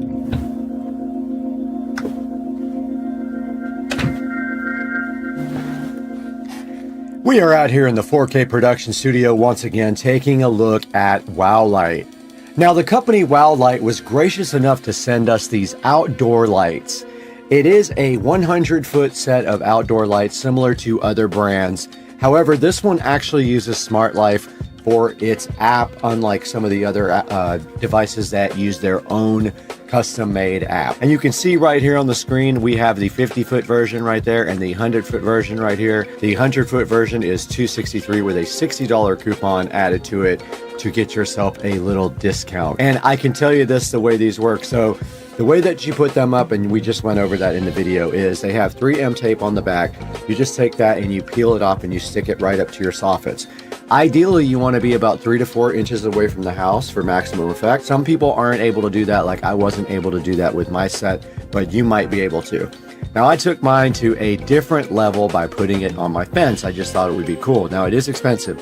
However, I've been having issues with my lights on the fence burning out after about 2 or 3 times of being in the rain. So these will probably last way longer. Now, looking at the reviews, they do have a 4.3 star review out of 25 ratings. And if we look through the picture here, you can see that they do show the app here, and it does use Smart Life, and it has a Bluetooth enable discovery on the actual thing. So when you actually start it up, it finds it via Bluetooth and then it adds it to Smart Life via Bluetooth. And looking right here, you can see that they are IPS65 waterproof, and they are good for up to 100 degrees Fahrenheit, which is also good because most of the time these are going to be out in the rain, and you can control them with smart home devices. You can do a bunch of different lighting effects. There's some funny ones in there that I don't even understand because they don't make sense, but they do look cool. Now we have to get one more set to put in the other side of the yard on the other fence, and then we should be good to go. And it says right here holiday decoration, but you can actually use them all year round, like I'm going to do in the backyard. I'm going to have both fences with the lights on it, and so we will be able to control them like that. And like I said, it is $263, which is much cheaper than some of the other ones that have the same effects and the same amount of lights. So there is a coupon. Make sure you use that, and make sure when you buy anything from Amazon, not just this, anything, you can click on any of my links in the description and buy anything you want. And on my affiliate program, it does give me a couple of dollars because the channel loses a ton of money. So this will help me greatly if you do it. And now we gotta leave because we have 1 million LED lights to replace in the backyard.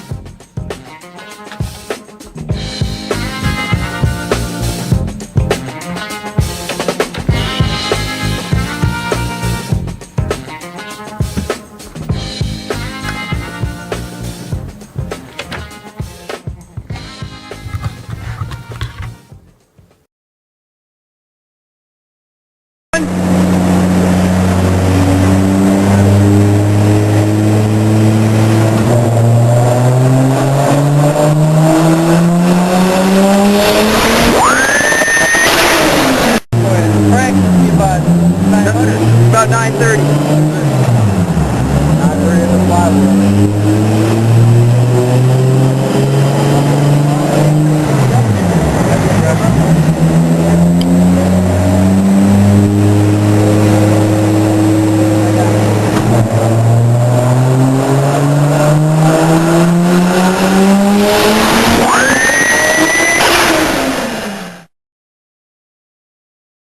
Guys, we have something to do today, and this is a clue about what it is. Look at that right there. Has been a problem for a long time, but today we are about to fix that problem because I think I saw something. Don't you dare. Today we're going to fix that problem because I think I saw Amazon pull up a second ago. Let's see what's out here. Oh. A frog. Nope, there's a box out here. That box inside. Let's get this opened up.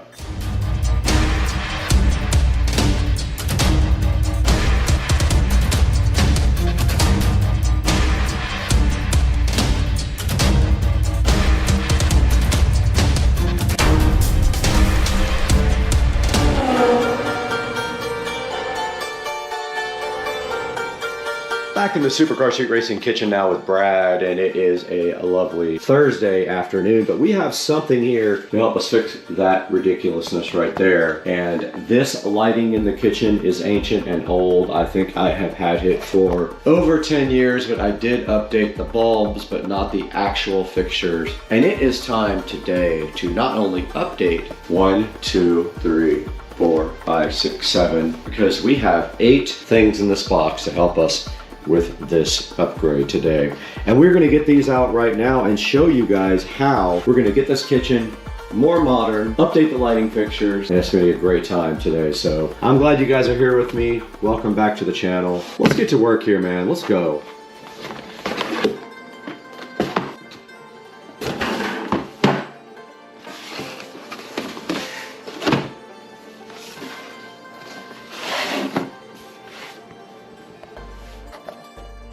Inside of the box, we have this Govee Recess RGB WW downlight. And today we're going to be taking these out and installing them in the place of these older fixtures. And what that is going to involve, you can clearly see that that one was cut a little bit too big because the light will not stay in. And these we just have to pop out and go ahead and cut bigger with our drywall saw.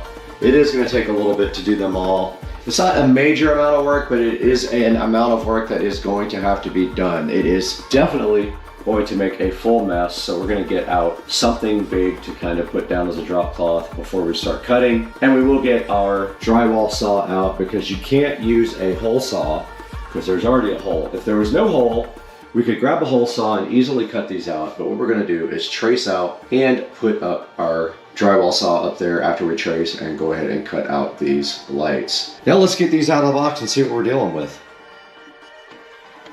Gonna need this. And somewhere, there it is. You guys don't often see the setup.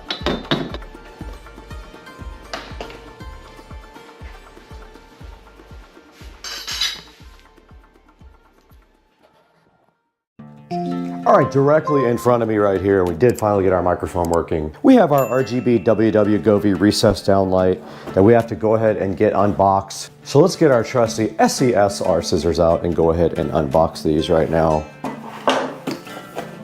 And they are both going to be identical, of course, but inside of the box, we already do see a DreamView sync manual here. So basically DreamView means that they allow any of the Govee lights to mirror TV or movies. We do already have some DreamView stuff, so this will be another set that is capable. And here is a little template that we will use to cut out the holes. And then they have these cool little handles for the lights. Govee always does great on the presentation because they are not cheap products. There are copies out there that are cheaper and do the same thing, that are trying to literally copy every product that Govee has. I work with a couple of manufacturers that do just that, but hey, they come with a little gasket too to seal up the ceiling. The gasket does just go on it like that. So there are the 4 lights. This is not sponsored, they did not pay for this, so this is all me. There's the transformer area, and these are the transformers, and then these are the clips. And inside these boxes you do have 3 little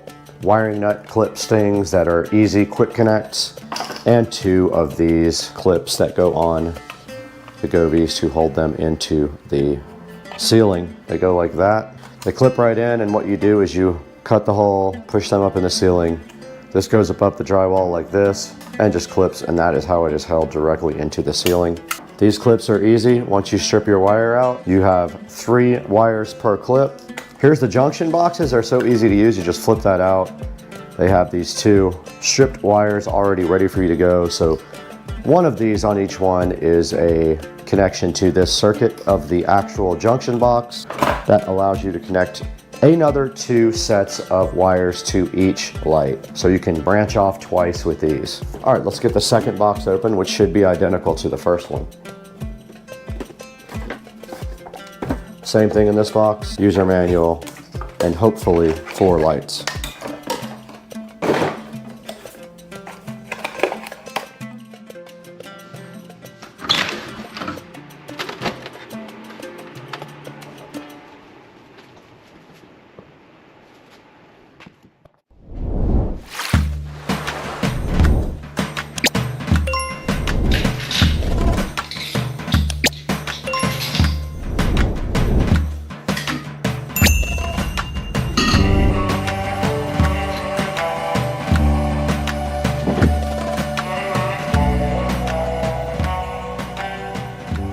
All right, we are all set to remove the old light, and basically these old cans are just clipped into the ceiling.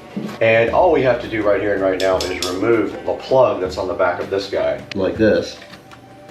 And that comes straight out, and you can see where I tried to patch this up to get it to stay.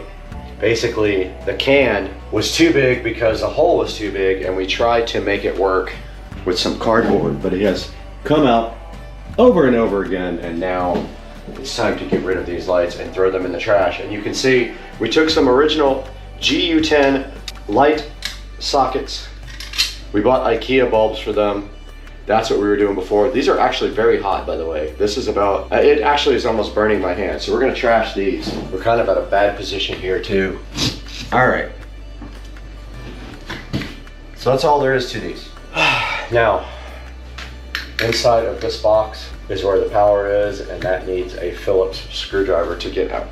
They got smarter as the technology got better. There is no more screw, it just kind of clips.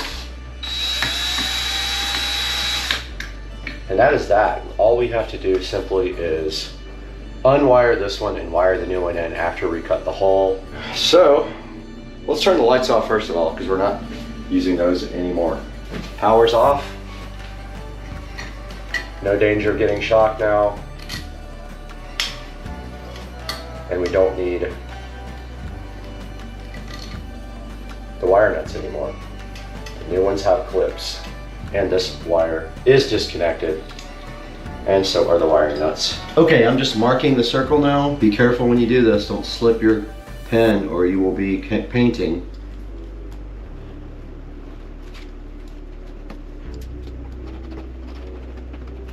All right, there we go. You have about 1/4 of an inch of an error to make before you would be showing hole. Don't ever show hole. So let us go ahead and get our drywall saw, which is right underneath here.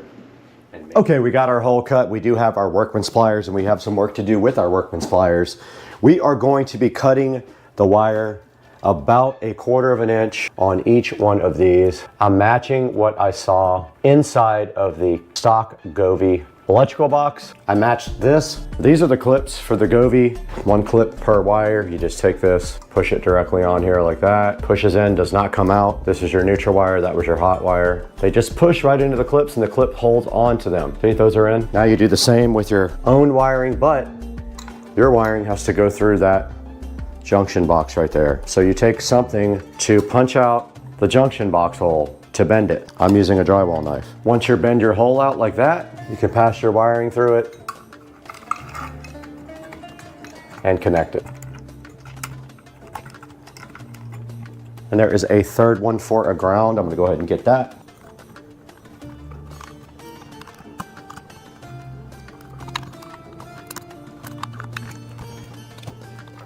We got our gasket around the light that helps seal up the attic from your house. All you do at this point is plug it in. There's a lock. You just turn it, push it in, turn it, pull out your clips. Watch your ceiling while you're doing this so you don't get it dirty.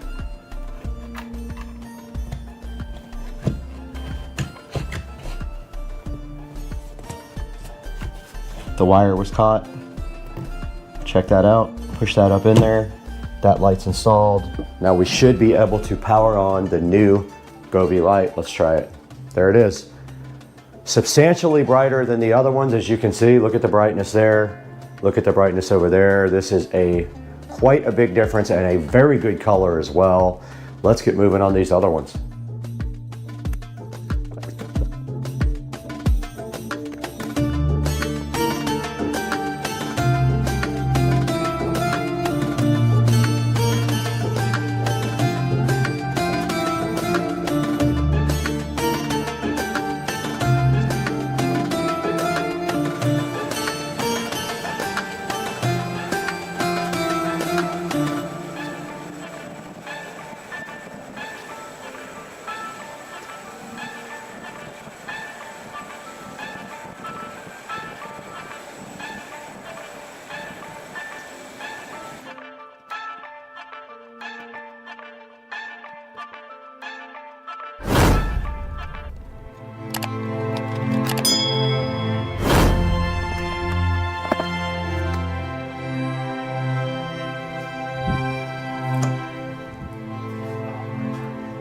Okay, we got the third light installed right now. Apparently I didn't record that, but there is the third light ready to go. We have 3 out of 4, 5, 6, 7. So probably 30 minutes into the process and we've done 3 lights. The next one is up here above the sink. Might be a little bit easier access. Not sure, might suck. I think I could stand on the countertop on this one.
All right, we are in the breakfast nook today in the Supercar Street Racing compound, and we have some stuff for this project that we have in the box. Let's go ahead and get this unboxed real quick. I bought a bunch of supplies to go ahead and fix the electrical for good.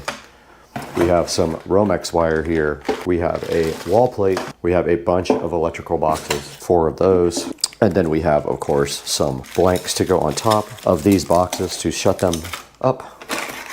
And we have some quick connectors here. They're the push-in style. What we need to do first though is make a few jumper wires, because there are some areas up in the attic where there was some wiring done in a shady manner. We're gonna replace that with electrical boxes, and we need some jumper wires. Let's get busy on that.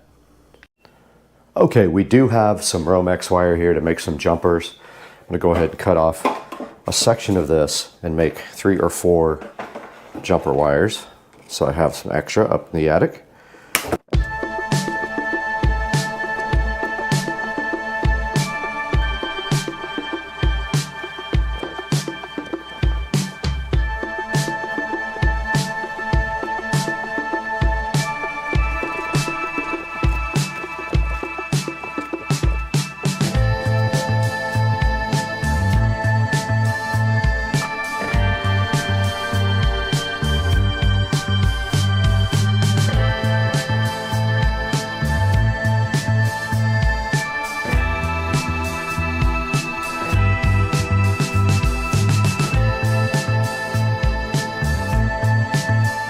Okay, we are up in the attic now, and you can see our work area is literally right here. We have a couple of things we have to do. One of them is not going to be fun because it looks like we're going to have to extend this wire over here to get it on a stud. There's a couple of places where there's wiring outside of an electrical box that we are going to correct today. So our first thing is we're going to extend that wire over there and put it on an actual stud.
Okay, we just got down from the attic where we mostly completed the electrical. I got to get back up there one more time, but I need another electrical box to do it with. And we can see right here that I'm about to tie these wires together, because when we touch this wire, we have lights finally.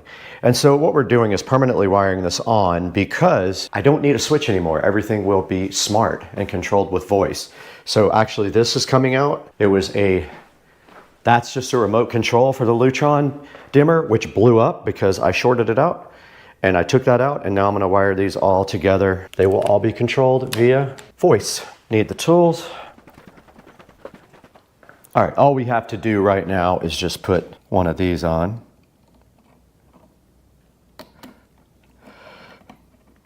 Notice I'm doing it without gloves or anything.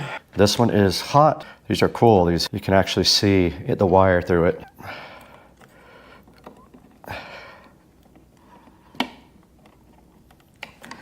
That's that.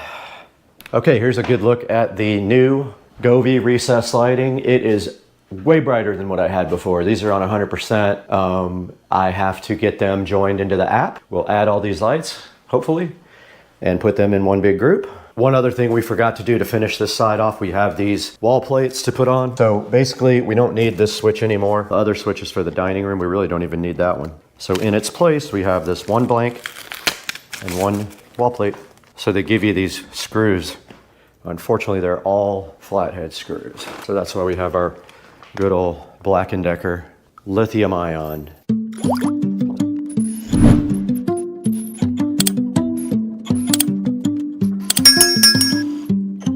That's all this was, just a remote.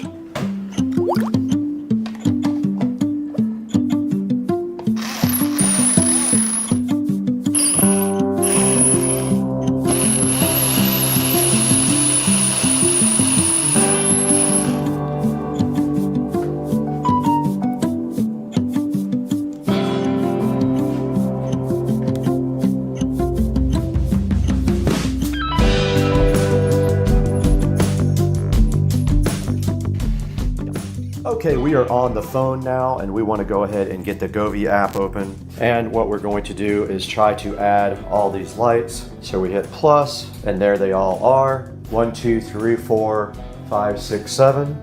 Okay, let's go ahead and add the first light. We can't add more than one at a time. We got to do them one at a time. That sucks. First one is connecting to Wi-Fi. Kitchen 1.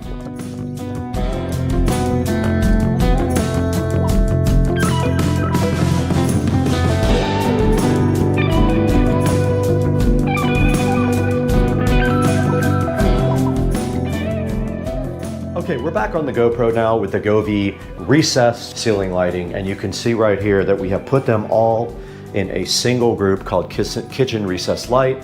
That means we can control them all with voice. So we went into the app, I'm not gonna say the name, you know what it is, to add these lights to a group.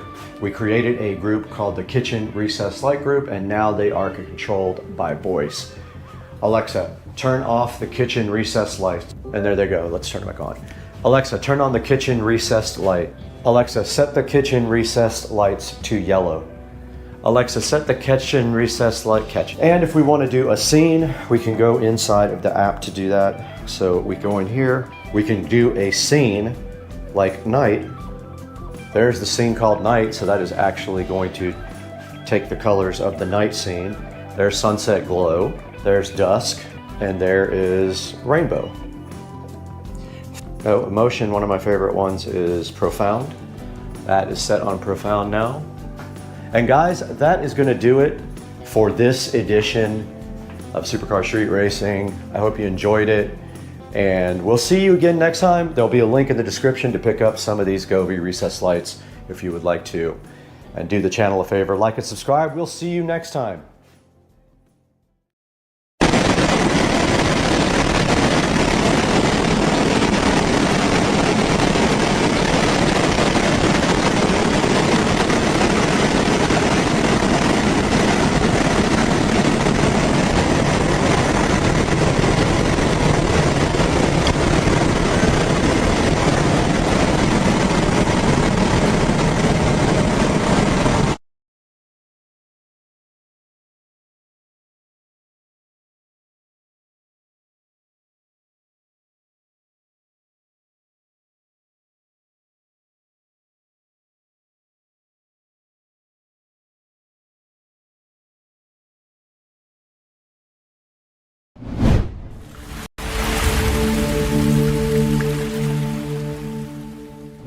All right, directly in front of the camera today is something special. This is a green box full of goodness. Inside of this box is a clue as to what we're doing today. I'm actually not looking forward to this project because it is a dusty, messy project, but I need to get it done. I promised Comey LED that I would follow up to the last video with you guys and go ahead and install the rest of the night light recess lighting with this 16-piece hole saw kit. Now, I know you're gonna ask me, how is that even possible? You already have holes in the ceiling. How are you gonna enlarge the holes anyway? Well, that's what we're going to do today. We are going to show you how to enlarge any hole that you already have with a hole saw kit. Now think about this. If you try to cut a hole right now out of a hole that's already smaller than this, there is nothing for this bit to go into to keep this from moving, and you will destroy your drywall. I have tried it. So the key is going to be unlocked today in this video. We're going to show you how to do this on Supercar Street Racing. Hang out with us today.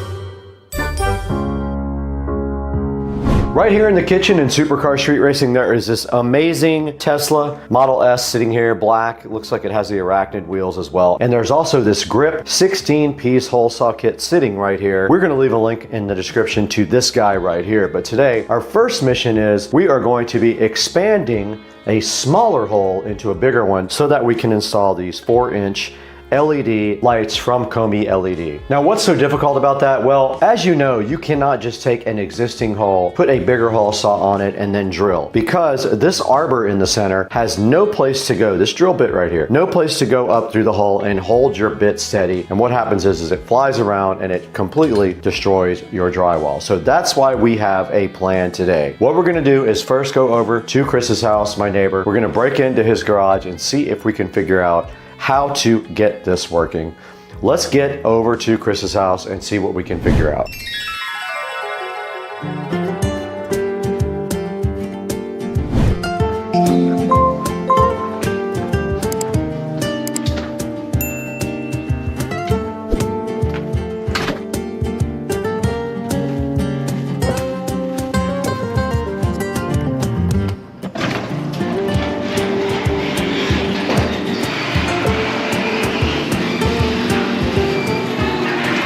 Okay, all we need is a spare piece of plywood, preferably a thicker piece. It sits like 1/2 inch right here.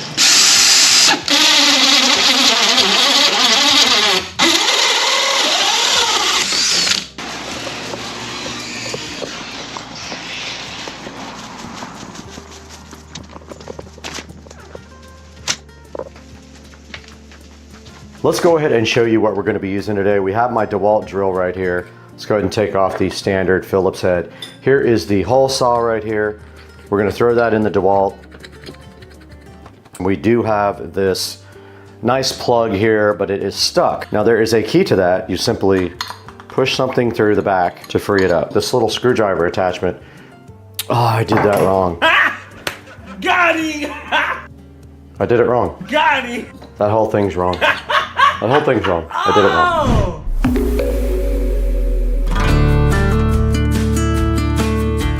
I'm gonna own my stupidity. I did that whole thing wrong. It was supposed to be the size of the old hole. I got to get up there, pull one of the lights out, and get a size of the old hole. Okay, we did get one of the lights out now. We just simply have to see if this matches the light hole, but it really messed up the ceiling. Be really close though, like really close. Luckily, I do have the 3-inch hole saw that I used when I actually made the holes. I'm gonna use that, go back to Chris's, cut the correct hole out this time because I'm an idiot.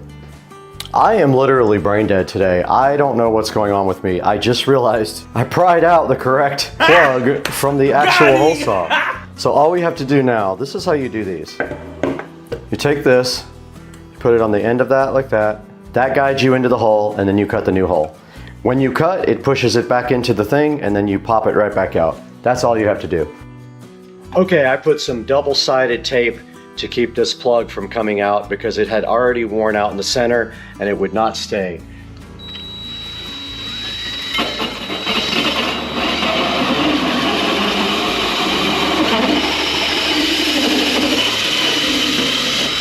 Now all we have to do is tie in the existing wiring to the new light, black to black, white to white, green to bare wire. And I'm using the wiring nuts they provided. They work great with 3 wires. Be careful of your sealing while you're doing this. Any dirt on it will show. When you're done, these should not come out. Push everything back in the box, close the box. The color temperature. I'm gonna use a second stop. We'll test it first. All right, this thing's good. Next step here is just a spring. So you just pop these springs in. Don't touch the ceiling when you do it. Just like that. That thing's done.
Okay, the last lights were foamed into the ceiling. I had to dig them out, and it was so ridiculous. I couldn't even get the clamps out because they were foamed in. This one is not. I had to dig that one out of the ceiling. And all the cables are too short. Whoever the electrician was that did this, I would love to slap them right in the face.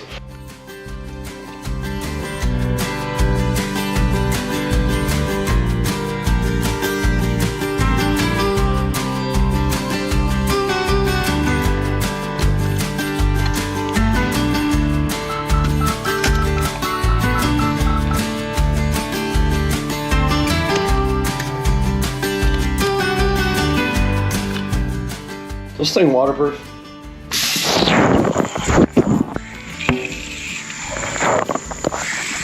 Okay.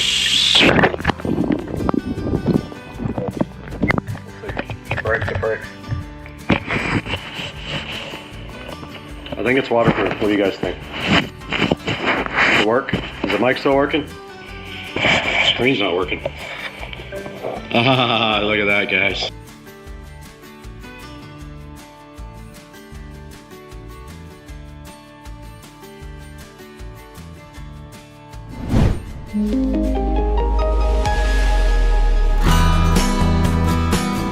All right, guys, we are back in the Supercar Street Racing living room, and as you can see, it took me all day, but I did finish this project. We got the Comey LED lights installed at the top of the ceiling here. I had one huge error right there I had to correct. My pilot piece of wood slipped and I gashed the ceiling. I had to go buy the ceiling paint because I didn't have any, and the ceiling paint is just Valspar Signature Ultra White Flat. So I went and bought a quart of that after I patched the little nicks that I put in the ceiling, and now you can't even tell at all. But you can see, guys, I had to do a lot of work in here. This is a total of 10 lights that I put in today. And this one over here, right there, that one was completely spray foamed into the actual ceiling. So I had to dig that one out. That was the hardest of all of them to get done. And if you can see here, these are also the night lights. So we should be able to go over here and click them off and back on and get night light. Let's see if it works. Oh, night light now, guys.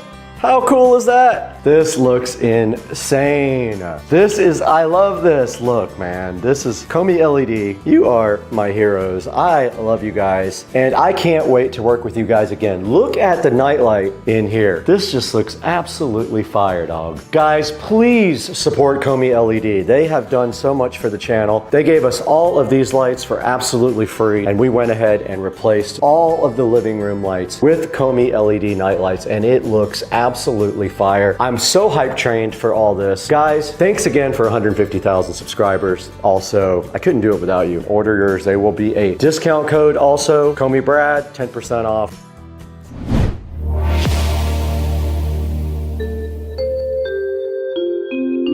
Okay, so these two 3-inch lights from Comey LED do not fit these holes. They are too small, unfortunately. I kind of wish they had a little bit more of a lip on them, but they do not. And so these need to come out and be replaced with the 4-inch. So the same process as earlier in the video, we got to drill out these two guys and then put in the 4-inch. The only annoying part is one of them is really short. This guy right here, the wire is so short on it that I had to struggle to get it in the first time. So let's go ahead and get these guys dismounted and then get the new Comey LEDs drilled out and in there. We're gonna need the ladder though. It's annoying on the stool. I don't wanna have to deal with that. Let me grab the ladder.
Okay, back in the bedroom, and I put these lights in a long time ago and they suck. So we're gonna be putting in the Comey LEDs now. We gotta get the old ones out first. I'm hoping this goes easier because they're already 4-inch. Shall I actually get one out because I don't remember? Okay, now I remember.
All right, the bedroom is officially done. That was the easiest room of them all because the light holes were actually the right size. So all I had to do was punch those things right up in there. Came out great, looks awesome. I am so hyped for Comey LED. Now we can actually throw it to Supercar Street Racing in Studio B and go over how you can get these lights for yourself.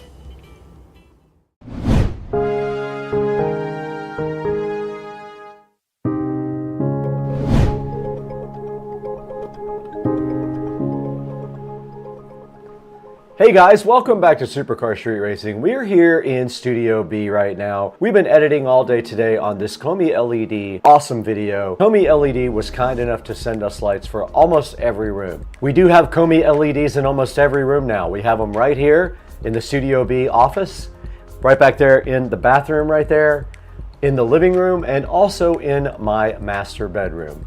We owe so much to Comey LED for sponsoring Supercar Street Racing.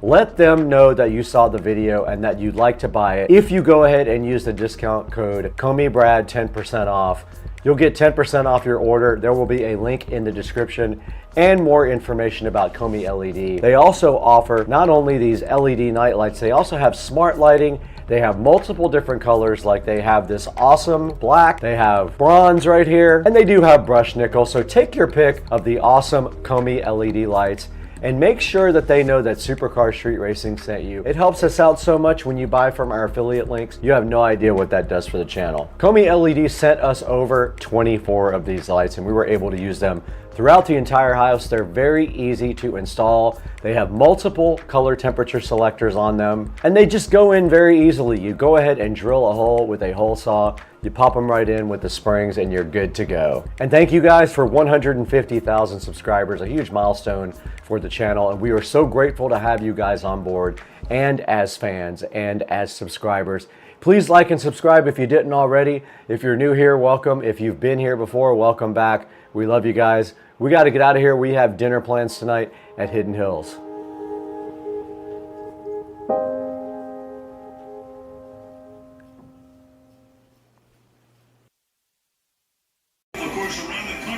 Bubba, why are you trying to always mess with Mr. Binks while he's just trying to relax and we're trying to watch football? Mr. Binks just wants to hang out and all you want to do is fight all the time. Now we are fully lit tonight.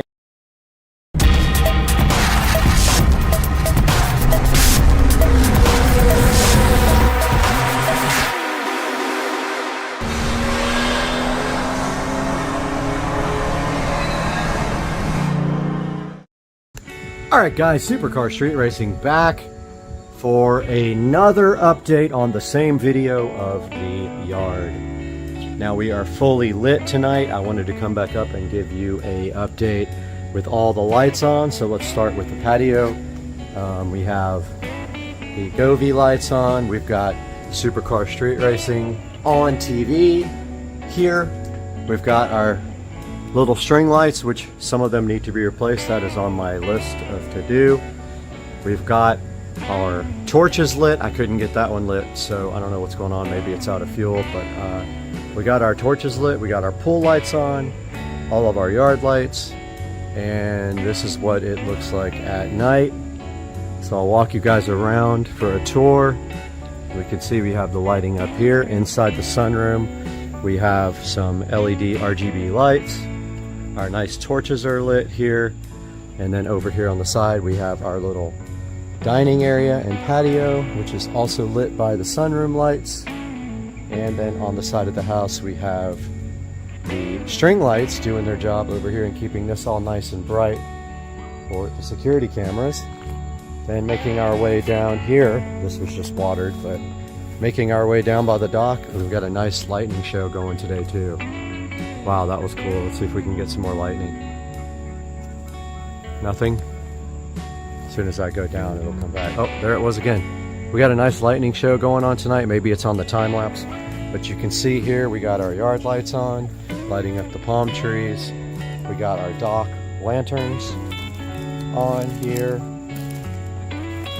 We got our LED rope lights around the dock, and we have an alligator right there, which you can clearly see lit up. His eyes turn red on the picture. We have a very nice lightning show going on today.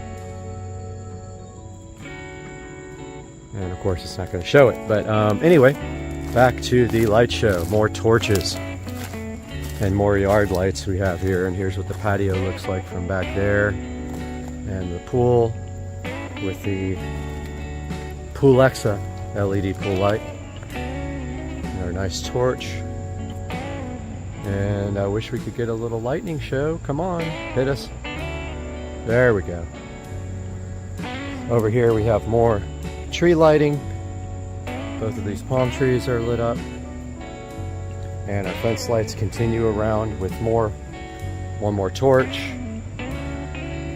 And let's roll on by the fence. I do see a string that's out. These things don't last forever. I give them a month at the most. But we got a landscape light in our fish pond right here. I bought a whole new batch of these in case I ever want to upgrade the ones in the yard. And I also swapped out the LED lights with much stronger ones. Looks like that string is out. And then I wanted to show you guys the shed lighting that I designed. So this is all 110 volt lighting, and these are actually powered from the switch inside of the shed, and it is a smart dimmer. So this is the new lean-to, and if we walk by we see that it is lit here, here, here, and then we also see our string lights lighting up, and there's our garage. But as you can see, the lighting looks pretty good. Walking around back here again, I'll take you guys on another lap. So as we're walking by the house, we have our single light here in our little Zen garden. We have our patio, and then our fence lighting, our landscape lighting. We have our torch as I cap this guy, which is not working. We have our pool light with our raft that I should have gotten rid of for the shoot. We have our beautiful light, which is going to get capped. And we have landscapes lights there. There lighting trees, there a lantern, there lighting trees. Our dock lanterns, sorry, our bulkhead lanterns. This beautiful torch here, which is going to get capped off. And then our fence lights and more landscape lights here and here. And one more of our refurbished beautiful torches lighting up our patio there ever so gently as we cap off this guy. So that is a overview of the lighting at night. And of course you can see the fan going, keeping us cool at night. The Govee RGB LED light here. I have another one for here, but for now I have the disco ball, which no longer moves, but I like the pattern that it puts out on the patio. And we have supercar street racing here, and there's our Govee sconces, which are amazing, and they're on the same pattern as that light. They are synced up. Guys, I hope you enjoyed the video, and I hope you enjoyed the lighting, the project as much as I did. And I cannot wait to get this video out to you guys. I'm gonna go edit it right now, and I hope you guys have a great night. Please like and subscribe. Supercar Street Racing.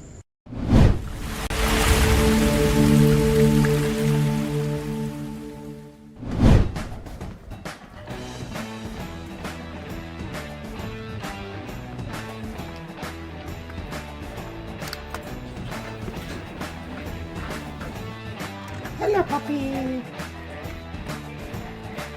Hello, puppy. How you doing, puppy? Hello, girl. Hello, puppy. Good girl. Good girl. You too, dude. How are you guys doing?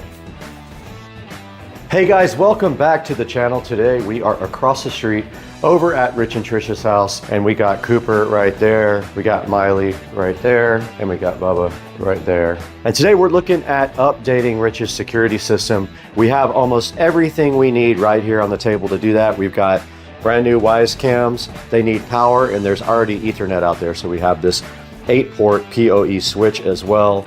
Some PoE adapters, but we're waiting on a couple of more, and a wireless end repeater if we actually did need that. So today, hang out with us while we get this unboxed and test this PoE adapter and this switch on Supercar Street Racing.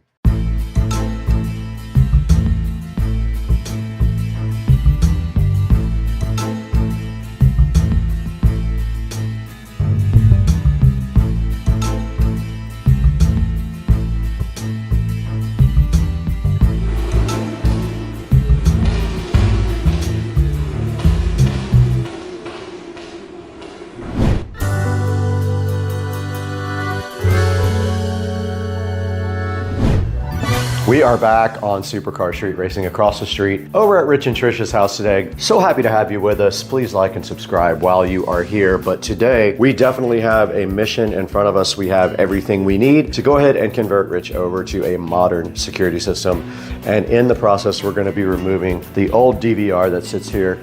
That is pretty loud and noisy. It is right there. The Lorex is going to be going goodbye in place of a modern security system. Now, one thing that I did forget that we have to get ordered is SD cards for these guys so that we can do playback. So I'm gonna let Rich order those, and meanwhile, we're gonna set up this 8-port switch and see if we can get these Wise cams joined to his app. All that we're gonna do right now, so hang out with us.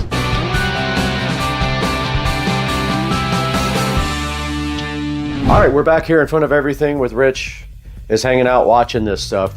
So let me explain kind of to you what we have here. We have some Wisecam V4s. These are the new Wisecams. They do, I think, 2.5K, I believe it is. But they use regular power from the wall. Rich already has a security system wired up that has power over Ethernet, but we're gonna replace that with our own switch here that has power over Ethernet. So all we should have to do is power on this switch. So I just applied power to this new PoE switch, and I do see a red power light glowing in the front. And now we have our PoE adapters here. These take regular Ethernet with PoE on it, and they convert it to USB for the Wisecam. So the Wisecam has a certain type of USB connection. It's not USB Type-C, I forgot the name of the connection. But this adapter here, there'll be a link in the description, will adapt that. It in turn plugs into Ethernet here. I brought a cable, and that Ethernet will run to our new PoE switch, which will sit where the old security system sits, the Lorex, or we move it anywhere we want. We just need to be able to plug in all the Ethernet cables to it, and it'll eliminate the DVR because we will be recording onto the actual cameras with SD cards, and that has been ordered. So we don't have SD cards yet, but we have the cameras. Now, the first step to testing this was powering up the PoE switch. It is on. And if we look at the front of the switch here, this guy has 8 ports, and then it's got 2 uplink ports. So these uplink ports would be used to connect this guy to a second switch. If you ever expanded, you would just link your second switch with these 2, but you have 8 available PoE ports. So all we have to do is plug our yellow cable. This is just a test cable that I brought over. We can plug that into any of these PoE ports there. And then on this side, when we take this and apply this to our PoE adapter here, Rich, can you plug that in for me? Yeah. When we apply this to our PoE adapter, we should see the Wisecam start powering up. Okay, we do have a link, and we have power. We have power on the front of our cam, and that means that this guy is now booting up. It has a red light on the front. That worked. That's exactly what our plan was. So now if everything goes correctly, we should be able to go ahead and join. This guy's ready to connect, so we should be able to join it to Do I need my Wise app? Rich's app. Yes, you do need it. So we also want to figure out what we're going to call this camera. All right, guys, we're back here in front of Rich's table here. We have everything we need to go ahead and install the new security cameras. But one of the things we talked about is, and it's actually ready to connect now, is we wanted to see if we could label everything first so that when we get outside, we know which cameras we put in the app. So I went ahead and got my brother label maker here, and I'm gonna go ahead and remove this from power so it will stop talking to us. But basically, the first thing I need to know is what Rich wants to call this first camera, where that's gonna go. What are we gonna do with this one, Rich? Tree, and when we put it in the app, we can name it whatever we want and make one copy. That's all we really need is something to see what we are doing here, so when we get this outside, it matches up to what we put in the app. So Roger that. Go ahead and label this tree on the top. Now we know that one, so now we can go ahead and unbox all the rest of the cameras and get those labeled. So I'm gonna go ahead and get these unboxed now. I'm gonna be configuring today. Garage. Because I will have an inside garage also. Okay. So we can just call that one out garage or garage out, whatever's simple for you. How about, yeah.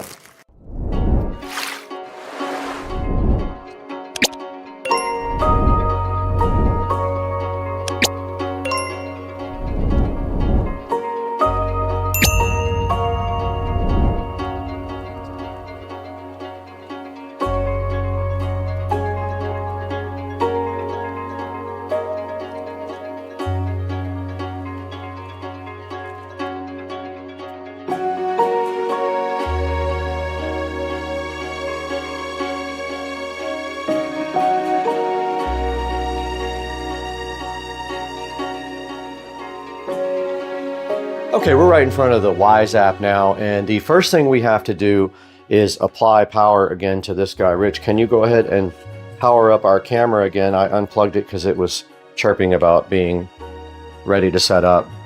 Cool, it's in. Green light? Yep. Now we're waiting for it to boot up. All right, so ready to connect. So you hit plus on the app now, Rich. Yep, and you hit device, then you hit camera, and then you find the camera. It's a Wisecam V4, very top. And you check mark where at the bottom where it says I heard ready to connect. Click allow. Yep, that's Bluetooth. All right, so it should find your device now. It's using Bluetooth, which is, the old cameras didn't use Bluetooth to find the device, so it was way harder to connect. So now you need to select your Wi-Fi network. I'm going to turn away from that in case the password, okay, the password's there already. Click connect. Okay. And it also connected already to your, I'll go ahead and name it. So Rich is naming the camera now, Tree. And there we are. So we are officially on camera. The camera is connected. Awesome. And we're going to go ahead and duplicate that now for all the rest of the cameras. 5 more times. We're going to do that 5 more times. All right, let's do it. Good deal. Okay, Rich is working on one extra camera that I donated to the cause here, and it is done. But the next step of the process is we have to get rid of the Lorex, right? So we have to get the Lorex out of here and get it unplugged. It is sitting on top of a Blu-ray player that they've never used. And so we probably should just get that out of there too if you're not using it. I haven't used it in 10 years. Yeah, let's get that out of there too. That's just cluttering up everything. So we'll get the Blu-ray player out, we'll get the Lorex out and all the Ethernet cables disconnected. And that is our next step.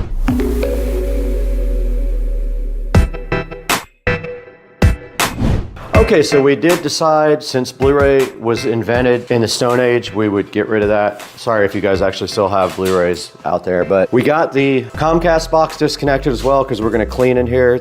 Don't pay no attention to all this dog hair. And we're gonna remove this Lorex DVR here momentarily. But first I'm gonna let Rich clean up this inside of that area right there. All right, we got the Blu-ray player out of here. We got the Xfinity box reconnected, so we know that's all working. We got all of our cables here for our camera cables actually right here, but unfortunately they're really short, so we can't make the switch face forward. I'm gonna connect this switch facing backwards with all the wires plugged into the front real quick.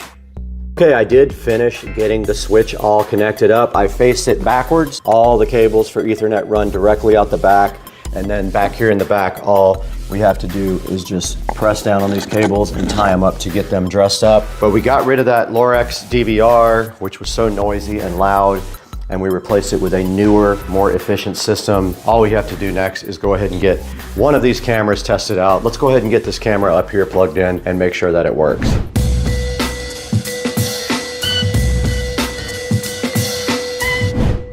Here's our camera. We already have the PoE adapter on it.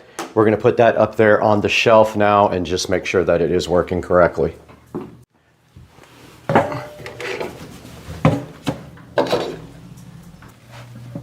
Tilt it toward the kitchen just a smidget. So pan it that way? Yeah. What do you think? All right, later, if you want to adjust it, you know how to do it. Sweet. All right, so we just got the first camera installed. So Rich, it's kind of flimsy because it's just that little piece of wood and it wants to flip forward. So we either need to put a little screw in it or maybe something heavier on the back of the little pedestal. But for right now, we got our picture going on that one. That's our first camera. We're gonna go ahead and install, we only have one more adapter, right? So we can only do one more. What's the next one you wanna do that's low-hanging fruit that we can get done easy? One by the fireplace? Yeah. Okay, yeah, we can do that. All right, let's do it. Let's do it.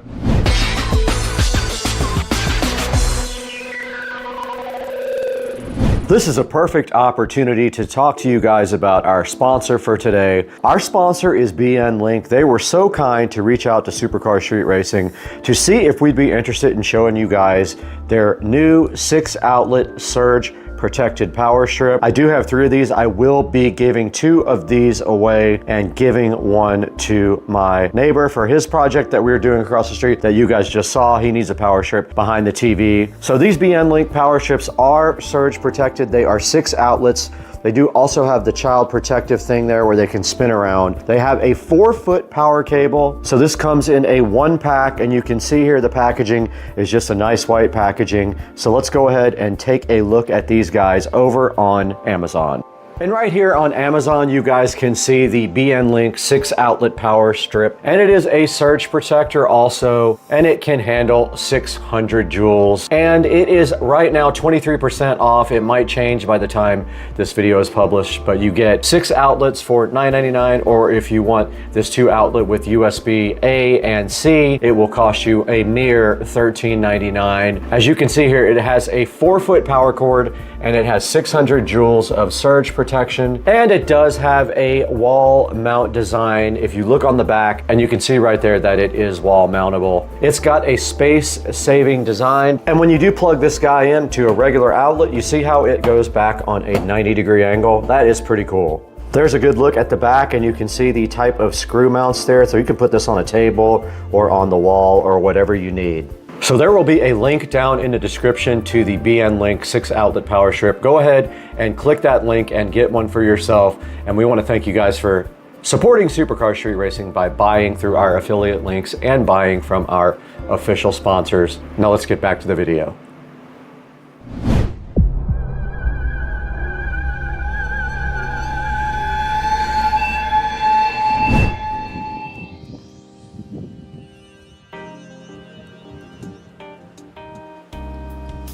So we have one camera out here in this little thing right here. So we need to see how we're going to replace it with this new Wise Cam. Oh, it's screwed down in there too. Okay, let's see what's holding this thing in. All right, I found the end of the cable. This is going to take a little bit of work. This thing is kind of built into this little enclosure right here, but we do have a link light and our camera is booting up. All right, we were able to go ahead and set up the other camera outside. It still needs some work. It's gonna be raised up. Rich is gonna work on that, getting it into this little house and then tying up the wires real nice and then wrapping some electrical tape around the connector where the Cat 5 goes to the camera. But it is on, it is working. So that was successful. That camera was previously completely broken. So tomorrow when we get everything else, we will go ahead and finish this job.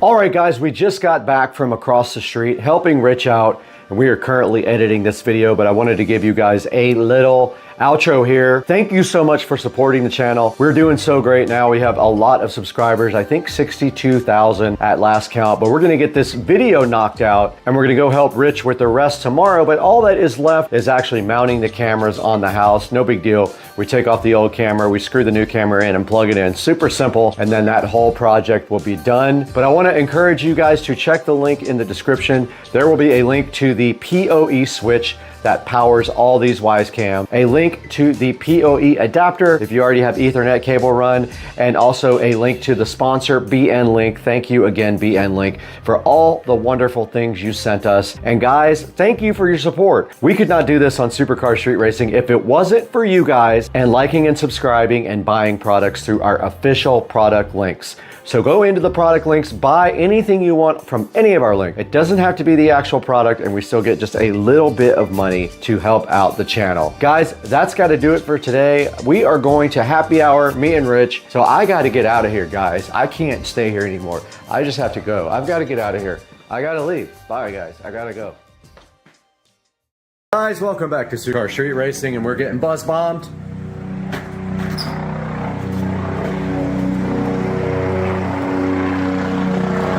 Dude won't stop.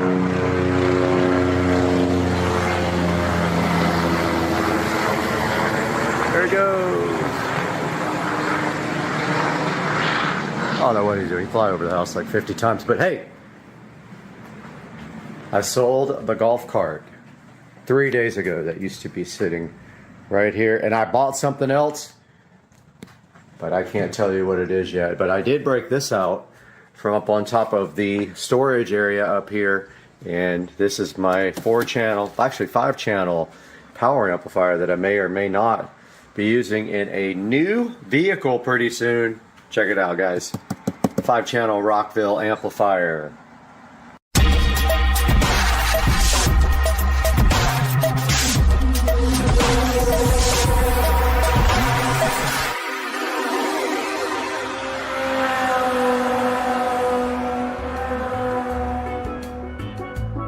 Alright guys, so we just got a visit from the golf cart Santa Claus, and he brought my club car.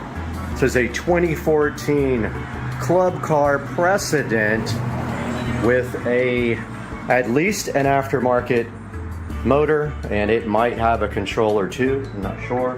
But my buddy Joe, who knows all about these guys, is coming over after work and we're gonna break into it. But it's got a plumb quick motor for sure, and it may or may not have a controller in it. So yeah, so 2014 has some wood grain stuff which will come out. It has some seats that are alligator skinned with brown, which that's some people's taste, it's not mine. But the first thing coming out is this weird golf thing, this sticker here. So we're gonna get out our Goo Gone. There's also some sticker leftovers on the body itself.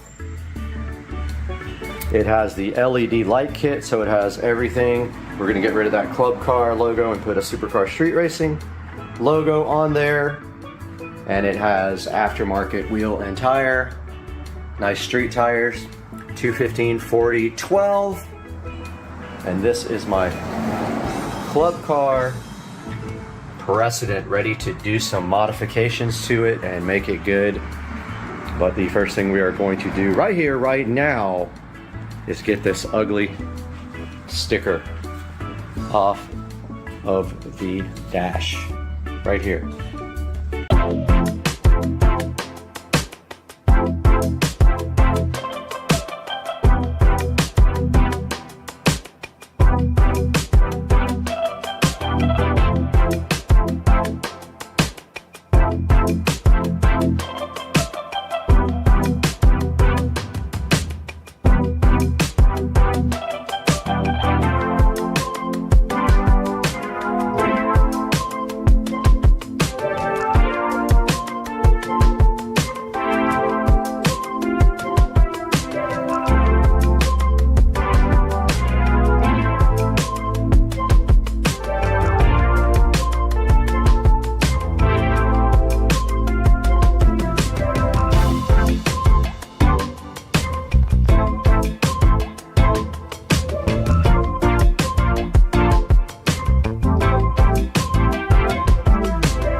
All right, here we are in the new club car with the annoying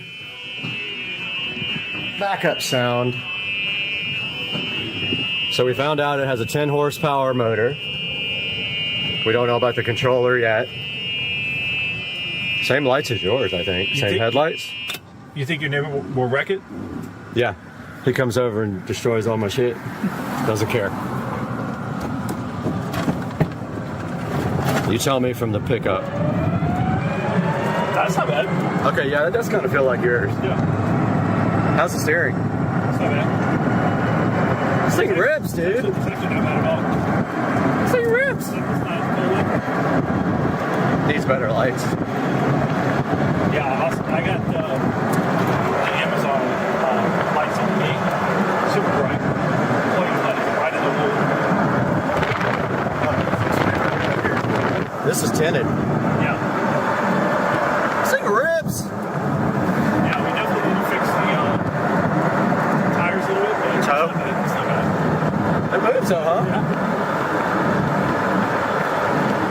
Hell yeah.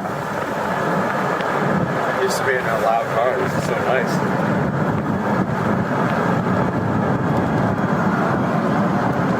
Yeah, I think the first thing's going to be, I don't know, maybe a map. Maybe rip these side things off, paint them satin black, or they have powder coated on mine for like $70 black. Rips. And then, like, if there's any suspension parts that we can replace easily, like bushings or anything, let's just fucking do it. I mean,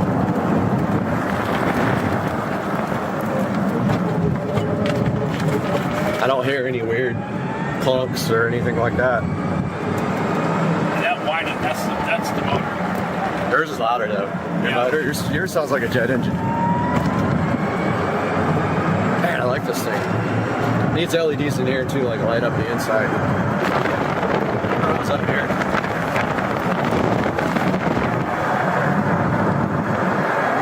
Yeah, those lights are not. One thing you always want to make sure is check the air pressure of the tires.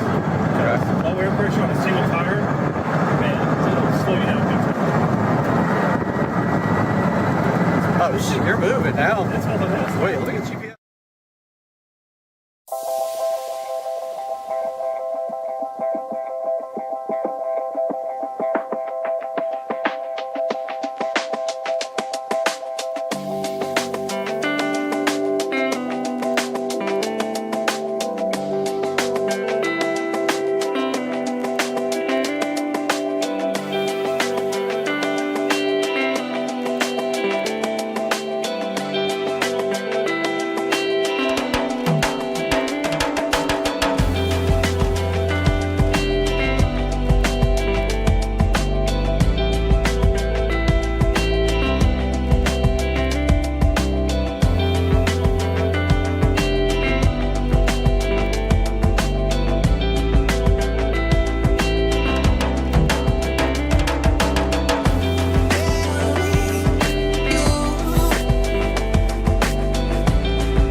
know. All right, here we go. Ripping it.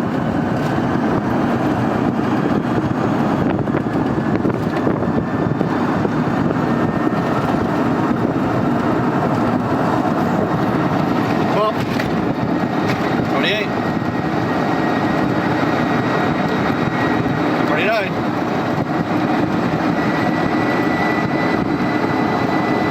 There's 30. That's what I wanted. 30. That's what I wanted. Nice, you got your 30. Sick. All right, Rich is driving the car. Like a bat And out of hell. he's ripping it.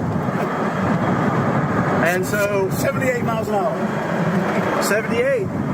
Double the speed. No, it does good, man. It's fun. It's plenty fast enough now. And it's clean.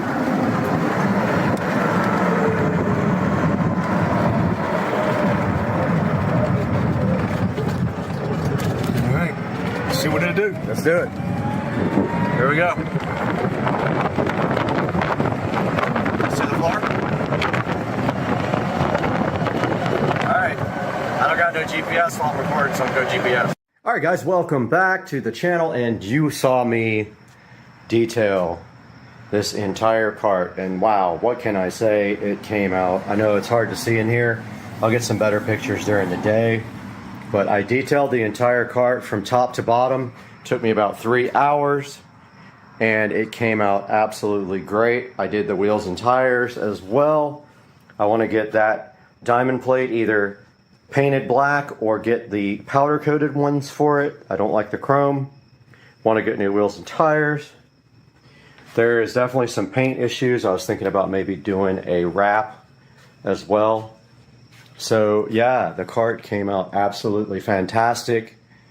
And I know you guys can't see all that, but like, I went through this whole thing and I just saw something I missed under here. Right here. I missed all this underneath the gas pedal.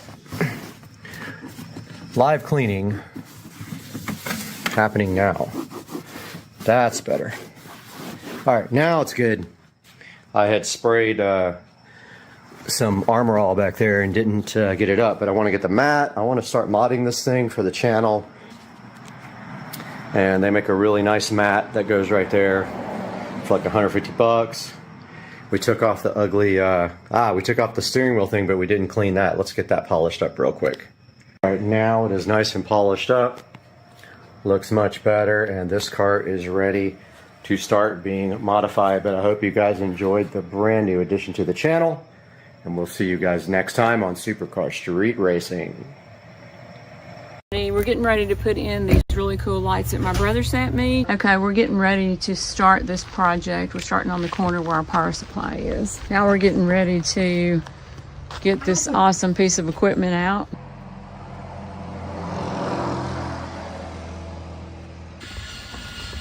Okay, made it up to the top.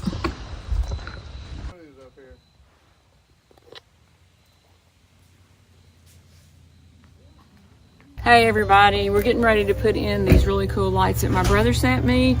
I've got my friend Joe here helping me, Beckett and Company. If anybody's interested or needs any lights put up, he's a great guy to call. Or anything else you need, home restoration or anything. This is how it came. Looks like a big mess, but we're gonna figure it out. And first thing we're gonna do is lay everything out on the ground to make sure of how far we can go with them. I've already got my power source laid out. What I'm doing is, so here we go. Okay, we're getting ready to start this project. We're starting on the corner where our power supply is. Here.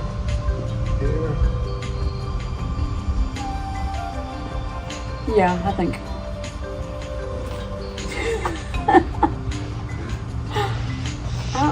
Yeah, I'm thinking right there and then just go up from there. Okay. Or should, oh wait, no.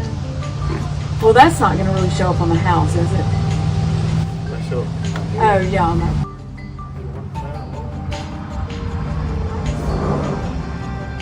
Yeah, let's start right there. See, I'm afraid to go too far around the corner because I don't want to use up too much of it in case we don't have, 150 foot of it. Why not just start right there on that edge? Yeah, let's start on the edge, like what she's saying.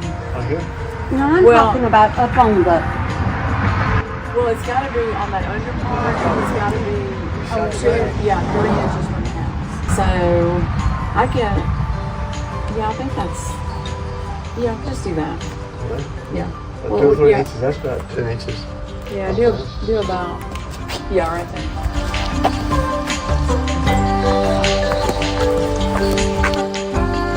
Okay, so we're getting started on our first light, putting it right in the corner by our power supply, and then we'll go from there. We're going to use screws on it. We did stick it up, it stayed, and we're going to reinforce it with a screw. So it's actually pretty easy. You don't have to buy any extra clamps or anything.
Now we're getting ready to get this awesome piece of equipment out. Not sure what you call it, but it's really cool. It's called a lift. It's called a lift. And that's, it's kind of like a mini crane.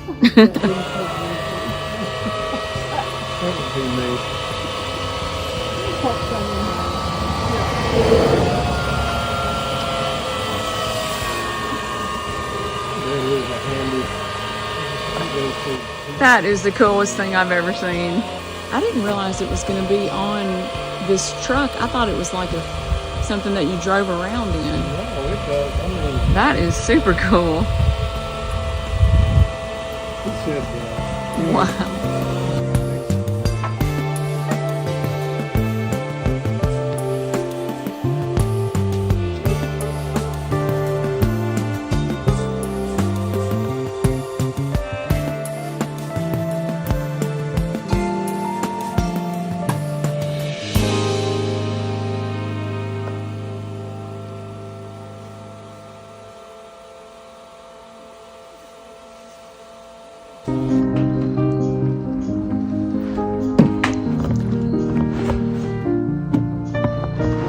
Would it help if one of us got on the ladder and do a shut up for you?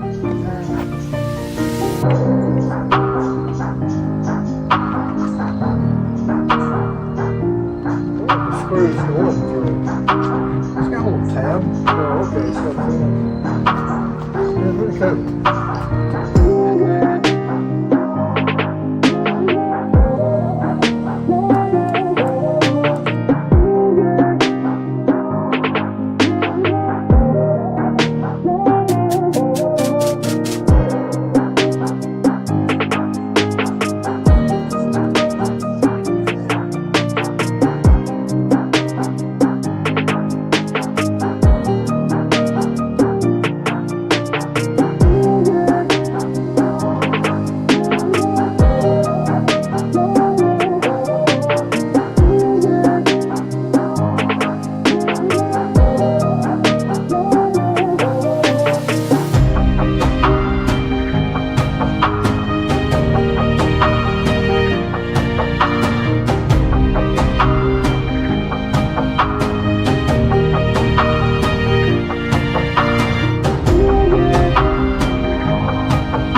screws. They're so tiny. He's sticking it up with the sticky tape first, so it'll at least hold there, and then he's putting the screw in it. It works a lot better if you stick them. Yay!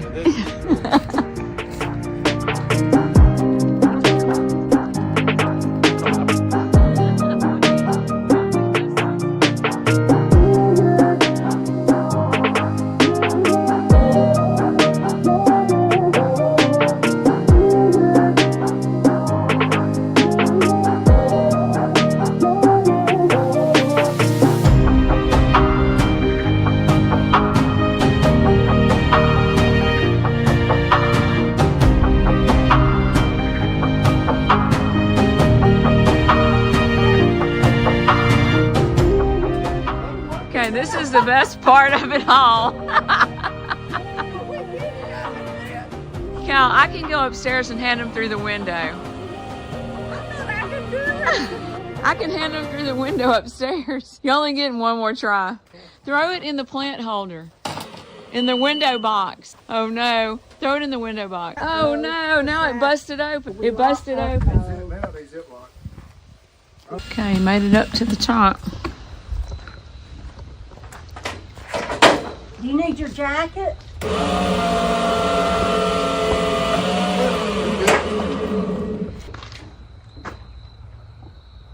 We can train a bird. Who's up here? It's dark out, but we're making progress.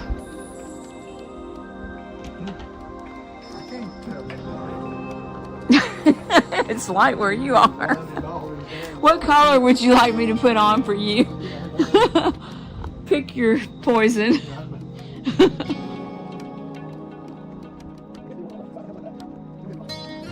I think we're gonna have to, don't you, to get them up there, or what do you have another idea?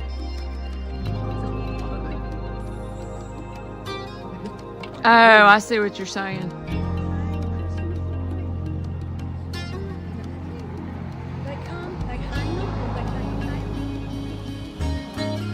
All right, it's nighttime and we're still working, but God, it looks so good. It is beautiful. Beautiful, beautiful.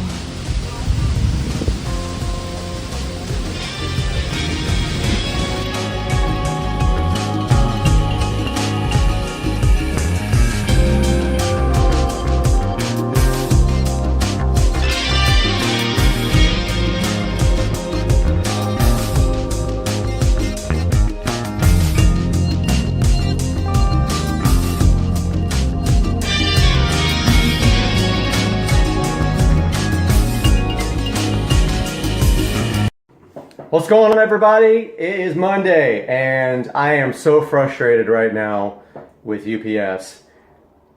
My wheels and tires were supposed to be at the shop on Friday. 3 of the 4 wheels and tires were delivered. The other wheel and tire has been saying out for delivery for 2 days now. I am at my wit's end with these guys. I've called them 10 times. Nobody can tell me where my package is. Today we've got an unboxing. As you can see by the title, this is the G paddles. This is to convert your button style shifter that was on the AMG, the early AMGs, to paddles. Let's take a look at this. Go ahead and open it up. This came from England. Just be aware if you order these that you will have to sign for the package. That kind of took me off guard, and got to the post office today. There were 700 people in line for the holidays. But thank goodness that some lady walked out and said, "Is anyone just picking up?" So first thing I notice is the package is almost open, but oh well, hopefully there's nothing wrong with it. It says that the G paddles are inside and that there's instructions here.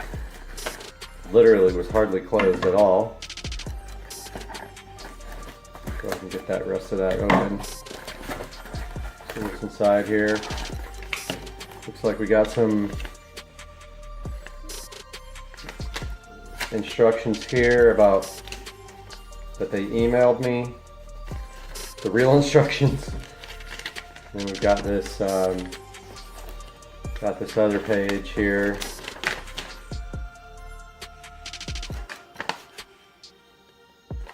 So there's one thing you got to know about this. The factory button holder, which you will see when we install this, is very delicate. They do not make that button holder anymore. If you damage it, you need a new steering wheel. There are ways to get this thing out though, involving heating that unit, that button holder up so that it's more pliable. If you don't, you're gonna break this little tab off. Picture it like this.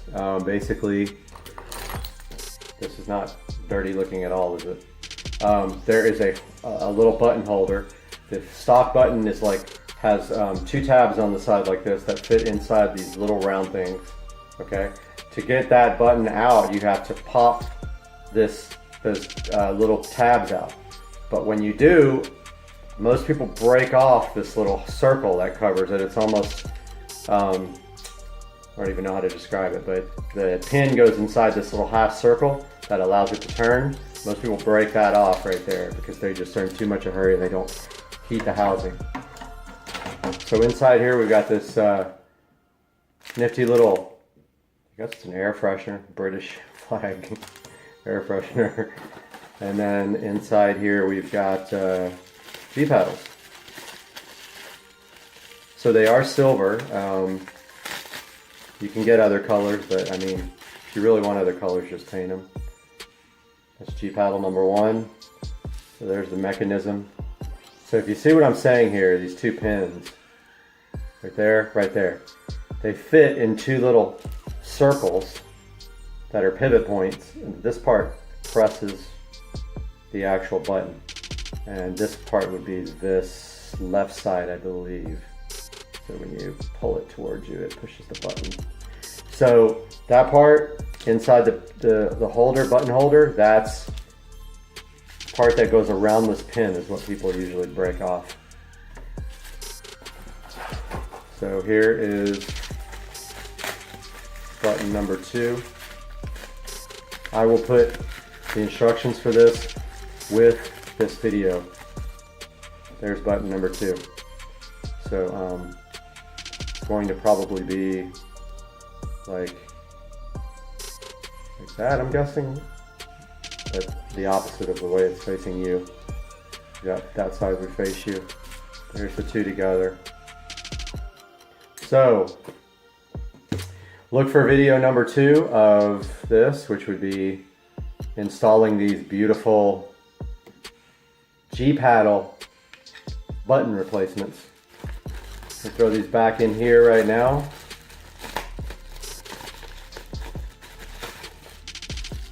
And any day now you can look forward to a video of brand new wheels and tires. I won't tell you anything about the wheels except that they are matte black. And I was going to try to save that, but I gave it away in another video. So look for that video coming up soon, and we'll see you guys in the next day or 2. Alright guys, welcome back to the channel. Something exciting just happened. The materials have been delivered for the shed that is going on the side of the house. They just dropped everything off and we just paid the deposit, and now all we are waiting for is concrete to be laid on August the 8th. So yeah, just a little update. Here's all the materials for the big shed. I think it's a 12 by 8 if I remember correctly, but yeah, that's all happening. It's exciting. I'm glad you guys are all along for the ride.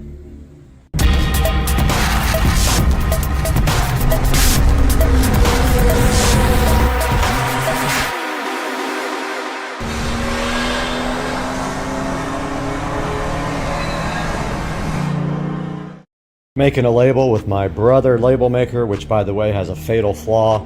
If you leave all the batteries in it, it drains the batteries overnight. But anyway, we're gonna make a subwoofer little printout indicator for the wall plate. So let's go ahead and go, well, let's do a capital. This thing's so hard to use. I think it's that, and then lowercase subwoofer.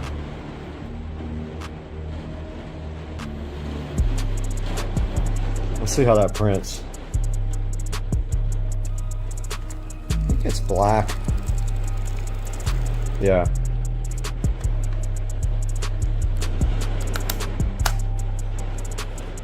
It's interesting. I'm gonna go ahead and peel this off. I need 2 hands for this.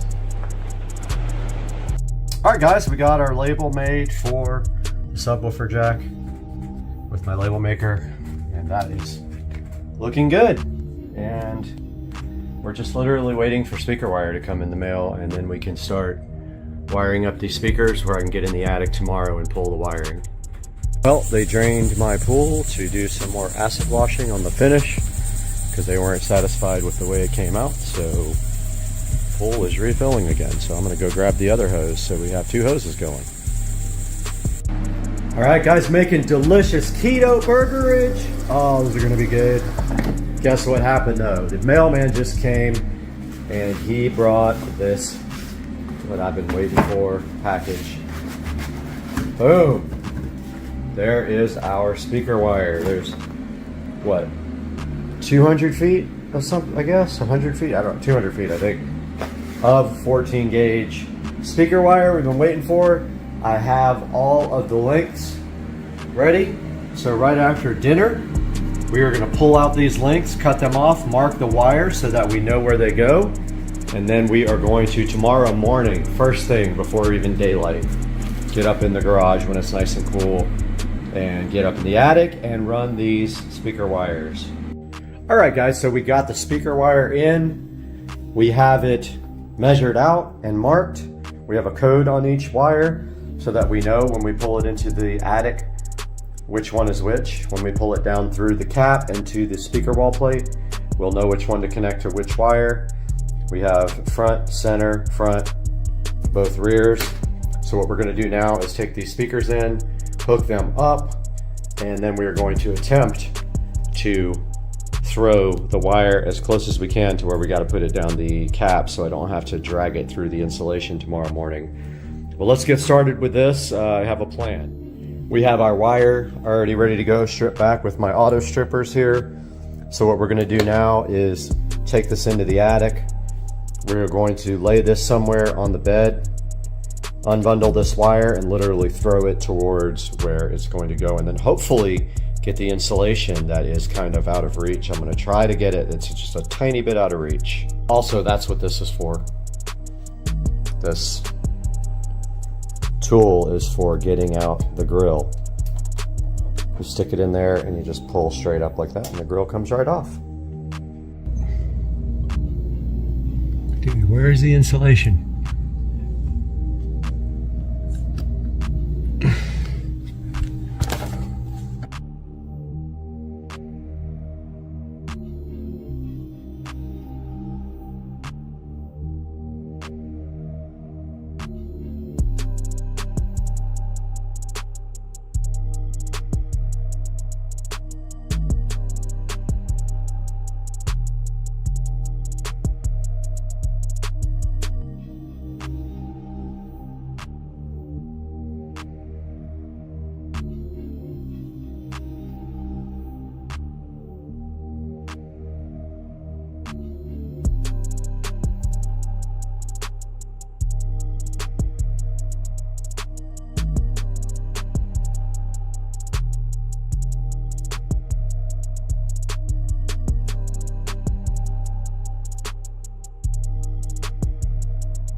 huge update, guys. Oh, I'm nervous already. Nervous already. I was just in the attic pulling wire. I don't see my wires. I don't see my wires.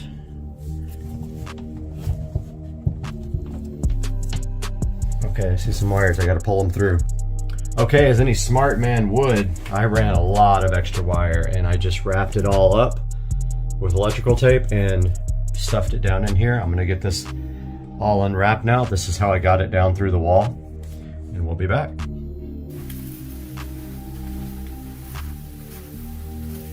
What's up, guys? We have some fun gonna happen now. We are going to install our home theater plate and prep all of our wires. We have a lot of wires to prep. So we are going to do that now. We still have to pull a HDMI cable up to the TV from this plate. So we can't completely seal it yet, but we can get it mostly done. So first things first, let me take a look at the wall plate to see where everything is. Okay, some are, okay, that's not too hard. We can just,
Okay, so what we're doing now is the dresser up here. The dresser up here is where the receiver, which is right here, is going to go. It's literally going to go from right up here to right down there. So it's probably, it's 2 feet to the wall plate. The wall plate's not centered though. So that would be, I think if we do 5 foot or 5 feet would give us, that give us enough to get over to that side. 5 feet would get us to that side as well with some room to spare. Let's do 5 feet chunks of wire.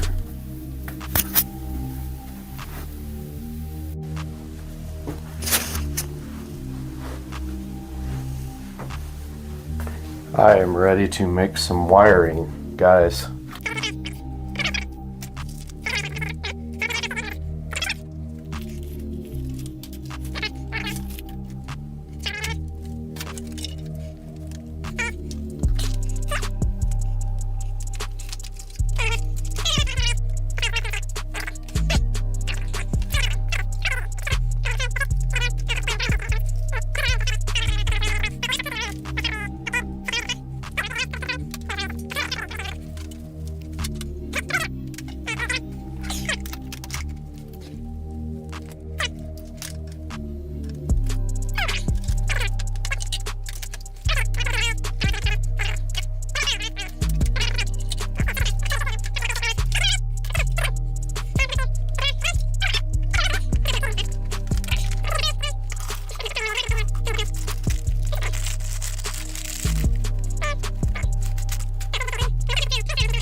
All right, now I can see, guys.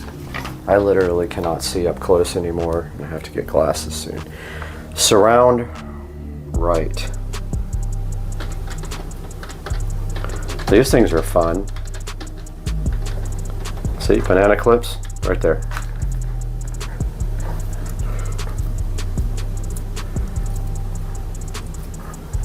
Makes it much easier, guys. I'm just saying. I don't know if I should come in from the bottom.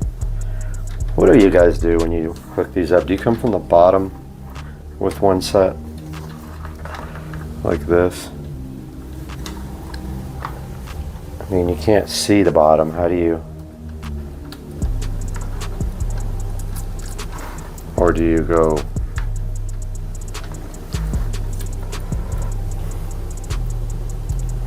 How the heck are you supposed to do the bottom when you can't see it?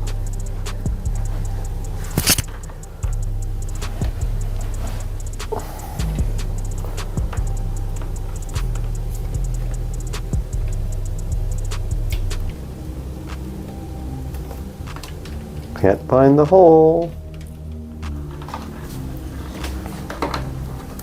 I guess I can just come up from the top. So forget it. Why aren't the speaker holes up and down? I mean, seriously. I saw a receiver where the speaker holes were up and down, and I'm like, thank you for actually being smart. And why didn't they do that on every single receiver? Why are they angled? So stupid.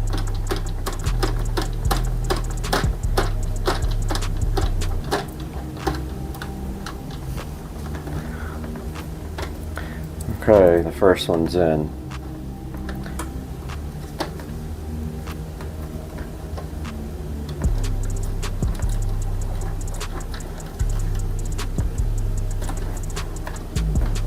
Second one's about to be in.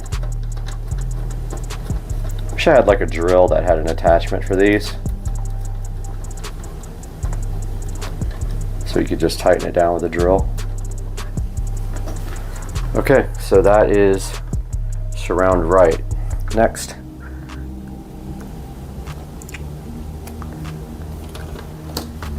Let's see what this is.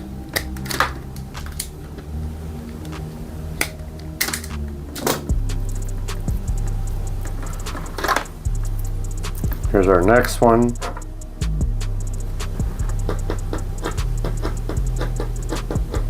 That's surround left. By chance.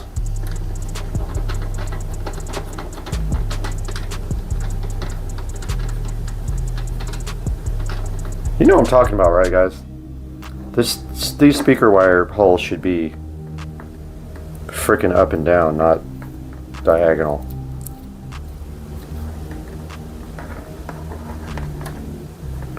Surround left.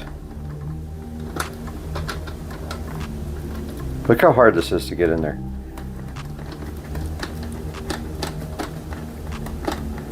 Man, this thing's borderline old, I think, because it still has component video and composite video. No Wi-Fi, but I have a little adapter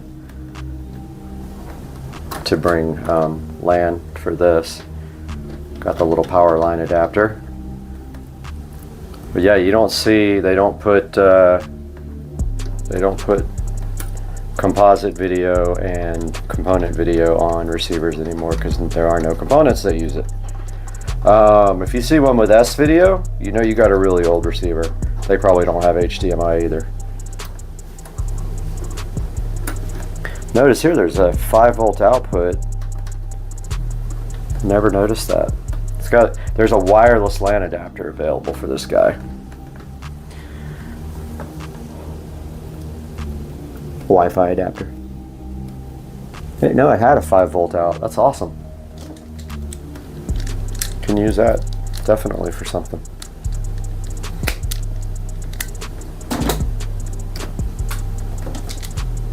Next.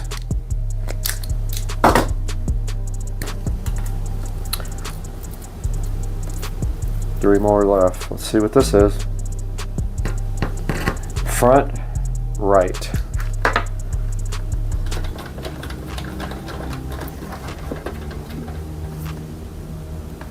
this guy, maybe I can get this one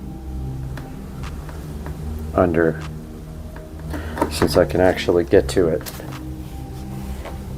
Yeah, this one I think I can come from underneath and save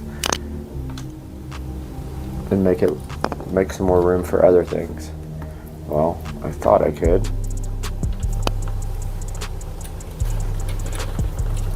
Stripped off way too much wire on this one. Yeah, this one's going under fine.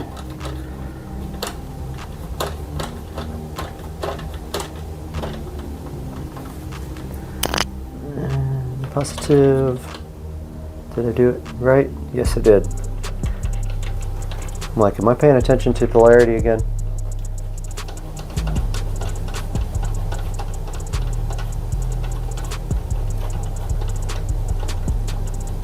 Got a lot of freaking analog audio too here. Does it have any analog audio outs for the front? No. No, it doesn't have preamp outputs. All right. Is this going to be center or front left?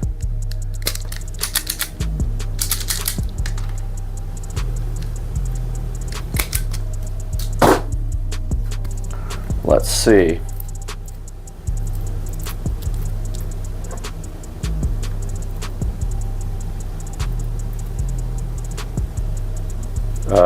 What?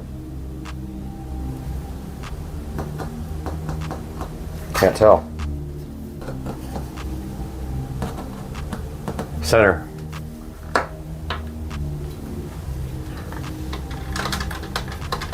This one's going to be fun to get in there.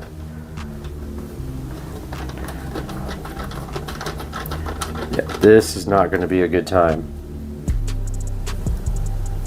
I'm going to see if I can come in from the bottom, because this guy is hard to get to from the top. Let's see if I can feel the...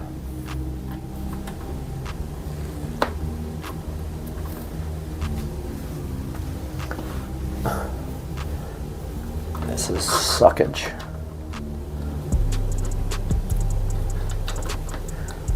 Of course, every time you touch it, you have to bind your wire. It's right there, dude.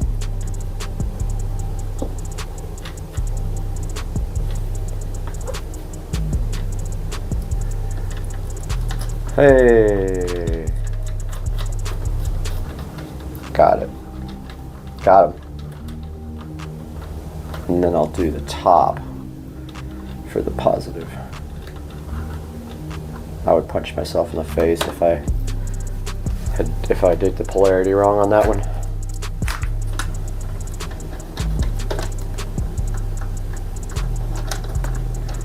So for testing purposes, we will be using this receiver for video. So what we'll do is we will plug the Fire Stick into this guy and then plug this guy into TV. Last one is front left.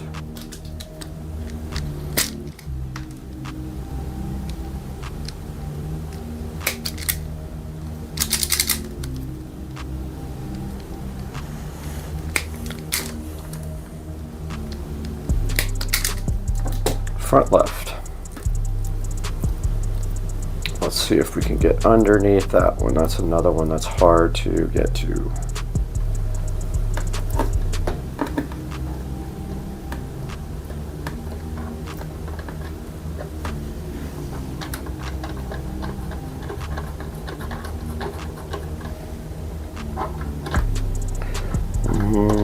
Yeah, this one's going to be fun.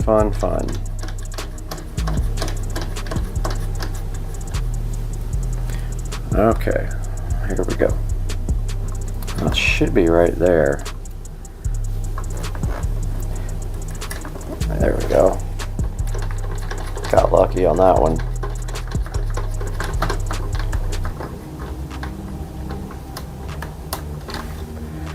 And we'll do the top on this guy. See why banana plugs are so freaking awesome? What would it take? 15 minutes? 10 minutes to wire this thing? Banana plug, 10 seconds.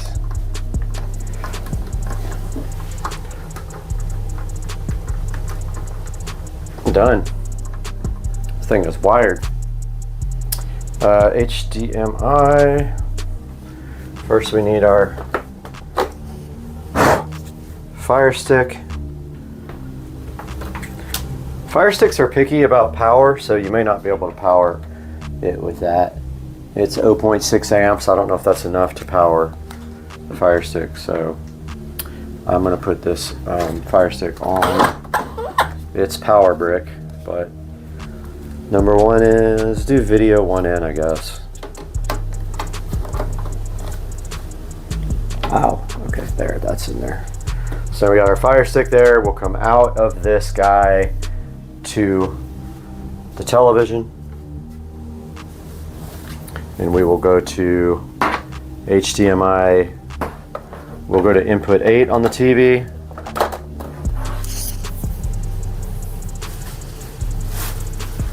And go to out here.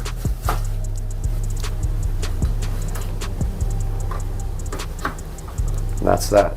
Video and audio are connected. This thing is ready to be tested. I have a mess to clean up first though. Yo, I'm cutting holes for my speakers. My freaking air purifier goes insane. It's in turbo mode, dog. What is it doing? It doesn't like. It don't like this. It doesn't like. Hey guys, welcome back to Supercar Street Racing. Brad here, and today we are going to be tackling cleaning the vinyl fence. I have not done that since they were installed, and I noticed they're starting to get dirty. And being that we're in Florida, we need to clean these vinyl fences once every 3 or 4 months to keep them from getting all mildewed and dirty. We're going to be trying to use this brush here. It's actually a broom that will become a brush. If that doesn't work, we have this other brush here that we can use. I'm trying that one. Yeah, they're both about the same. I think we could just use this brush over here. I'm gonna go ahead and get that out and get that prepped onto a pole real quick.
All right, guys, Supercar Street Racing here. It is Wednesday.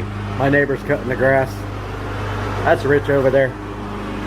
So we are going to be prepping the car to receive the instrument cluster again, which is on the UPS truck. So sorry about the noise. We're gonna hop in the car here and pull this instrument cluster out and not scratch up the dash anymore. So the instrument cluster is really just sitting in there kind of halfway, and I'm going to be pulling this out now and then retaping all the surfaces so that we're ready to put the new cluster in when it gets back. All right, got the old cluster out. Actually going to show you guys what I did. So when you install your cluster, absolutely must tape up your steering wheel and your top of your steering wheel cover, because mine got all scratched up, and tape up this part here because this cluster is so difficult to install. You are going to mess up your interior like I did if you don't have everything well taped. Now you notice back there the foil tape over the duct. So that is because even after I cut the duct work, the thing would not fit. So I had to trim more and more ductwork off to get the cluster to fit. So we have the cluster out now. I'm going to go grab the interface adapter. So here is the adapter. Amazon, stop the station on audio echo dot. Yeah, I don't want a copyright infringement. I'll be right back. All right, so I got the adapter here that comes with the cluster. It goes on the end of the only cable that goes to your instrument cluster, your stock one. So I'm gonna put that on now. Here are the three connectors that go to the back of the cluster. There's the adapter wire. There is the one of them is for the control pad, and the other one is for the camera, the rear backup camera, and then we have the USB 90-degree USB adapter. Now I'm actually going to do something that I've been wanting to do for a while. I'm going to attempt to put my what do you call it, GPS, external GPS antenna onto my nav, because it doesn't work half the time with the splitter that goes to the factory nav. So I'm gonna see if I can do that and put that right there. We're about to find out. Okay, so I got the navigation system pulled out, and that is absolutely not happening today. I forgot that the actual GPS wire is down here behind the navigation brain, and the wiring in there to get that out is absolutely insane. It is stuffed in there so tight that I'm worried that I won't get it back in. It took everything I had last time to get this thing working. So I'm not gonna do that today. I don't have time to do that. It's gonna take me an hour or so to get that done. So for now, we're prepped and waiting for the instrument cluster to get here. Got the package. I used the UPS app to stalk the driver, who was like at least probably an hour away from the house, but there it is. I used to follow my package app, and that thing worked great. And I drove a block with no instrument cluster to get my package there. So the guys were freaking out when they got it, because I cut the brackets off, and they're like, wow, we've never seen one with brackets cut off. Do you want us to fix that? And I'm like, no dude, it won't fit with the brackets. So we got this guy in front of me doing 5 miles an hour now. We'll be back. All right, got the cluster unboxed. It's exactly how I sent it to them, with the brackets cut off, because they're ridiculous. It did come back with a new screen. They didn't charge me. I don't know why, but they probably will eventually. They said that it ships with a screen protector here from the factory that you take off, and then this is another screen protector that they provide that I guess, I don't know which side is the actual screen protector on this thing. You peel something off and then it goes on, but I'm even scared to take that off before I install it so I don't scratch the thing. But I'm gonna work on getting this screen protector installed if I can figure out how, and then I'll update you guys. All right, so there's no instructions whatsoever for the screensaver. It's already scratched up. It came scratched up. I'm gonna try it at least until I get it on the car in case I do something stupid. However, I mean, the one that came on there was better. I don't know why they just don't leave this on there as like the main screensaver. You don't have to peel it off. But anyway, I had to tape it on with shipping tape. It just doesn't stick. I tried water, I tried everything, and now it's got creases in it and stuff. I'm sure it's gonna look like crap and I'm gonna end up ripping it out, but that's what I got so far. I'm already frustrated. Got the cluster installed. It's took me every bit of my strength possible to get it in there, and it's not perfect.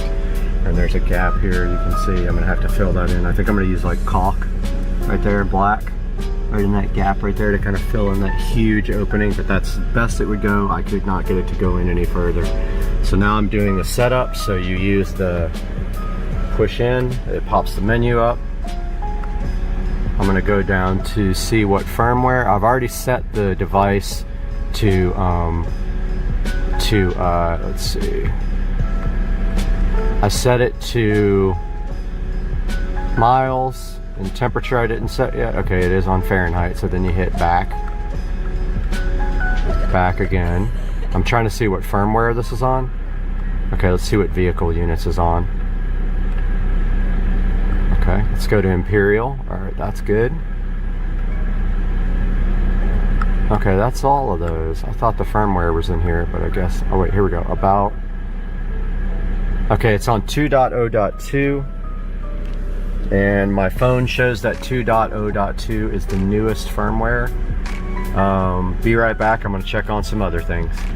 Okay, like I said, I am on the highest level firmware available. There might be a test firmware that they send me if I'm still having issues with high battery drain. But you can see here, I've got the got this set up from my default display. It shows horsepower and torque, which is absolutely cool. I've got the shift lights turned on. I don't know what that does. I kind of want to play with it. I've got the digital speedometer there and right there. And I just love this thing. It's so cool. It doesn't fit very well, and it's still kind of off. It's kind of just a tiny bit, like a 1/4 millionth of an inch down on one side, but it is in the dash. It's not going anywhere. It is like squished in there. It's so close, so tight. Lucky to got it in this far, honestly. But I will give you guys another update after I hear back from ID4 Motion, because I just emailed them about a new firmware file. But for right now, maybe I'll take a drive and show you guys how it looks. Yeah, I'm gonna do that now. I'm gonna take a little drive. All right, got the cluster all in there and cleaned, adjusted the brightness. It's gonna look weird on this camera, I'm sure. I'm also trying to hold this while I drive. So first of all, let's see if the backup camera works. I did enable that. Now remember, the backup camera comes on both on the instrument cluster and on my Android unit. So let's see what happens. Okay, the picture is rolling on it, which is interesting because it was doing that the first time I set it up, and then it didn't do it for a while. Yep, the picture's rolling, so I don't know what's up with that. It stopped. You can't see it because it's so bright, but you can see it kind of there. It's really bright. So let's go ahead and reverse.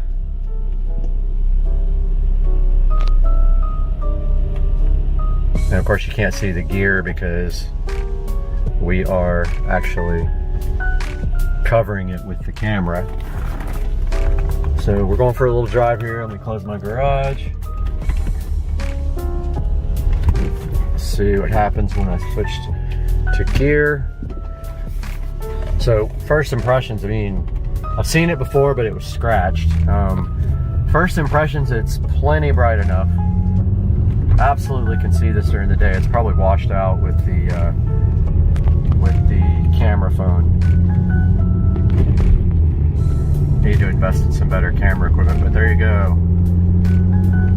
you can turn on and off the M Sport logo. So now what I do is I go and I see on my nav how fast I'm really going because I have GPS. All right, so it is 2 miles an hour fast, 3 miles an hour fast. So there is an adjustment for that.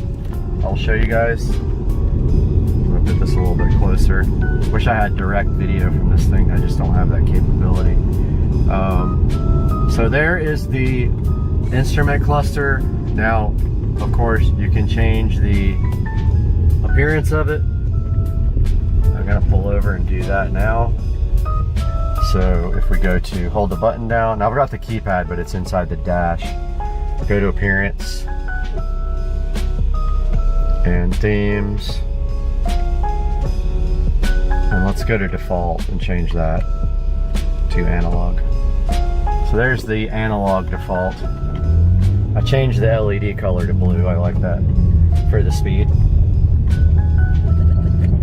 This is probably ridiculously hard to see, I'm sure. It's so bright. The exposure is probably crazy. Let's see if I can change that real quick.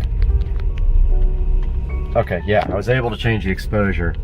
That looks a lot better for you guys. So, there's a good shot of the cluster in normal mode.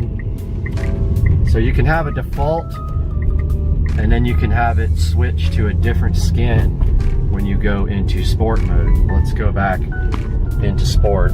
Let's go into the appearance and change the default again. So you hold down this button, you go to appearance and themes, default. So there's classic analog. I'll just go through these a little bit.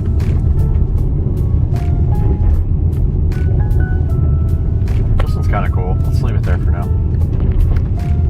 because I want you guys to be able to see it. Actually, let's go down back to sport now that we have the brightness fixed.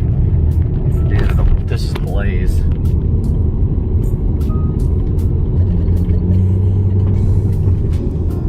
So that's with the exposure turned all the way down. It's still really bright, so sorry about that.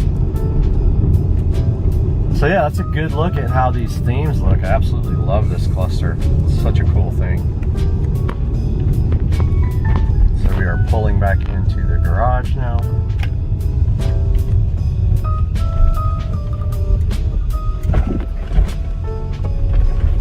So it'll be a little bit darker, less glare on the thing here shortly. And then I'll step through a couple of the other themes for you. There we go. So that looks a lot better. So let's go through these themes real quick. So we hold down this stock button, the BC button. We go to appearance, themes. Default changes it when you're not in sport mode. There's a sport default that changes when you go into sport. So that is classic analog, modern analog, classic orange, modern orange, bright blaze, fierce blaze, and that is it. And so I didn't buy everything. I don't have race mode, which I really want, and they promised it to me 10 or 15 times and never gave it to me. But yeah, that is the ID4. Oh, I love that. I love those LEDs right here. I mean, did you ever think you'd see a 335i, a 2011 335i with Android here, and then this kick-ass digital display, even though it took me about 3 or 4 months to get everything straight. I hope you guys like this video, and I hope you buy one. And I don't have a click-through link for this. I can supply the link to the website, but I get nothing if you buy it, unfortunately. So buy it anyway. Let me know if you love it. Let me know if you hate it. I'll update you guys if they change the firmware, do any improvements. Till then, love you guys. Peace out.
Back in the Supercar Street Racing closet today, we got to do something with this guy. So this JBL Venue Sub 10 was bought in a thrift store.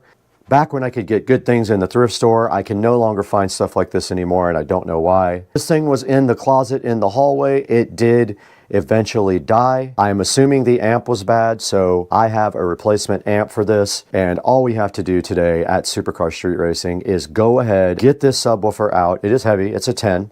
Get it out of the closet and then bring it into the office and fix it. So let's get busy today. We got to get this subwoofer working again so we can have 1,000 subwoofers in my house.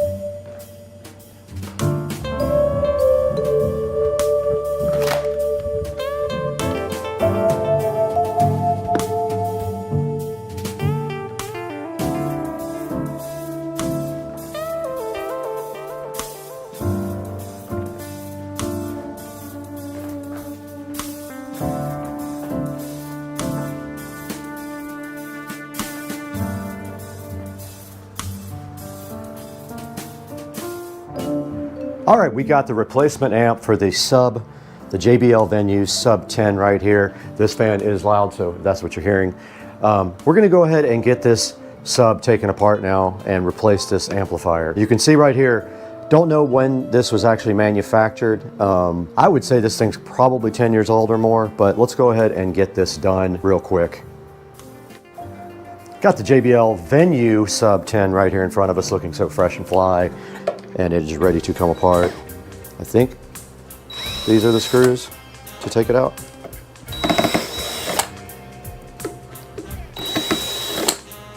Pretty sure this amplifier is completely fried. If not, we spent $30 for nothing. I think this is a 250 watt.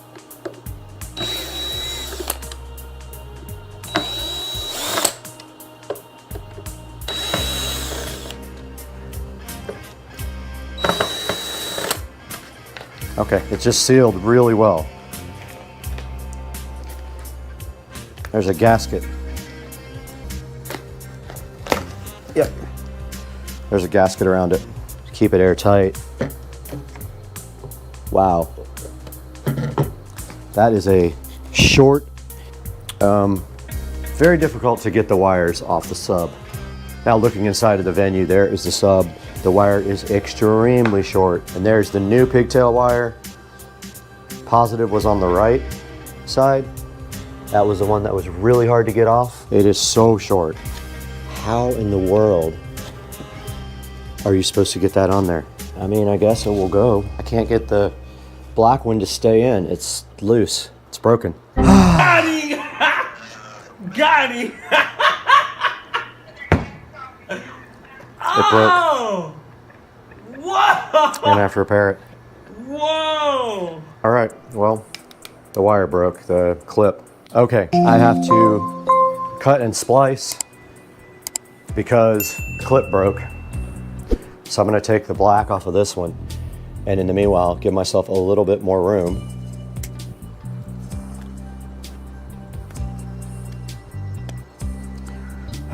Need my strippers. Got him! Got him! Got this wire strip back here. Just gotta cut this one off. Do the same. This clip is broken.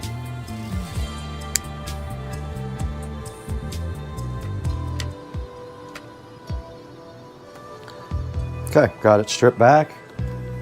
Just gonna splice them together like that and zip some electrical tape around them.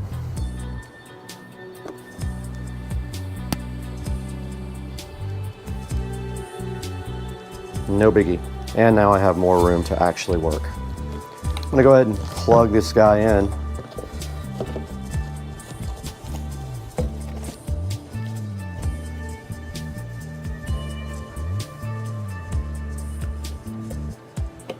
It's not exactly easy. All right, that was much easier. And then all we have to do is put our gasket back, return our amplifier to working condition.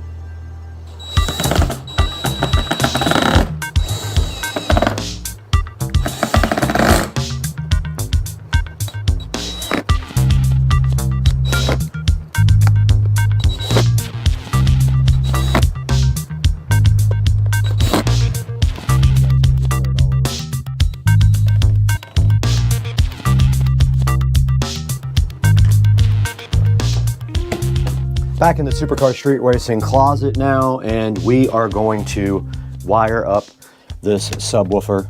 We don't need much wire, actually, because we're just gonna bridge off the other one so that we can get 1 million comments about the ohm load.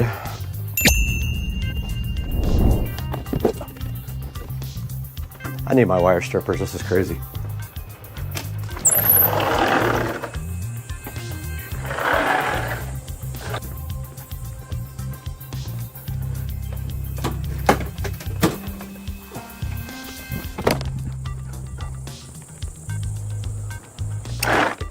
It is so hot outside.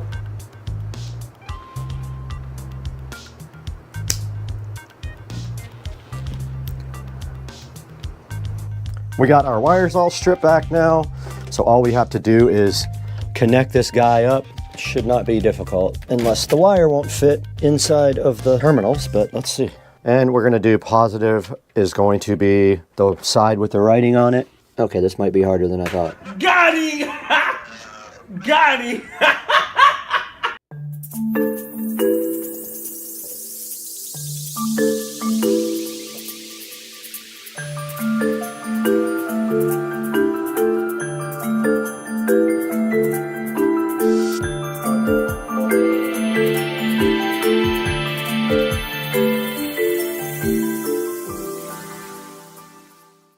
All right, we are all done with the project. You can tell that the JBL hits much lower than the Sony. You can just feel the frequency response is lower and its output is so much better. So yeah, this is all done. This project is finished. We have successfully replaced the amplifier in the JBL Venue sub. And that is all for now. We'll see you guys next time. Hey guys, welcome back to Supercar Street Racing once again, and we are here in the 4K production studio, as you can see right behind me. And today we're talking about something that I have a lot of experience with, and that is powered subwoofers. And you know that I have quite a few. I probably have about 10 of them. There is one here in the studio and quite a few more inside the Supercar Street Racing compound. So today what we did was our old JBL powered subwoofer that I did get at a thrift store died for some reason. It was in the closet, in the audio closet in the house. We did pick up a amplifier for it for all the haters, because they said when I replaced my amp in my Serwin Vega subwoofer, I wasn't really repairing it. So this time we repaired it again with a new JBL original plate amplifier, and it did get repaired correctly and looks and sounds really good again. Now, taking a look at some of the powered subwoofers on Amazon, which I will link in the description, you can see that there are quite a few clips on the very top, and they all have very good reviews. Like the R125W, you can see right here. This one has a lot of good solid reviews. It is a 12-inch woofer, and looks like it's sitting at about a 4.8, which is very difficult in a speaker to get reviews that high. Now, looking back on the front page, there are a few other ones up here, like Audio Engines S8, the Soundtown Oberon, which actually looks like a Pro because it has this big kind of pro-looking grill on the front, or grate if you want to call it. And then if we scroll down some more, there's a couple of other Klipsch's. There's a 10-inch Klipsch there as well for $179. And if we get even further down, you'll find one of my favorite subwoofers, and that is the PSW10 by Polk. It is a good value. It has gone up in price lately. Used to be able to get it for $159. I can't believe that, but now it's sitting up at about $249. Also has a lot of good reviews, over 15,000 reviews, and it is sitting at over 4.5 stars. So that would be another good option for you if you are looking for a powered subwoofer. Now, like I said, I'll put 3 options down in the description for you to pick out a good powered subwoofer for your home. But check it out right here. We've got things like the ELAC for $149, which also has 1,039 really good reviews. Now, some that you may or may not have heard of, because I sure haven't. We have the Rel and we have the Edifer as other choices for subs.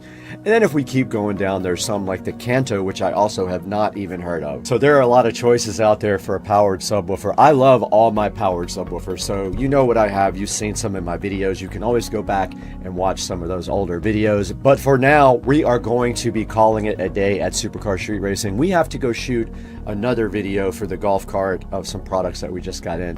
Please like and subscribe, and always order your Amazon products through any of my product links. If you click on a link in the description and then order anything, doesn't have to be that product, it helps out Supercar Street Racing so much, because you know we don't make any money on the channel, we actually lose money. Now we got to get out of here. We got to go shoot and edit another video today.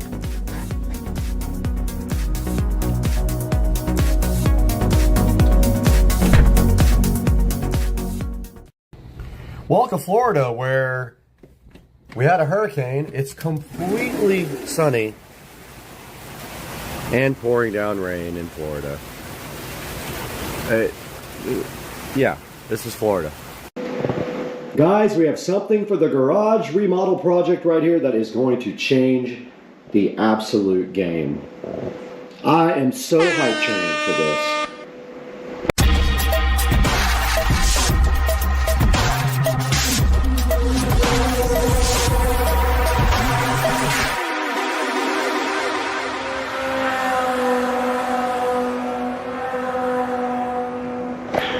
Right here behind me in the Supercar Street Racing living room, there is an extra large package right here, in which I just doxed myself, but I don't care. And we're going to be opening this up right now, putting it out, and see what is in here. It is something special for the channel. Let's do it. Right here in front of me, and right now in front of me, we have something for the garage that is going to change everything. This is what we have.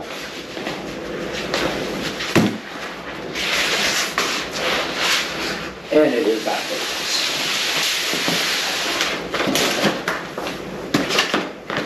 We have the Supercar Street Racing banners in the garage. And take a look at this, guys. These are unbelievable. Look at this. There are 2 of these in the package. Wow. These are 10-foot wide banners for the garage. Unbelievable. Guys, these are custom printed banners. They're about $110 a piece plus shipping and tax. And now we have something to put up in the garage for the Supercar Street Racing channel. These things are freaking awesome. Let's get them out there and get them hung up.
17.5.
All right, let's go. Section.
We just finished part, I don't even know, like 7 or 6 of the garage remodel project, and this part of the project was these amazing printable banners.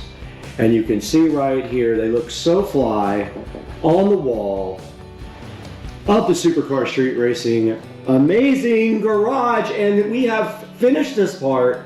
And check out the banners, guys. They are 10 foot by 5 foot or 10 by 6 foot. I'll have to look up online, but I'm gonna put a link in the description to how you get yourself a custom printed banner just like Supercar Street Racing has. And these guys came out so nice, and they look so good because I love how like they cover up the black space in the wall that was just empty now.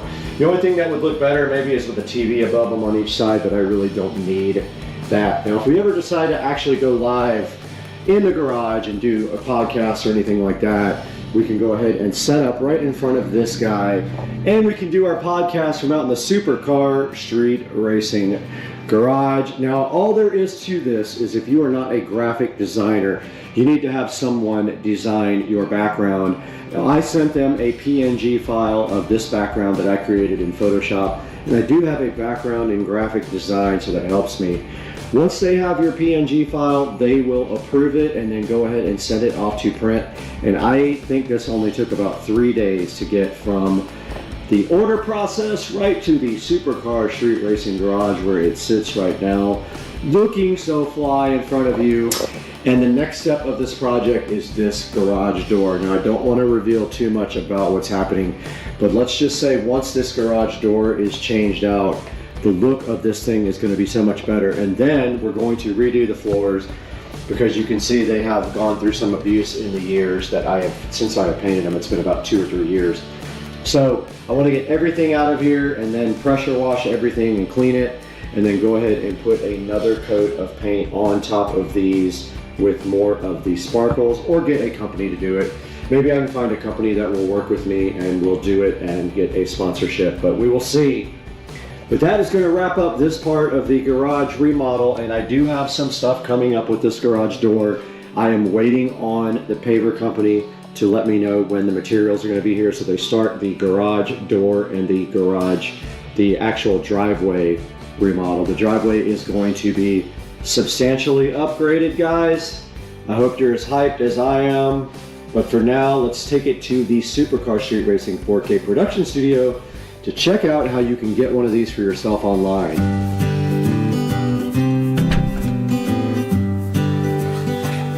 Hey guys, I was just working on another project outside on the dock, but I thought I would come in and talk to you guys about these custom banners from uprinting.com. Now these cost about $246 altogether, and I got them in just a couple of days, so it's kind of a crazy good deal and super fast shipping, and I love them. So what I did was I picked a 10 by 5 foot vinyl banner, and I created the artwork myself. And if you need help for me to create art for your banner, just hit me up at supercarstreetracing@gmail.com and I will gladly give you a hand.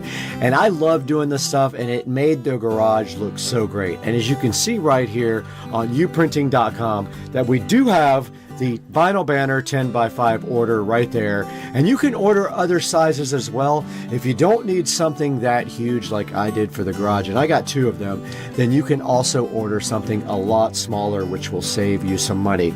So go ahead and check out uprinting.com. I will put a link in the description. And now I just want to ask you guys, please, if you can like and subscribe and click through all my product links in Amazon and order any products you want on Amazon, and I get a little bit of a commission from it, and it helps out the channel greatly. Please like and subscribe and click the bell icon as well. The channel's growing amazing this year, and I'm so happy to have you guys with us, and I'm so happy for your support, and every click matters and every comment matters. So go ahead and tell me what you think down in the description. I gotta get going though. I gotta eat some Chinese food.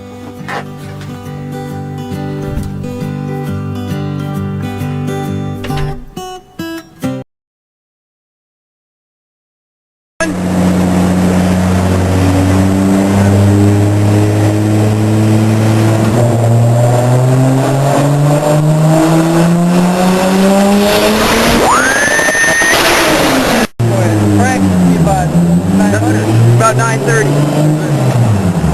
9:30 in the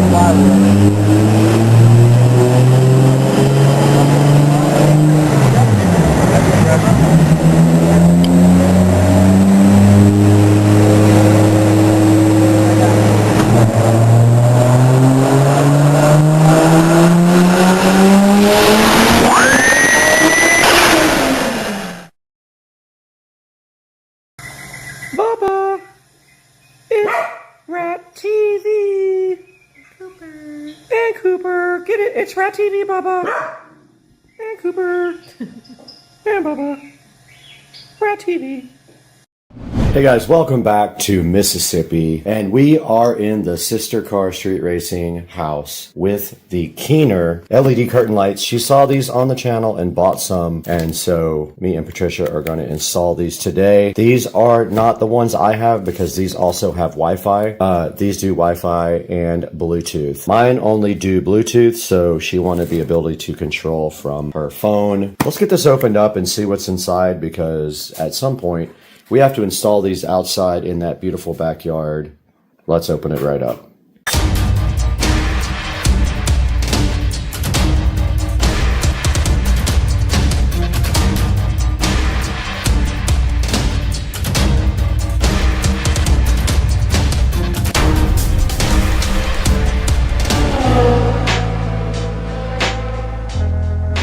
We're back in Mississippi. We have all this cool artwork behind us for the first unboxing of the Sister Car Street Racing house. And we have this LED curtain light from Keener. They were so generous to send me one, and my sister saw it and liked it and purchased this one. And this does use the SERP Life app to work over Wi-Fi and Bluetooth. We have a cat that knows he's on camera because he will not stop. And so we're gonna get this unboxed and take a look at it. We're gonna have to figure out where to install it. I found power on the fence, so I think I see a good place for it, but we'll go out there and check it out. So we got the Keener curtain lights up here on the table, and these are 2 meters, which I believe is 6 point something feet, if you do the translation here. And when you get these out of the box, you're basically going to get a remote control, which that's what I mainly use inside the studio. I use the remote, and I like the star mode. When you press the star mode on the remote, it changes to a different predetermined pattern, and it actually does drawings, which is pretty cool, and I really like that. Here's the manual for this, and you can see it gives you all kinds of information about it and how to download the app. And then inside of the box here, you got the actual curtain lights, and to me, the hardest part about this install is getting these lights kind of laid out and ready to hang. And then they just do hang off of hooks, and they just kind of fall down, so it's really easy to put up after you have something to hook them to, which we do not. So I'm gonna go look at the fence and see what we're dealing with out here and where these can go. But this is how it works. This is your power box here. That has to get power, so it will need an extension cord. And then the rest of it just kind of hooks to whatever you have available. All right, let's go outside and see what we got outside. Hey, dude. Okay, this project is officially postponed. Came outside and it was already raining. It was supposed to rain for a few hours today, but we have to get this over to that fence and installed somewhere, and really not sure how I'm gonna do that. I guess I could run a wire across. Yeah, I think she has some wire. I'll just run it across the fence and hang it on that. I guess that's the best way to do it.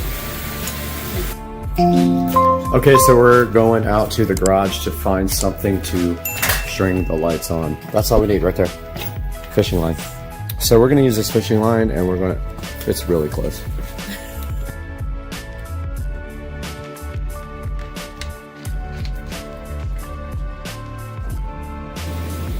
Okay, we're out here with Patricia at the pool and the group text, and then we have just this one plant in the way. So I think what we're gonna do is move that plant over here, and then we're going to use this one section of fence because there's power available right here. All we have to do is we could do 2 things. We could take advantage of that string of lights, pull it tight, hang the curtain lights off of that. I think is a better idea. Yeah, we could just wrap it a couple of wraps on each side. No fingers over the. Oh, my case is shattered. Got him! Got him! Oh! Whoa! Did you drop the phone? Oh, the phone is broken. Hold on, we gotta check this out. All right, so I'm gonna get the slide kit out and kind of lay it out.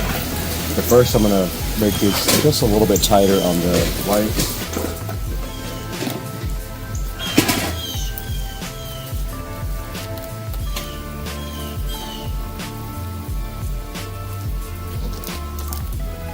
And so now we can just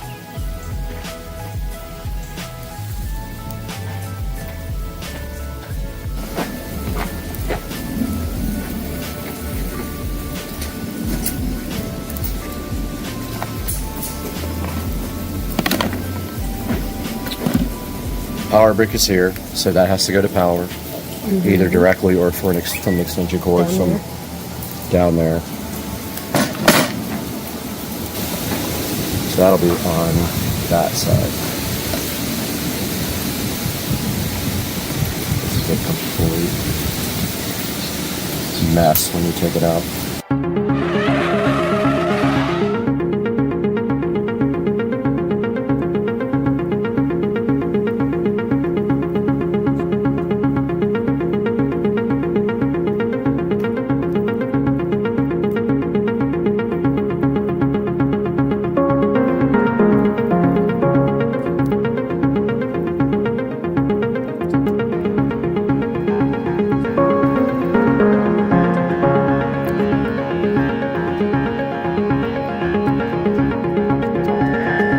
We got all the lights laid out while she went to change, and so everything is ready to go. So if we both grab one end and go up to the fence, we should just be able to hook the ends on after we pull it tight, and then just kind of thread it on. You hold the camera, okay, and take your end, which is right here. When I'm tight, it'll have to come down. Are you going to hook all of those to the thing? Much like that.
So the lights are on. Probably have to get an extension cord right here because this can't close. So we'll need some type of extension cord. We'll run a little extension and then they can bury their cable in the garden. But until tonight, and we need my sister's phone for the app. We got the lights going, as you can see. I mean, you can see the power button there. They turn off. All right, I got a extension cord right here for this just to get this box closed.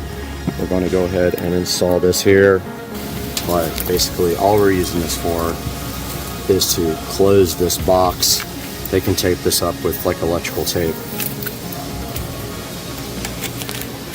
And now we'll get the remote and test it. And it does in fact work. Yeah. And then this they can bury. They can just coil it up and bury it in the mulch. And then bury the wire going over there, and this thing's ready to rock. So we'll see you guys tonight. All right, we're going outside to check out the lights. And we have the coolest. That's insane. What the heck? What is it? I know what it is. Do you know what it is? I do know what it is. What is it? A witch riding a broom. That is, all right. Patricia, you get to go. That is freaking cool. Yes. She is going to freak out when she sees it. All right, so hit the star. Okay, so, wow. That actually looks so good on the white fence. It diffuses it. So, actually, hold on. We're going to move this plant aside. All right, so we moved everything out of the way. And this is the Keener curtain light. Look how... We're going to come back out when it gets completely dark, but this thing looks cool. Patricia, go through the star. The star setting on the remote is all the pre-programmed patterns. Oh, that's cool. Now I got to put like one the outside. color well. I feel like this is amazing. Oh, it's a Christmas tree. Apple. Reverse. In trouble if they did it the right way. Whoa. That one's... Wait, leave it there. Look, that's your cousin.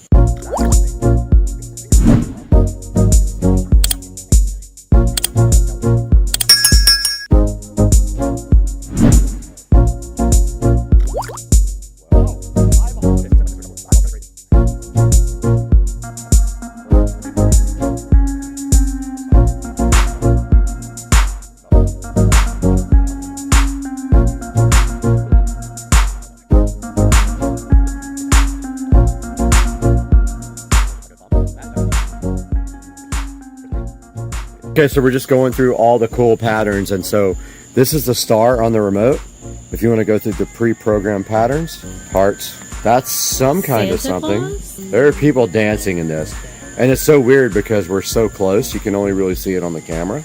Yeah, you I'm have sure to if we look backed up, the camera. yeah, and there's a dude. Oh, that was Pac-Man. That's what a we skull. just saw was Pac-Man.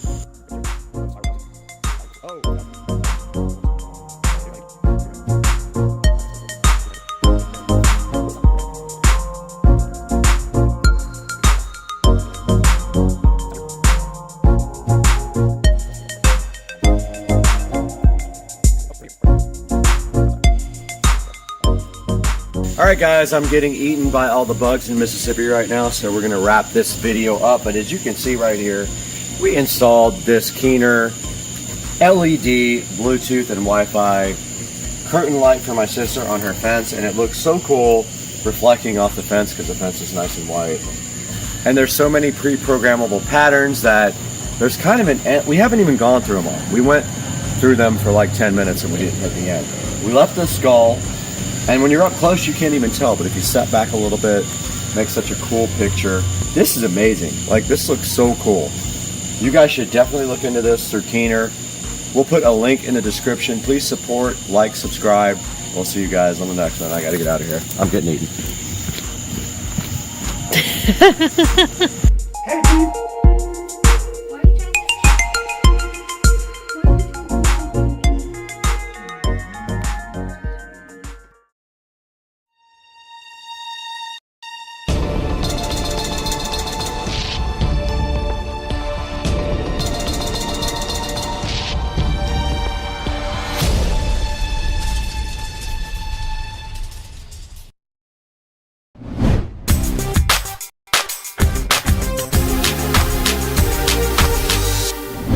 Guys, welcome back to Supercar Street Racing. We are so happy that you joined us today.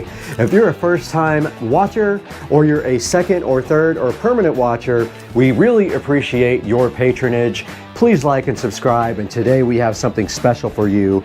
We have the Signature Elite ES60 tower speaker for the Supercar Street Racing home theater room, and this is the Polk audio tower speaker we're going to be looking at today, and I think there might be something on the ground. That's right, we also have the Signature Elite ES90 Dolby Atmos speaker, front height speaker that goes with the ES60, a perfectly matched pair. So let's get to work on these today and see what these look like on Supercar Street Racing.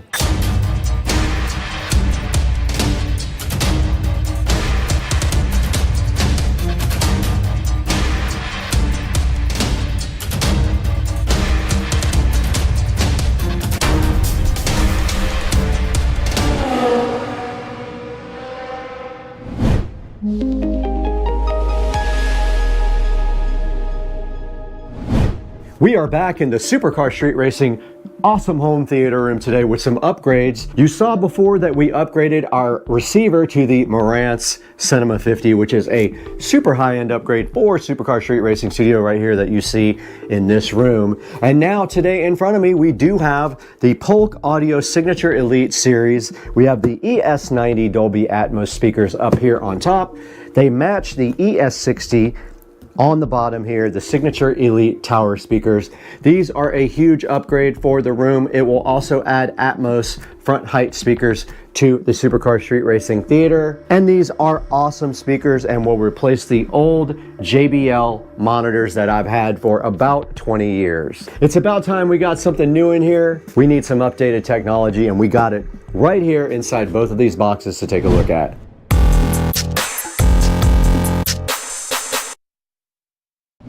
Now, going along with these two guys right here, we also do have some pre-made wiring with banana plugs. It was supposed to be flat, and we also have some Amazon Basics Banana plugs right here, these are the best. The ones that I have now are junk, so these will be replacing them as well if we need them. And I got both of these on sale for Black Friday. I don't recall the price, but this was around $300 and this was around $300, a little bit more possibly, but about around $350 on Black Friday. Got both of these at the same time and did the Amazon payment plan with 0% interest. Look into that if you've never done it. They will allow you to pay with your credit card on monthly payments and they charge you 0 interest. There will be a link in the description to both of these, but now let's get busy getting these things unboxed.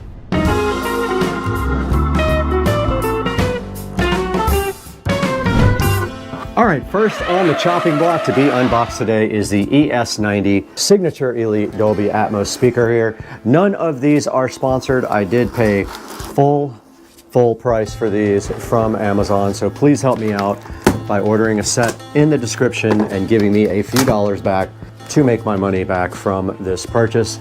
And these do just fit directly on top of the ES60 tower speakers. And right on top inside of the box, we have the owner's manual here for the ES90, packaged so nice. We have a big chunk of foam. We don't need that where we're going. And then inside the box, we have the ES90s. Let's get those down and out. And we just knocked over the old speakers. Fortunately, those are going away. Okay, right on top of the box here, we got the ES90 Dolby Atmos speaker getting unboxed here. And there it is sitting so fly and fresh.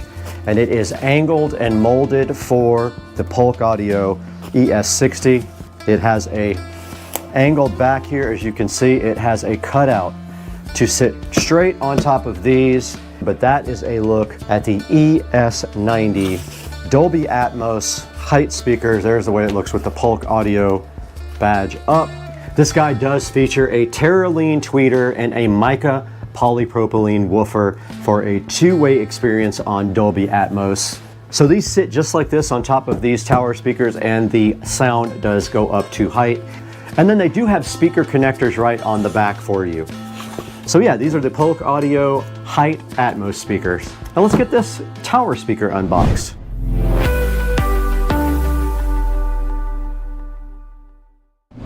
All right, guys, we do have the Polk Signature Elite ES60 tower speakers sitting right here, so fresh. The box is very heavy. Remember, these are not sponsored. Please go down into the description to buy your pair to help the channel out just a little bit. Please like and subscribe also. When you have a moment, that would help us out greatly, as we do not make any money on this channel at all. All the money goes back into the channel to pay for the things that you are seeing right now. We don't need that where we're going. Okay, we did get the Polk Audio speakers unboxed here, and inside the box it did come with this owner's manual right here. Now this is the ES60 right here, and on the back of it, which I'll show you in a moment, it does have bi-amp capability. We'll explain that in a minute. So there are jumpers in place basically if you want to bi-amp these speakers, and you will see on the back that you have that capability if you have separate amplifiers for your highs and lows here on this guy. Checking out the bottom there, you can see the double binding posts right there, and they are jumpered by gold plated jumpers. We get our other speaker, we'll be able to show more of that, but let's show you how the Dolby Atmos speaker fits right on top. Just like that. Perfect fit. Just like that. That is how you pair the ES60 and ES90 speakers together, and that's how they will sit on this wall. We will be removing this JBL speaker permanently. Taking its place will be a delicious Polk Audio tower speaker, which we can go ahead and move into position now. This whole area here is getting redone. We have a runner to put down when we get our audio shelf, which will be here about the same time as the second speaker. The second speaker was a little bit back ordered. I'm going to go ahead and use the existing wiring even though it is shot. And there is a jumper here that allows you to not bi-amp. Okay, the caps come off here to expose the banana plugs, and if you screw them all the way in, it does help that process. And there we go. This banana plug has seen better days.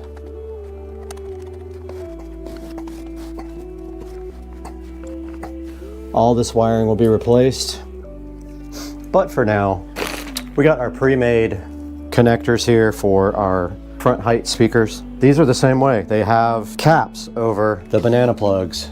Look right here. All you have to do is pry these out. So if you screw them down all the way, the caps are exposed a little bit. Take a small screwdriver and then just pop these off. They come right out just like that, these little caps. And then your banana plugs go in super easy. So there's just plug in like that. Those are very stiff. And then the speaker does sit just like so. Pretty cool, dude.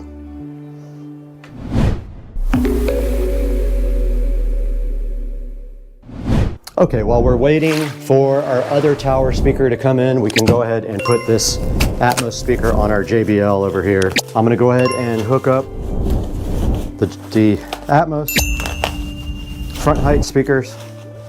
Go ahead and get the banana plugs connected. So we have to pry out the caps right here. Just like that. Here's our other set of pre-made 10-foot speaker wire. Comes with the ends already on. All you have to do is just twist them to tighten them up. I don't know why they don't do that from the factory, but they do not. A lot of questions here today are not being answered, but yeah. They're a little difficult to get in. Take a little bit of pressure. That's the way they're designed to work. And obviously this is not going to be perfect till we get our tower.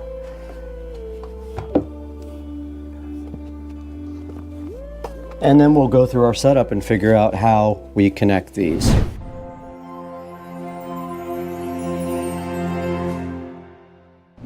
All right, we have set up the Dolby part of the speaker system. Now we are good to go. Once that second tower speaker comes in, we'll get the rest of it set up and we'll give you guys another video with the full setup. Let's send it into the studio now with Brad to show you how to buy these online.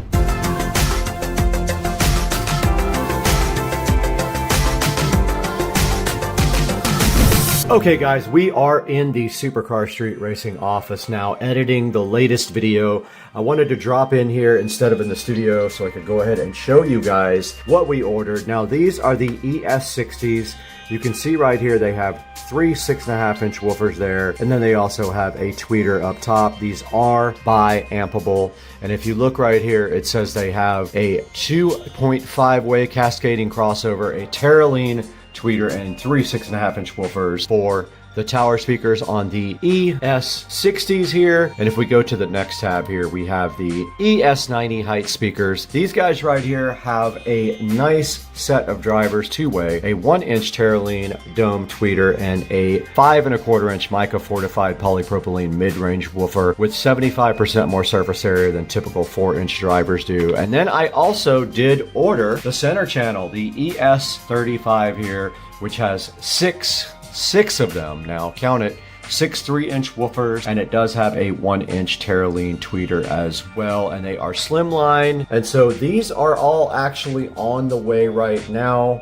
The second tower speaker will be here shortly. It will be here, I think, between, I don't know, in the next week and a half or so. And then this center channel will actually be here on Friday, I believe. So we'll have something to show you guys on Friday when we go ahead and look at the center channel Elite. These are all Polk Signature Elite speakers. They're all part of the same family. Now, of course, I don't have any of the other ones because I have in-ceiling speakers for the rears, and also that we don't need. So we just have these. We've got the Atmos. These are the ES90 Atmos speakers that fit right nicely on top of the ES60s here. They're form fitted to fit right on top. And guys, that is going to do it. Please like and subscribe and order these from the affiliate links down in the description. It helps out Supercar Street Racing so much when you support the channel, and we really appreciate you guys tuning in. Like, subscribe, and we will see you when we get the center channel speaker in for a nice unboxing and review. And we were just talking also about our careers and what we do. This Final Boss Sour Gummy VIP kit. This guy had, basically I'll put a link to the video down in the description here, but he had AI running on 2 phones and he made them date.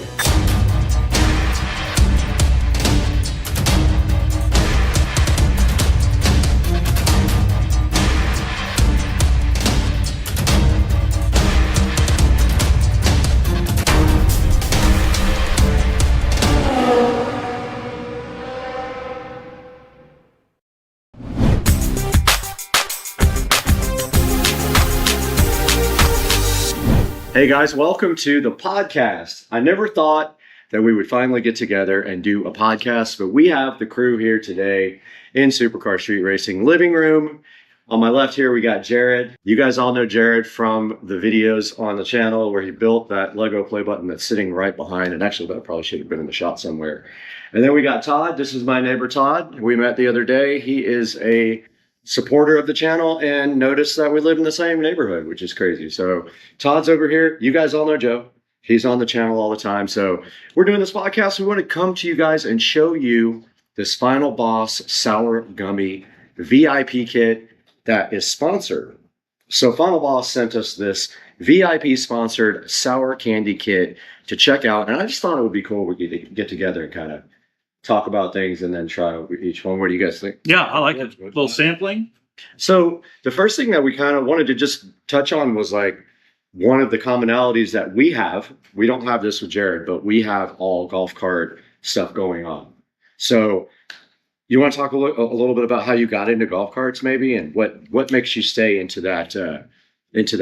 Yeah, it's an interesting story. So funny enough, I used to be Brad's next door neighbor. I live right next door.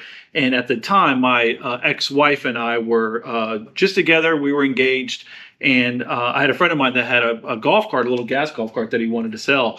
And it was a really good deal. And I remember coming home and telling her about wanting this golf cart. And the answer was very quickly like, we don't need a golf cart. Well, me being, who I am, I just went ahead and bought it and brought it home. Yeah. And that did not sit very well with her at all. But what was funny about that is when I got the golf cart, it didn't take long for her to warm up to the idea of having a golf cart. So I found her all the time riding around the golf cart, So that was how I got into golf carts. A lot has happened since then. That was probably 15 years ago, I think, when I got my first golf cart. And I've just been a fan of it. When I first got that golf cart, being in this neighborhood, there was only a very small handful of people that had a golf cart. And then it just took off. And then all of a sudden, everyone. And I think that was just a combination of a couple of people in the neighborhood, recognizing other people having them. Yeah. And then Florida just blowing up with golf carts. So it all happened at once. And man, it's really interesting because I was just at the trick-or-treating with the kids the other day. And there was a little carnival around the corner that all the kids like to go to. And there must have been 40 plus golf carts just parked out there, hanging out, having a good time. Big golf cart. It's a mainstream thing in this neighborhood. And it's a lot of fun. So it's fun to see all the golf carts and all the stuff that people have hooked up to their golf carts, and of course talking to people about it and telling them my story and the golf cart that I have. So that's kind of how I got into it. Well, before we go ahead and talk to Todd and Jared about their favorite hobbies, because I'm the same way. I like golf carts, cars, all that stuff, and I know a couple of people over here like cars too. So why don't we dig into the first gummy and tell us exactly what it is? There's a little. And we'll put a picture up on the screen right now of what the diagram is right here. But I guess the premise here is that all of the gummies are bosses in video games. Yeah. It'd be the final boss at the end of a video game. So what's the first one you want to try here? Well, what yes. What are you so I looked over this real quick, and it's definitely geared towards children and like gaming. What they have here is 3 different flavors. So they have strawberry, blueberry, and cranberry. Okay. And then they have levels of sourness that go up as you go along. So what I figure is we could start on any particular flavor on level 1 and just work our way over. So in here, they give you 2 packs for each particular flavor. Okay. So we can start with the first one that just happens to be Final Boss, and this one is sour cranberry. And that is the I gotta read this from the front. Arachnothorn, I think is what it's called. So yeah, that'll be the first one. What do you say? Want to give it a try? Yeah, let's break it open and see what these guys think about it. All right. I'm curious. I've never had super sour candy at all. No, I don't know about y'all, but I love sour candy. Do you like it? I'm a big fan of sour candy. Is there multiple in each? Yeah, there is. I haven't checked it, but I felt, and I think there's probably like 8 or so in each packet. So after we get done make sure with you touch all of them. We're gonna go ahead and give these to the kids. Well, this is interesting. It looks like a cranberry, like a little cranberry too. Okay. So that's interesting. Well, just emphasizing these are not 420 set. Exactly. Well, you have a cranberry running around here somewhere that I tried. You'll find it later. They look like real cranberries. And it tastes like real. And it tastes like a real cranberry. It's made out of real fruit, is what it says. Well, yeah, we forgot to mention that. So let me turn this around real fast and I'll put it back. High in antioxidants. That's good. Epic sour, it says. No artificial ingredients and uses real fruit. So that's good. I actually like it. Really good. Yeah. Jared, what did you think? I like 3. You already ate You like struggling? They're great sour. You think so? I keep leaking. That's level 1. That's That's interesting. only level 1, yeah. You're in trouble. It's got some sourness to it, but I guess everybody's taste buds are a little bit different. It's sour, but not that sour to me. But for him, like, it's interesting that he finds it to be very sour. Yeah. The flavor, though, It's really good, though. is super good. Yeah. I'm a fan of that What a one. great source of fiber. So between each one, we're going to wash it down with a little. A little bit. Little Yeah, we taste of forgot to bourbon talk about that. What Yeah. are we sipping right here, Joe? Yeah, I think you poured us a little Angel's Envy, right? We got some Angel's Envy here. Very good. And we have a bottle of Buffalo Trace, and we have some Eagle Rare. We have a little bit of Eagle Rare left in the bottle, which we'll probably save for the last when we destroy ourselves with the most sour candy inside the box. Yeah. Now, also, there's 2 other ones that aren't even released yet that are going to be the highest level of sour, and they have not been released, and they're on the box right there as mystery items. Yep, they got a level 4 coming, and then the final boss. So it'd be interesting to see if we get an updated package with different flavors. So That would be interesting. Hey, first one, I thought it was delicious. I did too. Yep. Fan of it. It's really good, yeah. Todd, tell us about your favorite hobby. Is it golf carts or cars or something else? Probably golf carts at the time, cigars as well. Oh, okay. He would get along with Rich across the street. Absolutely. He loves cigars. Yeah. To kind of follow along with what Joe said, got into golf carts probably because of FOMO. Mm-hmm. The neighborhood blew up, people all over the place with golf carts, and I got my own. Kept it for a while, did a lot of modifications to it, and then ended up getting rid of it and kind of missed it. So then I went back and bought another. So it's start the process over again, do some modifications to the new one. But it's a lot of fun, though. Yeah, And it's how I met you, Super you fun. both now too, because that's how I found your channel, Brad, that looked for a specific modification that you had done to your cart. Had not found any other videos on it anywhere else. And when I found you, saw you riding through the neighborhood and realized, wow, that's my neighborhood. So You know what's interesting about that, Todd, is that I looked for a video and I came across this guy, and you might have seen him before. He was actually on a farm. okay. And I think he got the Mosasaur battery free as well. Okay. But it was such a bad video. There was nothing about installing it. He literally just threw it in the cart and said, okay, that's the video. So Right. I thought it would be, better if we did something. Jared, I know you like cars, man. I know you like cars and you've had cars in your past. What's your favorite hobby now besides your family and your son? Besides them, building Legos is my go-to. So that's true. That's your Yeah. big thing. Yeah, big Star Wars fan, and then that brought me into Lego, and then throughout that I developed cities, and now I have my own city. He has a closet in his house with the entire countryside. Yeah, my wife was nice enough to donate the closet. Yeah. Thanks, honey. I always know he's been into Legos, and it was really cool to see the video where he helped put the button together. Yeah, he put the and play just to button. watch you like completely start to like take the bag, separate, like you could tell this guy knows what he's doing. He's got the He experience. had everything all parted out. He knew what to do, and then immediately just started. Did you do that by eye, or did you look at the? I'm trying to remember. You looked at the I read directions. the instructions on But it. you read it quickly and knew where everything was. Yeah, That was pretty cool. It was pretty easy build. But Yeah, it was enjoyable. It was a good way to spend a work day. Right, exactly. What happens is I get emails from YouTube saying that after I achieve a certain amount, they offer me like a gift. Okay. So the bummer is, by the time I get to the email, even though it's like 2 minutes after getting sent, most of the stuff's gone. Okay. Yeah. There was a neon light that I really wanted, a neon play button, but I ended up getting the Lego, which I loved it, and then I bought that little pedestal to spin it around with. That's the story of that. So, Should definitely put that on the camera. yeah, absolutely. I don't know why I didn't put it up here before. Yeah, it should be spinning right here. So, Let's Jared, aside from the Legos, that's it. That's kind of your fascination, right? Yeah, being now, right? a dad Being a dad. That's a tough thing. takes up most of the time. Oh yeah, yeah. And we've been stepdads to your son. Yeah, yes, Both yeah, of us. I'm Uncle Brad. All right, so let's try another one Let's of go. these gummies. So what's next on the list? All right, so same level, and we're going to try the blueberry one. Oh, I'm excited about this. And it doesn't have the name on the front, so I got to look on here. But it looks like I'm going to turn this a little bit so I can see this a little bit better.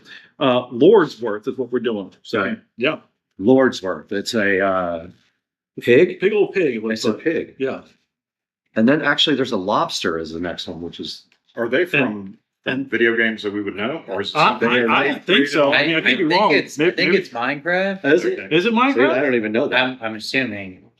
We're It gonna. looks like Minecraft. We're gonna have to Google it. pixelated. All right, so these are Whoa. blueberries.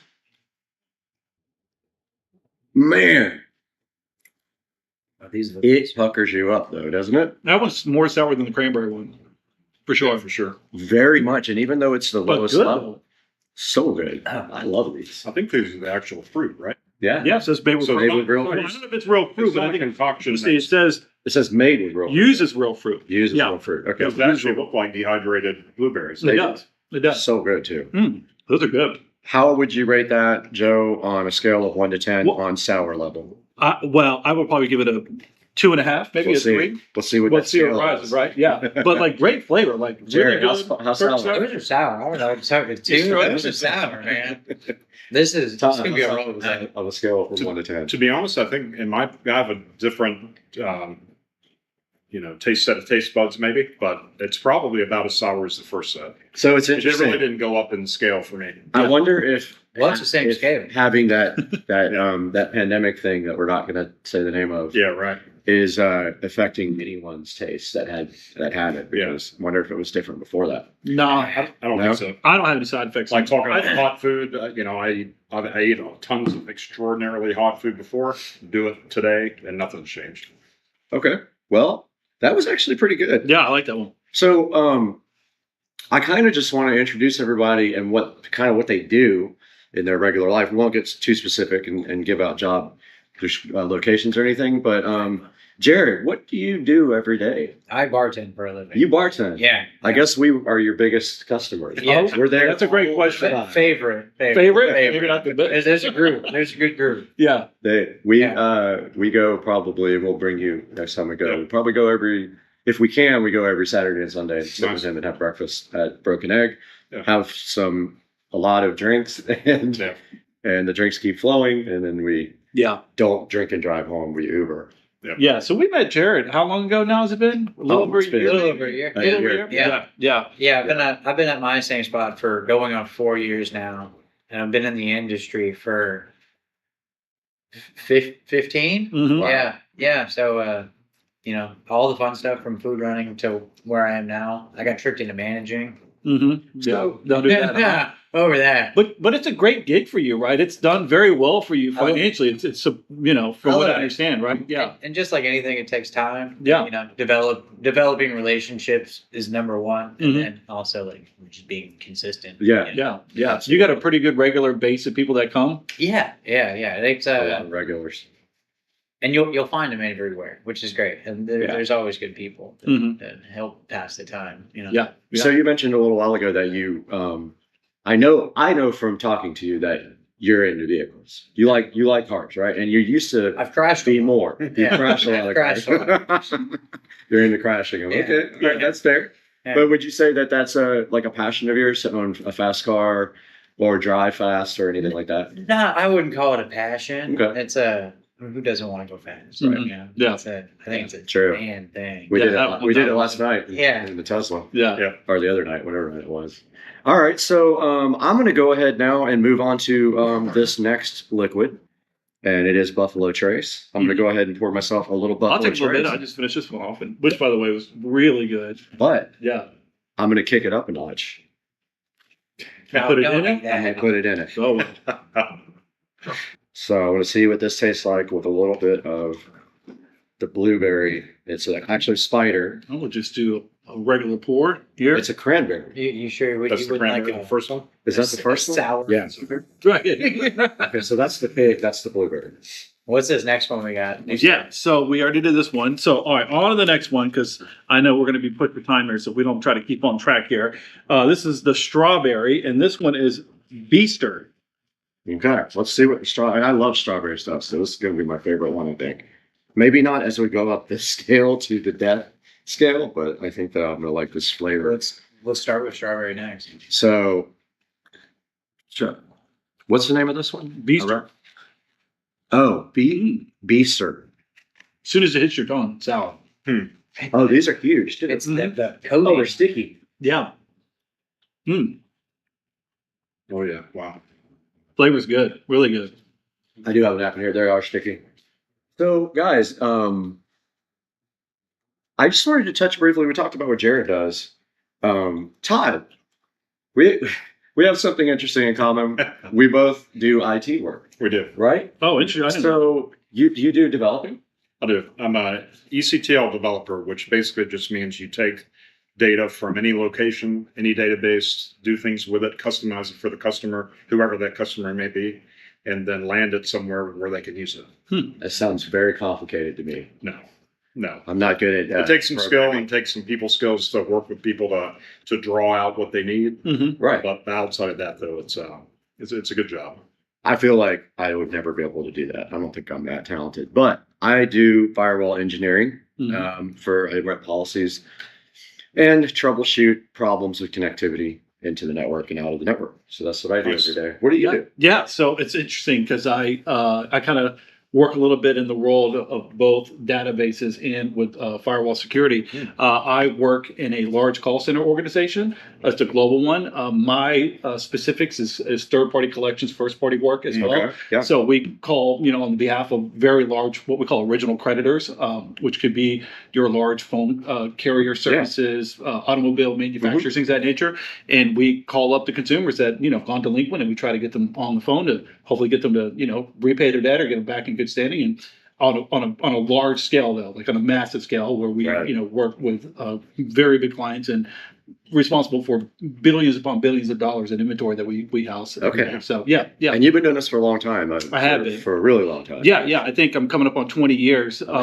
Prior to that, I used to be a captain, so I used to drive boats for which is also interesting. Yeah. A boat captain. Yeah, I was a boat captain, so I did that for. What a transition to go from the water and then into the call center, man. Yeah, that's a whole nother story for a whole nother podcast. Absolutely. I got stories to tell people that they wouldn't even believe. I worked for a very interesting individual in my last job. I don't think we need to talk about what happened. Probably not. No. Wolf of Wall Street would blush at the stories that I would probably tell people about. I heard about that. But yeah, so this guy owned a call center himself and had a very nice boat. So I worked for the company and drove that boat. And then his unfortunate passing, just got an opportunity to go into the office. And then before you know it, I'm sitting behind a desk and doing operations. So yeah, it's been a long ride. Yeah, it's been a long ride. Yeah. So let's go on to the next. And guys, we're on level 2 now. We have 3 total levels to do. All right, so we're going to keep zigzagging back and forth up. So these others were they were all level 1? All of them. We're moving up to level 2. So did you do strawberry first? No, I'm gonna zigzag back and forth. So we're going back to cranberry. Okay. And this one's called jaw slicer. So interesting. Jaw slicer. Jaw slicer. Why do I feel like it actually is?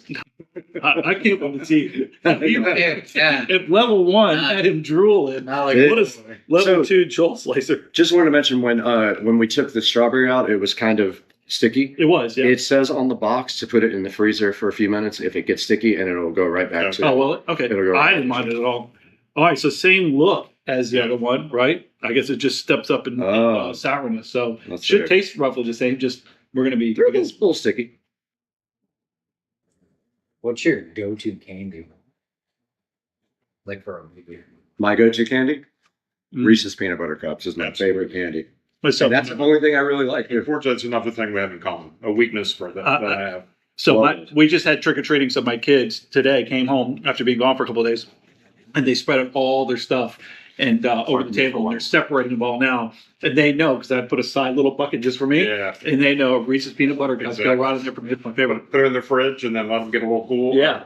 Love that. Awesome. All right, so that one was a little more sour, but I'd say it stepped up for sure. But I want more sour. I like sour. So I can't wait for level 3, but that's good. It's still good. Yeah, it was good. It lingered longer than the one. Same sourness, but for a longer amount of time. Yeah, definitely. All right, guys, we're back with an unfortunate mishap, but we are going to recap what we've already done here. So we already tried all the level 1s. So we tried the strawberry, the blueberry, and the cranberry, all in level 1. And then we just did the first level 2. Yep. And what was that called? Jaw slicer. We did jaw slicer. What did you think about jaw slicer? It was sour. It was I thought it was the same level of sour, but the sour lingered for much longer. It did. So maybe that's the level. Level 1. And we were just talking also about our careers and what we do. Joe works at a call center. I work in IT, Todd works in IT, and Jared is a bartender at one of our favorite places. Liquid in glasses. Yes, absolutely. Yeah. So, guys, we just elected a new president. Yeah. A couple of days ago, right? what are your thoughts about what? That's who I voted for. Who'd you vote for? Yeah, look directly at the camera. Oppenheimer? I'm not gonna go there. But what do you think's going to happen next now that we elected a new president? Oh, I don't know. Is it just something that you just think it's up in the air for the country now, or do you think that this is a positive thing? Or I live a pretty simple life. Okay. The market looks great the last 2 days. That's so true. you I know, agree. like I do want to retire one day. So as long as that keeps happening, like that'd be cool. Right. But, Yeah. I live a simple life. right, Tom, what about Jared, you? I think that I think it will probably keep rolling. I hope that they allow him to get in and do what he promised he would do.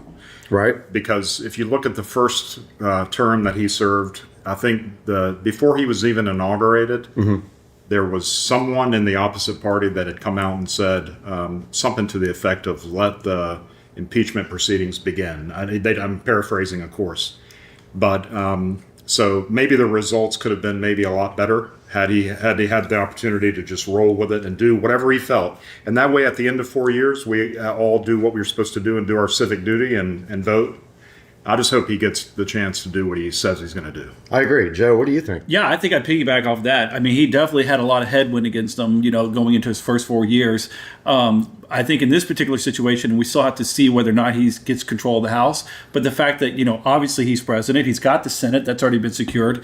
If he does get the House, then it really gives him a lot of control. So I don't think that he's going to have a lot of headwind. If anything, he's going to have a lot of tailwind, which should be good for him to be able to push along the things that he wants to get done. Because I think like any president, whether you're on the Democratic side or the Republican side, I hate when there's a lot of opposition because, they go in there and they want to do good things, that's what you hope for, but there's just too much fighting. Yes. And I think that it just causes too much turmoil and we can't be effective as a country. So I'm always behind my president, no matter what side you lean on. I think you should get behind your president, good, bad, or ugly. And I just really hope that people can kind of see that, hey, those first 4 years, they were, tumultuous. They were a little bit on the wild side. But I think that, for the most part, we manage as a country.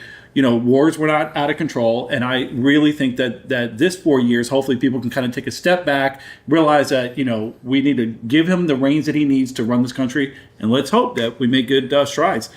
Economy, number one. I mean, this thing has been going through, the market has been going through the roof. So We're going to talk about that a little bit too. Yeah, that's been pretty good to see the last couple of days. Before we go to the next gummy, we're going to take just a short break here for anybody that needs to go to the restroom or whatever. And we're going to make sure we have no technical issues like we just did.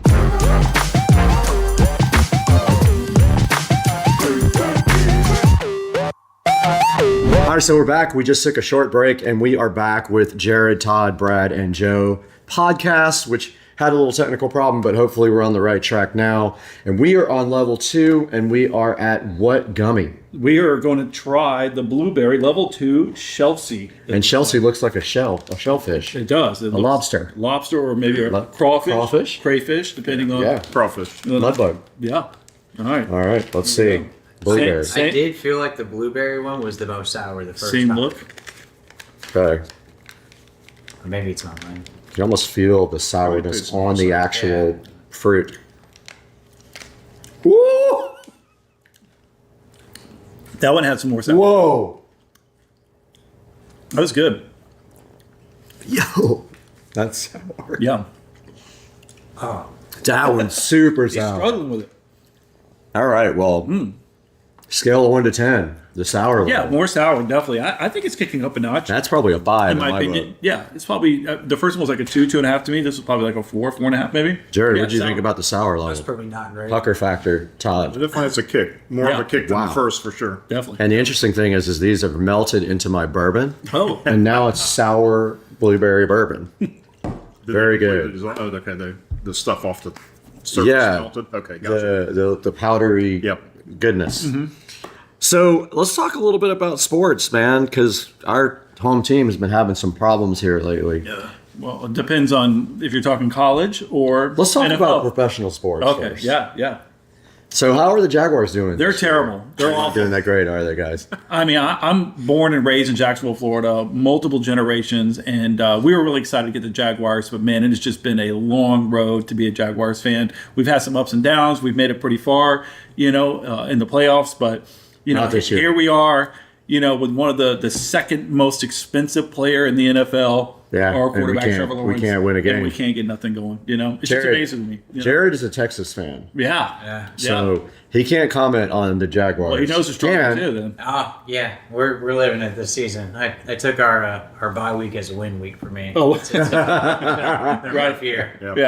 Yeah. Todd, what about you? Are you watching any football? I'm not a sports fan. Not a sports fan at all. Okay. Stay away from it. Well, Drive you Rather nuts. it not even come on my TV in my house. There's a lot of smart reasons not to be a sports fan, man. It takes up a lot Brent, of your time. how about you, man? What's So your team? I've been watching the Jaguars, and I've watched pretty much every game. But I also been watching Canadian football because our neighbor's neighbor's nephew plays in the CFL. So we watched a little bit of that. He's out. The season's over, and now we're focused on Jaguars this Sunday. I forget who we play. The Jags. You'd have to be interested in the Jags right now to know who we're I playing don't next, and remember I who have we're zero playing. interest right now. but it's bad. It's going to be bad for us this Yeah, Sunday I too. believe that. I believe So let's move on to the next level 2. We have one more level 2, Yep, we do. And this one is the Bilton. and this is going to be my favorite. Strawberry. Bill, as in bill of a duck. So Okay. Yep. So he's a bill. He's a duck. Yep. All right. Another big strawberry. I'm gonna take two. Oh, Are they? They're messy huge? again? same thing. Yeah. Are they sticky? A little sticky. Yep.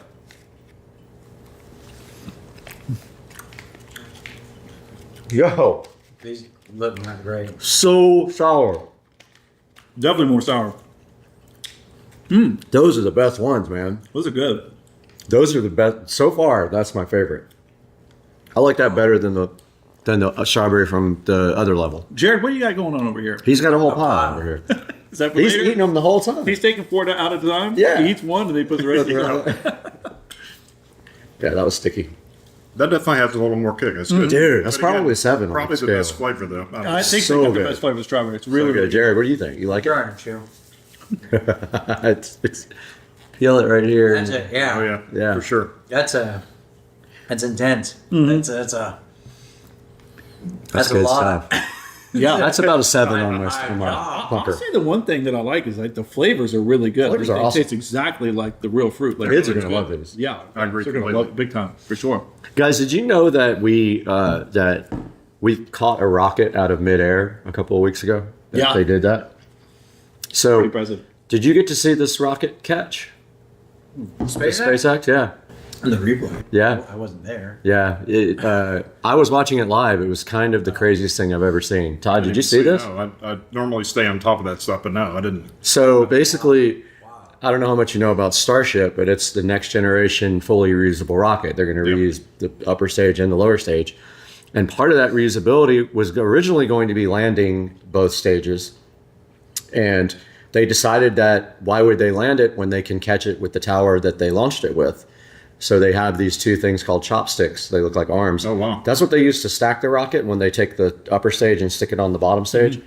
They caught the ship with the chopsticks out of midair. So they didn't expect to do it, and they had a plan. If they didn't, they were going to crash it right next to the tower, and everything was going to be fine. But they caught this rocket out of midair. It's taller than a 26-story building. So I'll have to go. Yeah, I was going to say that find was the video. That's the most impressive thing is how tall it was, right? So the second stage wasn't the whole rocket was 26 stories, but I think that was like 18. The booster's stories. pretty tall, Well, it's, 300 meters. It's huge, and it's just amazing to watch that thing just come floating back in, and then the technology to get that thing to square up with that. Oh man, it was so impressive. Absolutely I can crazy. imagine being there, hearing that thing. First of all, re-entering, and then the rockets kick off to like, get it to like square.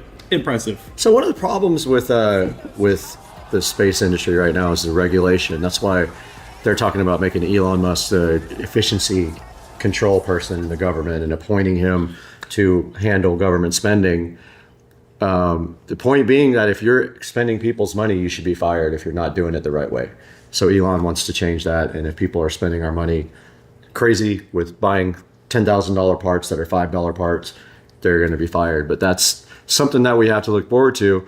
But also the government, the regulations and the process of getting a launch license is so insane that it's slowing down our ability to do these launches. Yeah, and not to get political, but that's one of the reasons, amongst other things, that Elon Musk was very volatile. Yeah. I mean, vocal, I should say, with Donald Trump in the election because of the whole issue that he had, and I forget the name of the department that oversees the licensing for them to be able to FAA, right? And I know that they were giving him a pretty hard time. So there was a lot of things that he was upset about, but it'll be interesting to see. I mean, this cabinet that Donald Trump potentially is going to build out is got some really interesting characters in it, from JFK Jr. to Robert Kennedy, I should say, I think, Elon Musk, and a few other people. So it's a diverse crowd. I mean, of all different parties, all different backgrounds. So pretty interesting to see what'll happen. And Elon has proven he can drive costs down on everything.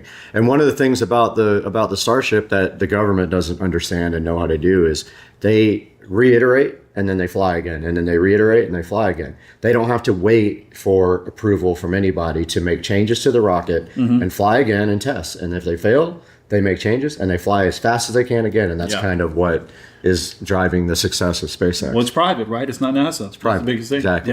Yeah. And the biggest NASA contractor, and, too. and so. not surprising that they've had some major steps in this process, because nobody's there to tell them what they can and can't do. Yeah. All right, let's move on. We got to go to level 3. Yeah, exactly. All right, we're on the highest level. All right, so this one is Clarissa. Clarissa. And we're going back to the cranberry again. It's a cat. Scary. The bags look scary. Yeah. This is getting dark, more scarier, right? Yeah. All right, here we go. Hopefully the camera's still working. Okay, it's a cat. No, it's a fox, I think. Yeah, it looks like a fox. Fox.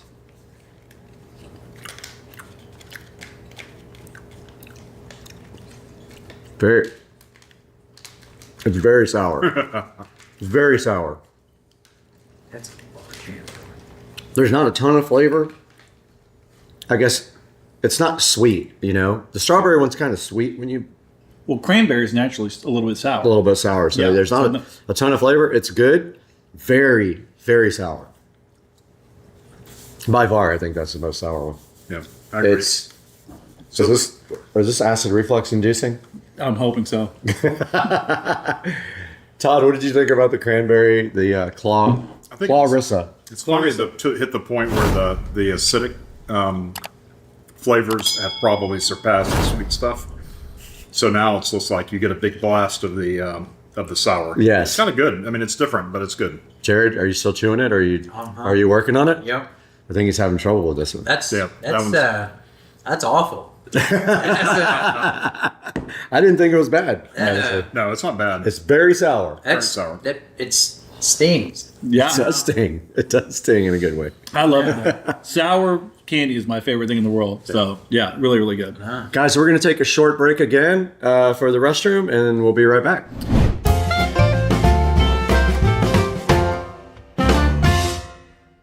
All right, we're back on the podcast. We got Joe, Brad, Todd, and Jared.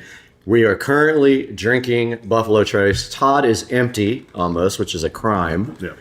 And we have some Angel's Envy that I bought for all of us, and Todd brought some Eagle Rare over. Some Buffalo Trace. And some Buffalo Trace. So what would you like to sample next, or is that going to do Buffalo it? Trace. You want the Buffalo Trace, all right. Yeah, I got to tell you. I'll let you do it. I think they're both great. I like the Angel's Envy. We have a pro here. Great pour. Did you see that pour? Would you believe that pays for an entire mortgage? Nice job, man. So, do we want to talk about something else, or do we want to move on? I mean, yeah. Well, I think we should start another topic, and then maybe we'll stop halfway What through. would you like to talk about? Topic. Let me start this one. Yeah, we'll start this off. All right, so I thought artificial intelligence might be good to talk about. Absolutely. What are your thoughts here on this, Todd?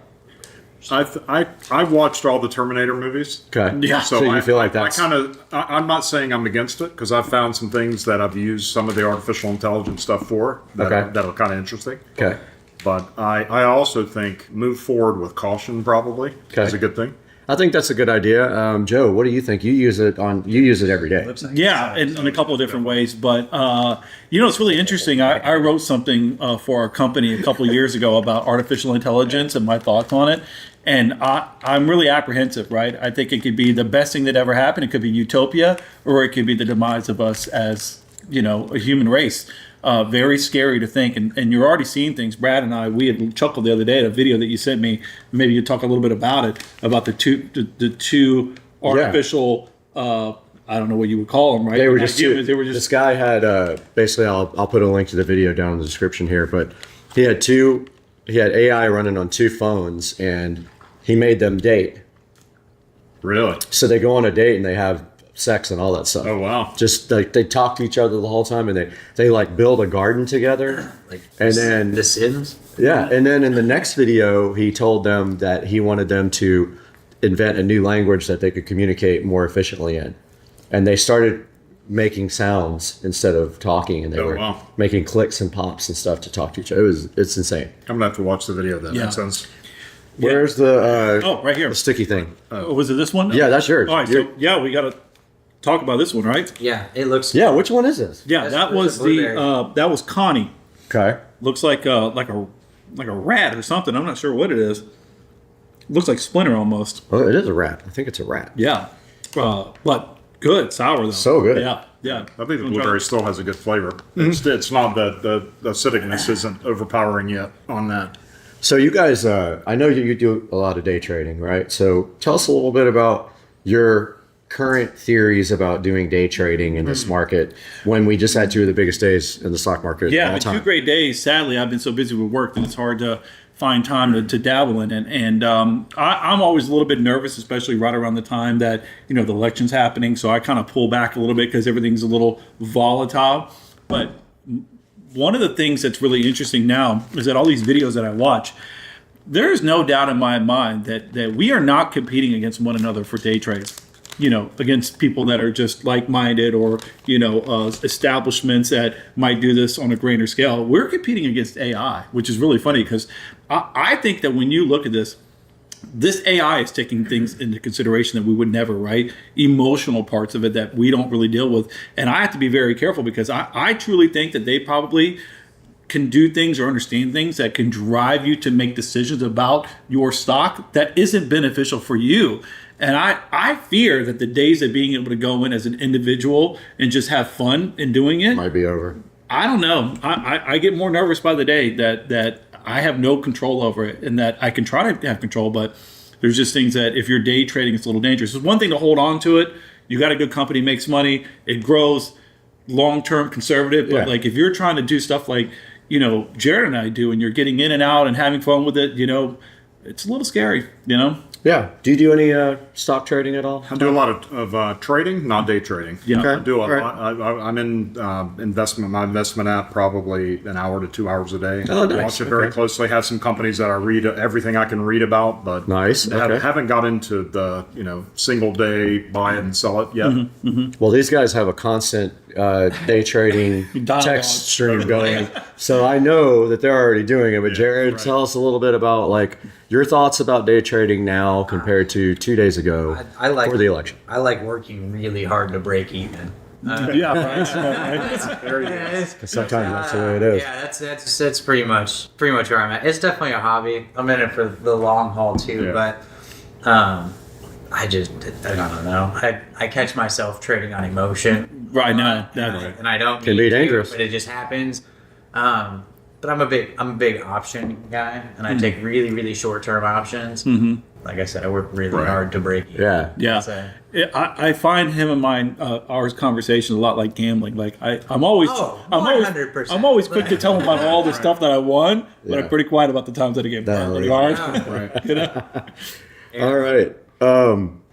Guys, we have one more left. One more. This is the last one in the pack, although the first 2 or 3 maybe didn't get on video. We hope we got a good backup copy over here, though. Okay. It may be pronounced Mo or Moo. I'm not really sure, but it's M-O-O. So I think it's Moo. What is it? It's a gorilla. It's a gorilla. Huh. Yeah. Okay, and this is a strawberry. You guys go first.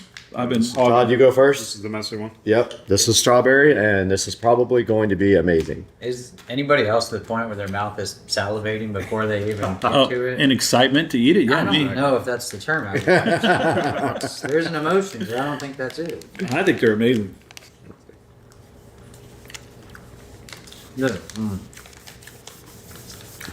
Whoa. It's got a little kick to it. Okay. It's got a little bit of a kick. Okay, was that the most sour one out of the bunch? I don't know. I feel You like love the it? strawberries were the best from the standpoint you can get a good taste of strawberry, and I feel like the most sour, in my opinion. I think they're great. I love this Do strawberry. you like that one? I like it a lot. Yeah. I did too. I liked it. I know Jared hated it already by the look on his face. Yeah. Right. At a certain point, this is actually starts burning your mouth at some point, like causing acid, whatever. It is, yeah. So, let's just talk about a little bit since we're done with the Final Boss VIP kit and we went through all the flavors, most of them on camera. We missed a couple maybe.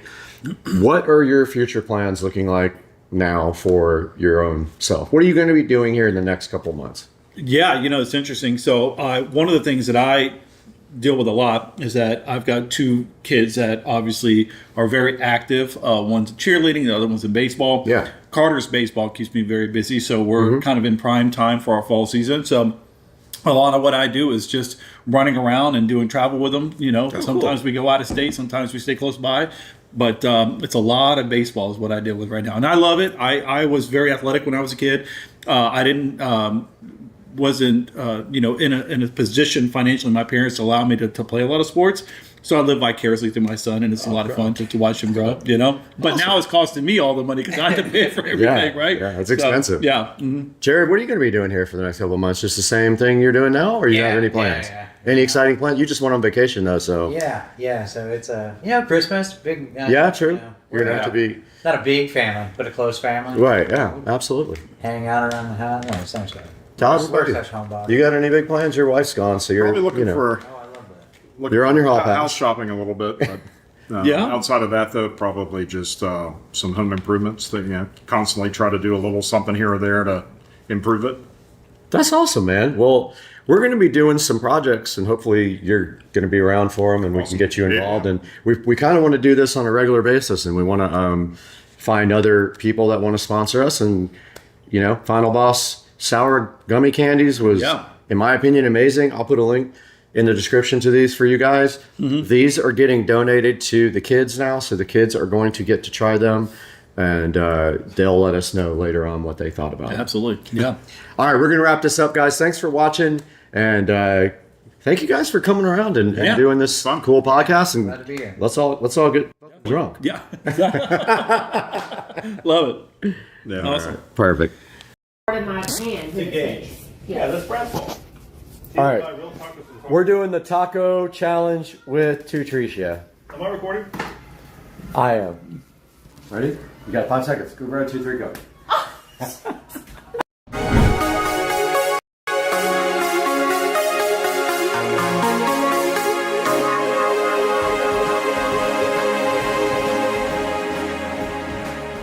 The first part of the install was done, and let us see if it does power up. And now I'm going down to the Ubiquiti. We no longer need this cable modem. We can go ahead and remove it. I wanted to show you guys where the fiber does come in on the side of the house.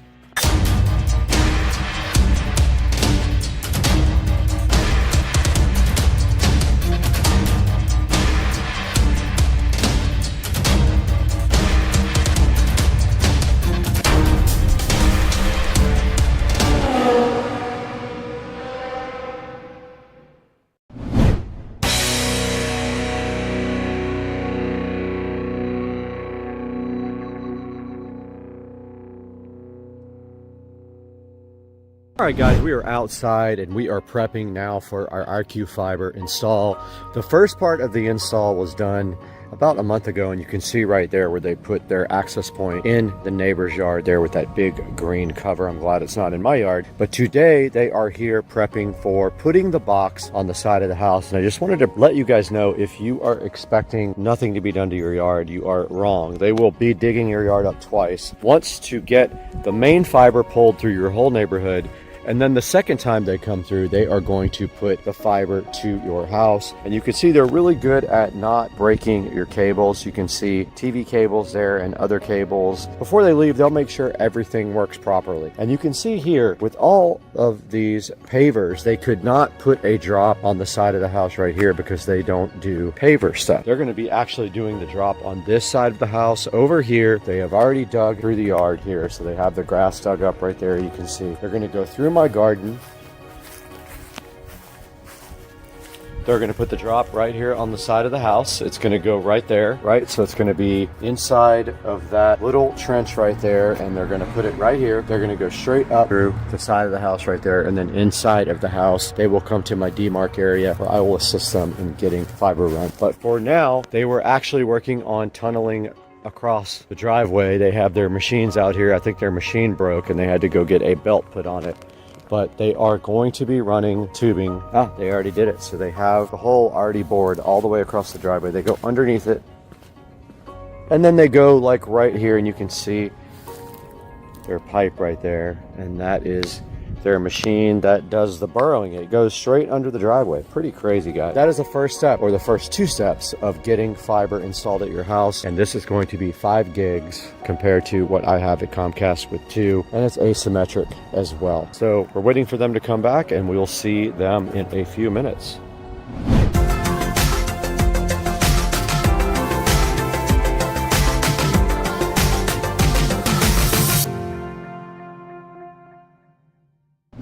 Alright guys, so I didn't do a lot of videos during the fiber install process simply because it was nothing exciting, but let me tell you guys what happened. So the fiber guy came this morning and finished the outside and the inside, and basically we are left now with this install here. They ran the fiber from the side of the house. They had to go through the yard because of pavers. Long boring story. They can't take pavers up, so they went through my yard, no problem. They did that. They went up the side of the house and into my attic, and they dropped everything right here. There's my fiber patch right there going straight to my modem. Now here is my modem for the fiber, so it is right here for now. I'm gonna rearrange that at some point, but for right now it's right there.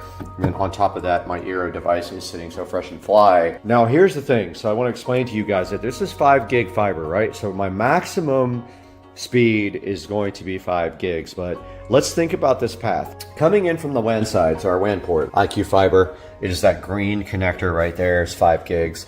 Coming into the modem then demodulates the signal into whatever, Ethernet, okay? Comes out of my Ethernet port here, and it is capable of doing. Now, on the LAN side of the Eero back here, which is this black cable, the maximum speed is 1 gig. You're never going to get more than a gig on the WAN side of this network because of the limitations of this Eero here. Even if the Eero did 2.5 gigs, the big switch only does 1. So therefore, if you don't have anything more than 1 gig right there, then you're not getting more than 1 gig to the endpoints. Now, what is the advantage of fiber? Asymmetric. So I can upload now at 1 gig.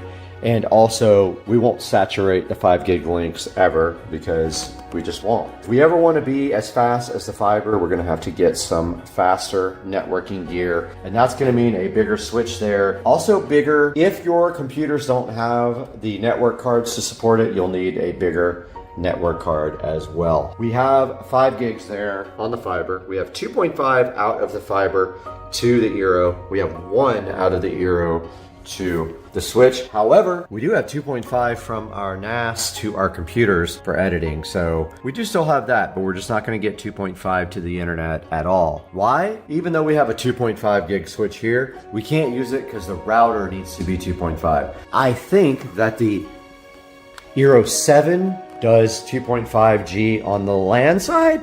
So I'm going to go ahead and research that, and maybe I'll pick up the Eero 7 for this guy here. Let's go see what they have.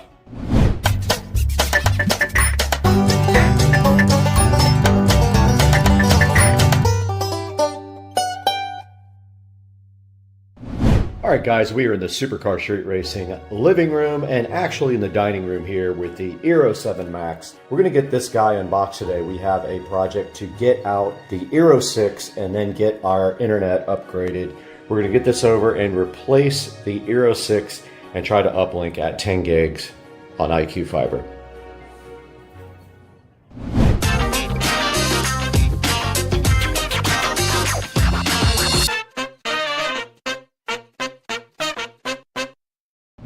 Guys, the Eero 7 Max, Eero Max 7, is right in front of me now, and this is an upgrade to the 6.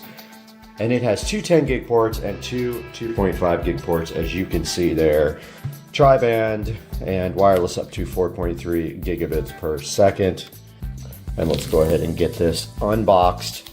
The Eero 7 Max is sitting right in front of us right now, having some bad reviews. We're gonna find out if those reviews are accurate. And to get it out, you simply remove the top of the box, and they have a nice presentation here with the Eero, and it definitely is larger than the Eero 6. And then inside the box underneath is the power supply, and they give you a nice braided LAN cable as well, which is very good. And looking at the actual Eero itself, on the back there is two 2.5 gig ports and two 10 gig ports as well. So it does support 10 gig. We are going to try to uplink at 10 gig and then link to our Ubiquity network at 2.5 gig. Now, they have a way to replace a device on your network with another one, so that's what we're going to be doing in the Eero app. We're going to replace the 6 and go ahead and put in the 7 when we do that, and this guy is going to go right up here. Powering up the Eero is as simple as plugging in this adapter and plugging in this USB-C port.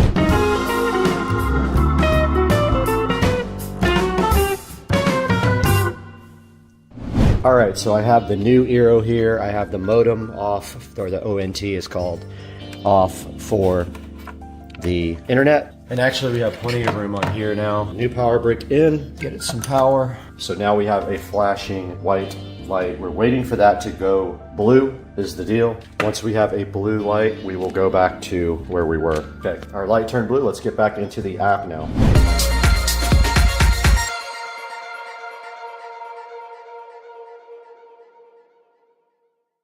Need to connect our gateway, so I am connecting Ethernet 10 gig port on fiber. I never did plug that back in. I was supposed to do it at the same time. Okay. I have plugged in 10 gig and now I am powering up the fiber ONT. It says looking for gateway. All right, it did find the gateway. We're gonna hit next. It says it's connecting to the internet. All right, now we have to get connected to our switch. I went from the 2.5 gig port out, and now I'm going down to the Ubiquity switch in. This should give everything internet. This is uplinked to the 1 gig switch. Let's go back to the app now. Okay, we did get our software updated. As you can see right here, we're on 7.6.5 now on everything. I did get all the wall plates put back on. Let's go back to the camera.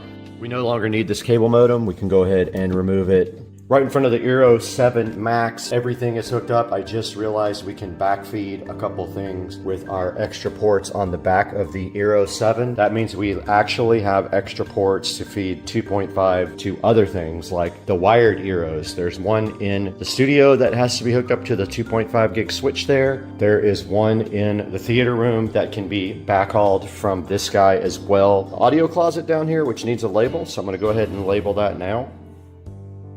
We are taking full advantage of the extra ports here on the back of the Eero. There are two 10 gig and two 2.5. I am backfeeding the theater room with that one, and I'm backfeeding the audio closet with this one.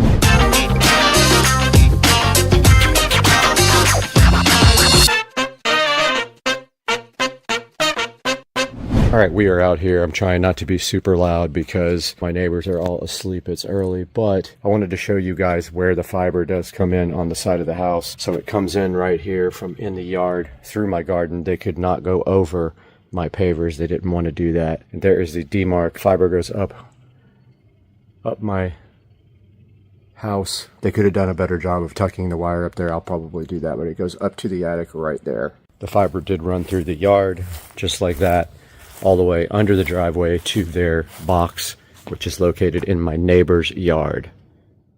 Okay, we are inside of the living room here. I wanted to recap what we have in here. So basically down here behind the entertainment center right here, you will see the incoming spot for the fiber. It is that plate right there with the green plug on it. That's where the fiber comes into the house. It is patched right there with another fiber cable that then is connected to their modem. And on their modem, you will see on the front There is power, broadband, service, Ethernet, and phone.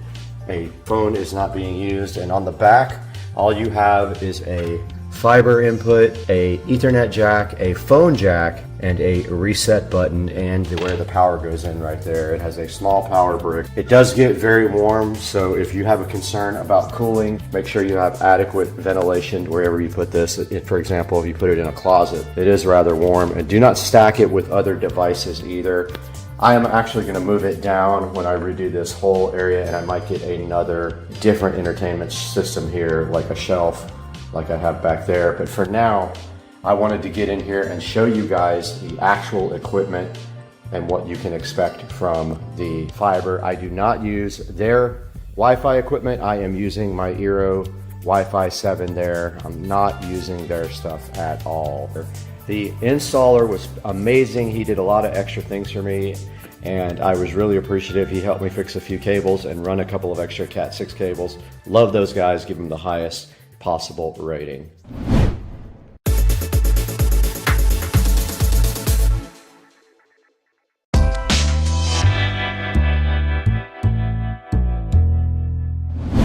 Alright, I wanted to show you guys this speed test that the S24 Ultra supports Wi-Fi 7 and show you the speeds with IQ Fiber. You can see IQ Fiber down here at the bottom, and let's see what it gets. 1,100 down, 1,000 up. Awesome.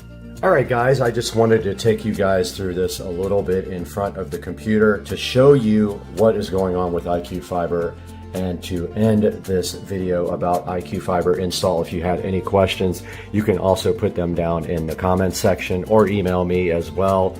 Right in front of me, we've got the iqfiber.com site up, but I want to show you how this is configured in the computer. You can see we are linked at 2.5 gigabits per second. And that means we have a 2.5 gigabit connection all the way through the chain, meaning we have a switch that supports 2.5 gig, and our router supports actually 10 gig and 2.5 gig. So that means we have a 2.5 gig connection from the fiber optical network terminal, ONT, not a modem, over in the other room all the way to this device. Now let's go over here and run the speed test here. And we are getting 1,600 megabits per second, 1,700, 1,800, 1,900, and we are using some internet for streaming as well, which we are doing a live stream. We got 2,065 upload speeds so far.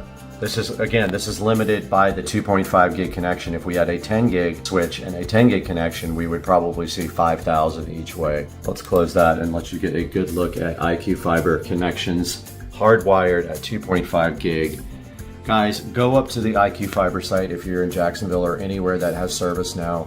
Go ahead and order IQ Fiber and turn off the other providers if you have them. This is a good, solid deal. It's cheaper, $125 a month. I have 5 gig up and down. It's asymmetric. Don't forget, cable is not. Fiber is asymmetric, meaning your speeds will be the same for both upload and download. Fiber is much better than cable at asymmetrics. So guys, thanks for watching Supercar Street Racing. We really appreciate your service to us, and we love having you guys as viewers. Please like and subscribe. Buy all your items through Amazon through my official links in the bottom of the video description, and we'll see you guys on the next one. Hey guys, welcome back to the channel, and today on Supercar Street Racing we have this 2015 Honda Pilot. It's actually my neighbor Dawn's. I'm going to help her out and do the brakes on it. Front brakes, just pads. And we're going to document that for you guys while we do it today on Supercar Street Racing.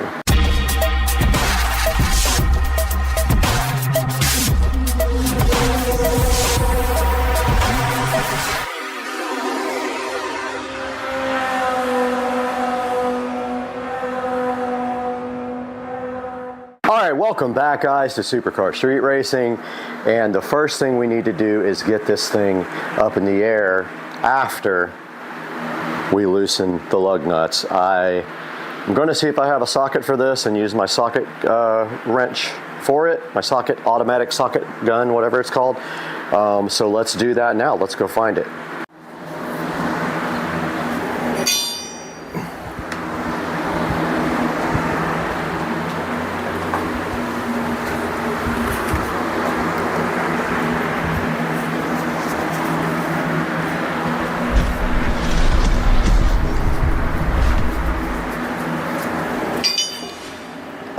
wheel locks.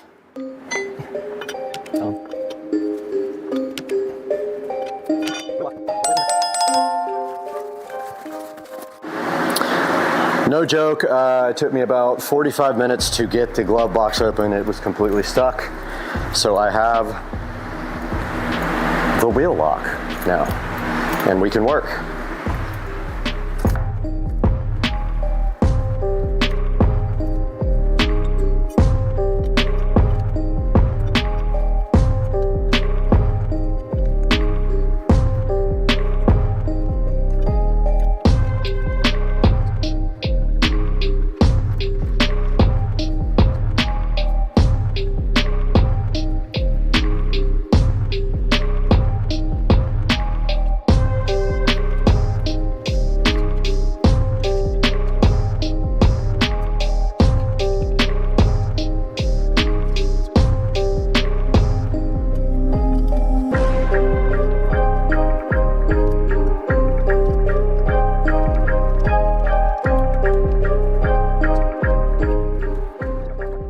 And take the bottom bolt out of the caliper here and try to spin the caliper up, get the pads out.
All right, so we got the brake pads in, and now we need to compress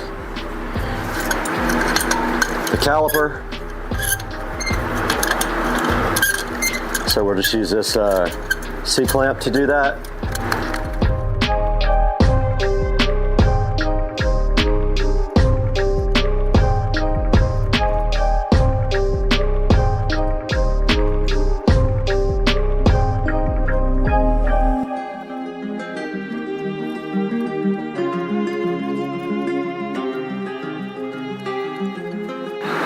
Okay, we got the lubricant on the brake pads and on the clips here. So I removed them to get that done. And then they go right back in. Hopefully this is compressed enough. This should slide right back over.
I got the caliper bolts back on, and that side is done. We're moving on to the other side.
Alright guys, we are inside the 2015 Pilot, and of course once you get in, the brake pad will be a little bit soft until you pump the brakes, and then we're about to go for a test drive. We'll give it a few stops here.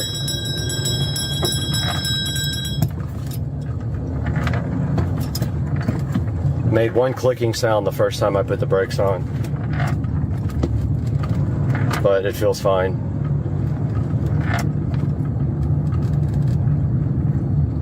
So I would say that was a success for Dawn.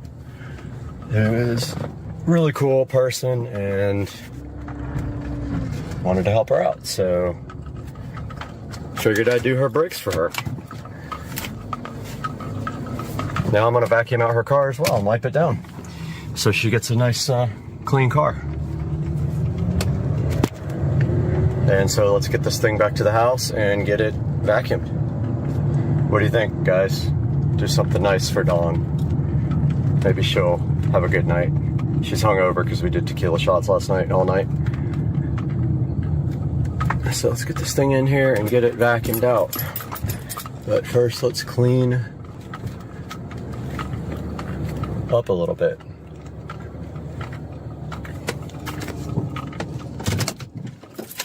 AC feels good.